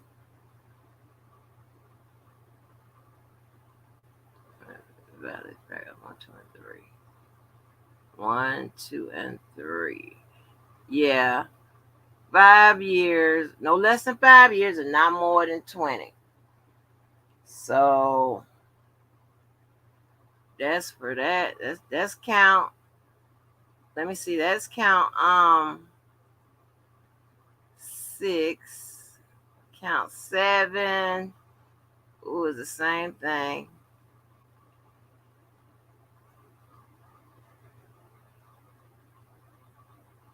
Hold on. And B. Yeah. Okay. Ooh. Count 8 is the same thing. No less than 5, no more than 20. Count 9 is USC. Oh, count 9 is just R. Kelly on him. Count 10 is just R. Kelly. R. Kelly. Count 8. Where is Milton? Let me see what Milton is on count. What? Milton's on count 6. So yeah, 5, no more than 20. That's your answer, Karen. 5, no more than 20. But y'all, I'm gonna get up out of here. So it's 5, no less than 20. And the other one is 30 to life.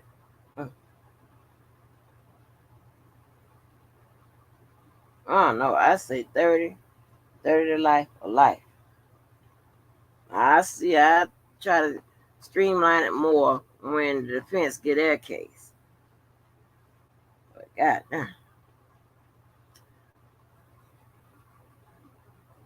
when you lie, your ears closed, Marquin.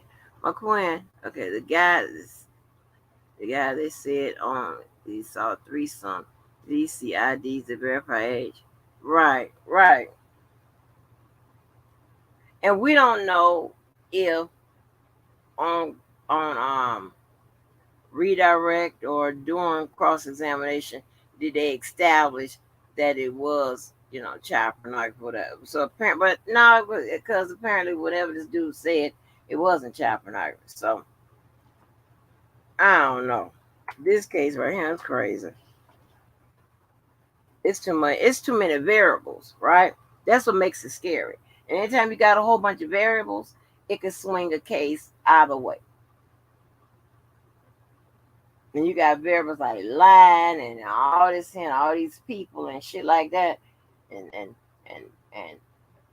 payments that doesn't specify that it's for some type of cover up or concealment, but they want you to infer that it is. That don't mean the jury have to think that the payments are for that. But however, if the government concludes by saying something like all the people that he paid was involved in some kind of conspiracy or this conspiracy, whatever, that can, tied up together in a boat. Even though the payment said this, that, and the third, that's part of the concealment. It's not going to say, for hiding and not testifying and lying to enforcement, all that bullshit. It's not going to say that in the memo line. If they can tie it up like that, I don't know. But anyway, Israel been charged for calling these ladies on the phone. Apparently, they are saying that using the telephone line is one of the facilities of interstate commerce. And again, that is an electronic device. So if you're calling someone on the phone per the government talking about, panties and all this bullshit, and it gradually goes into phone sex, and with the person that's alleged a minor, that is a crime.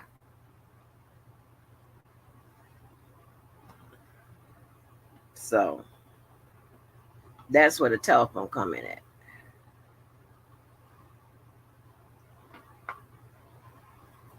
And it may be important to help strengthen the element of the interstate commerce, right?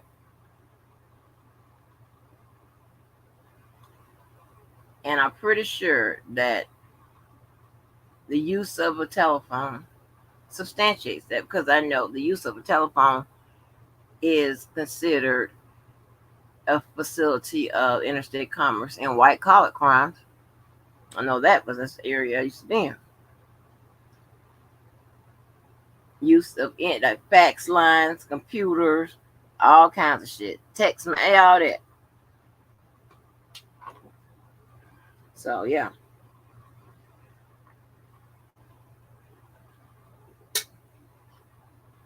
Sometimes you have to include certain language, certain references and emphasis in jury instructions so that will give the jurors a more streamlined way of thinking when deciding these cases, right?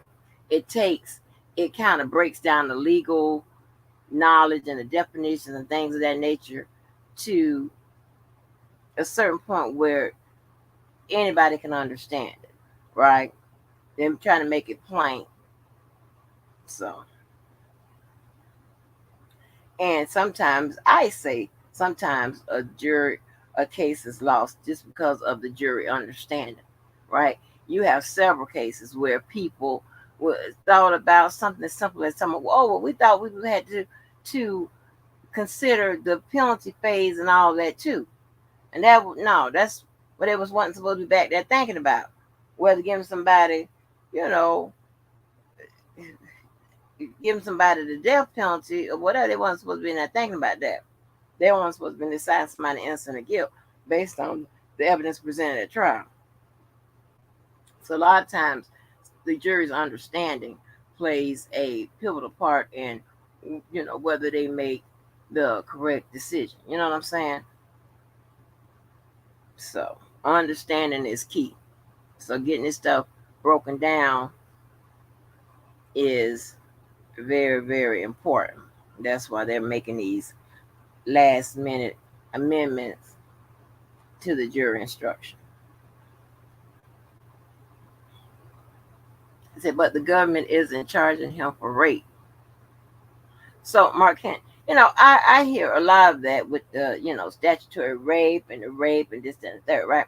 So listen, when you charge somebody with sexual abuse, that encompasses rape and all types of abuse. Having sex with somebody that can't give consent. Can't give consent means they're under the influence, or they under 18, or they under whatever, right? I hear a lot of people say they should charge them statutory rape, blah, blah, blah. And usually statutory rape is a state charge. Anyway,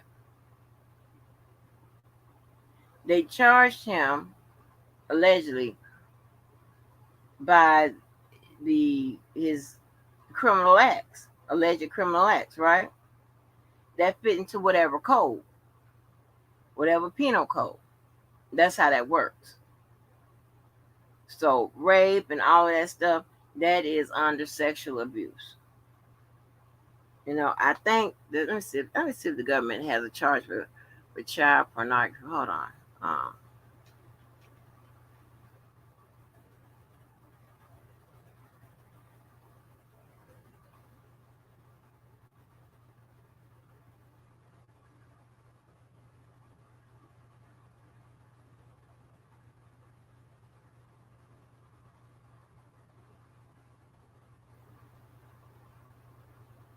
all right. So the child pornography comes in under sexual exploitation of a minor, right? That's the code at 18 USC 2252, right? That comes under that.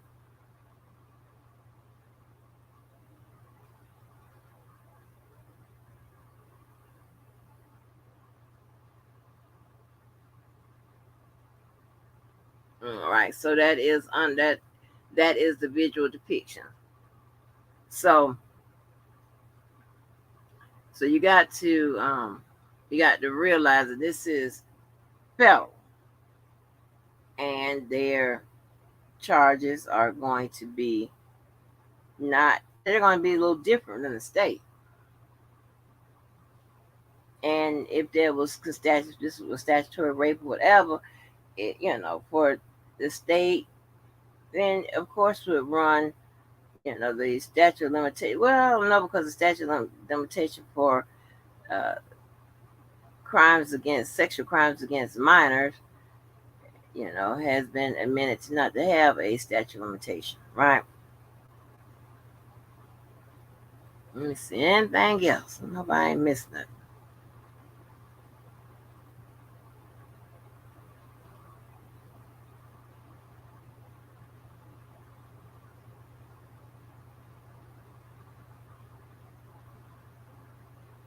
If J will use that for defense, the IRS coming for that. You know, I, you okay. If they have proof, why didn't they present it and prove it? So, the IRS. You know what? I don't know exactly everything you have to pay taxes on. So I wonder if a settlement or something like that is something you have to pay tax. Let me see. Do you pay taxes on a settlement? Hold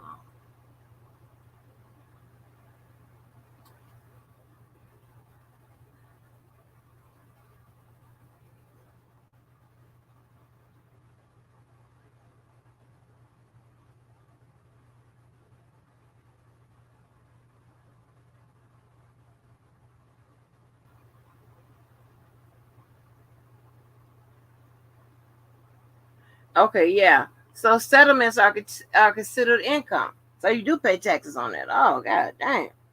Woo! It was very interesting what Greenberg did. What did Greenberg do? Greenberg, you might probably not still in here. Okay, if they have proof, why didn't they present it and prove it? So Vanessa, so proof I'm not sure what you mean exactly, but if you're talking about like physical evidence, something like that, to prove whatever the government is alleging, again, testimony, it constitutes as evidence. Now, the good thing about that is that you get to also determine, not you personally, but the jurors also get to determine whether that evidence, you know, aka the testimony, is believable, is reliable, right? The three R's: reliable, relatable, and relevant. That testimony has to be that. It has to fall in those categories, fall into those categories as well.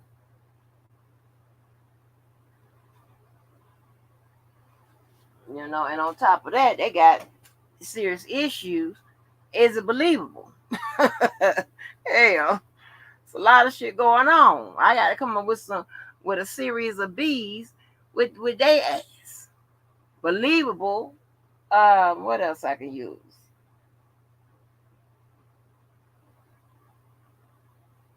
The I don't know. I'll come up with something. Yeah, that's crazy. Let me see. McDown, you're right. People are lying, but the jurors and evidence will have the final say. This show. Right. Right, girl Melanie. The evidence. That's what it's gonna come down to. Obstruction of justice, if not found, will set me okay. Obstruction of justice, if not found, will set McDavid and Brown free. Right. Yeah, and it could remove those charges for R. Kelly too, because the government have tied those three together, and as well as Brown to a certain extent, right? So if you can cast doubt on all the people involved in the conspiracy,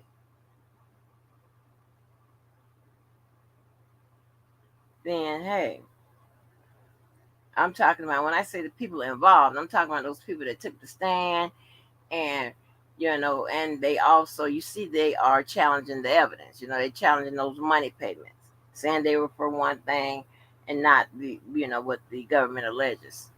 Says obstruction of justice if not found with there. The motion. If the motion is granted. Let's see. If that motion is granted. If that motion is granted, they have a very good chance. So if that motion is granted, it doesn't mean that.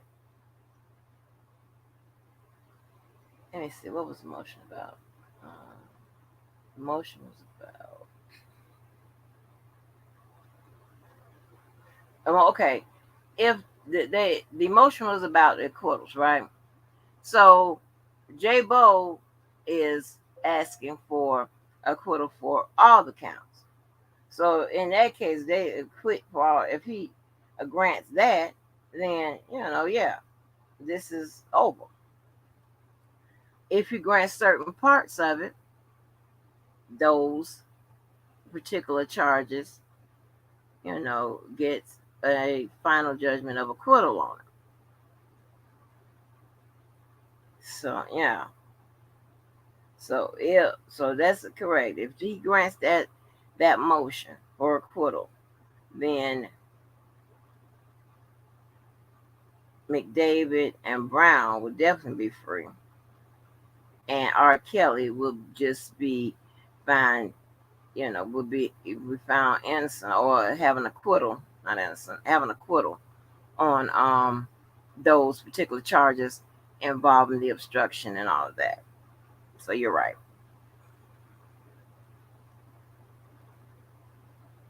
Oh, this has been very informational and back and forth and intelligent, and y'all had some good questions, and we got good information out there. Goddamn, thanks, y'all. We got a real good, deep, inside look at what the hell, you know, is going on in that goddamn with that evidence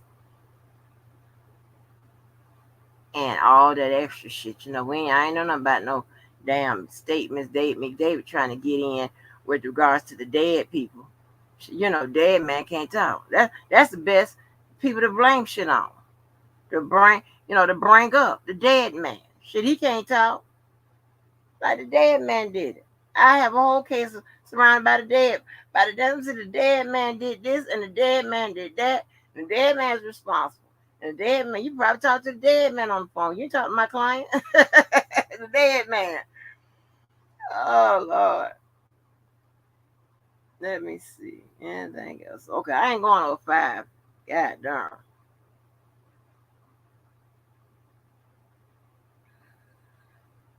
Anyway, y'all. Thanks again. Let me give y'all this friendly reminder. This is the friendly reminder. Do all of them things.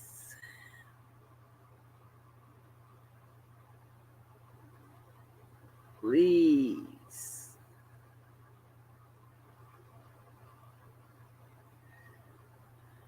Yes, honey. Thanks again to the host and the hostess, y'all, and everybody else. This has been another one in the books because you know what? We had to read.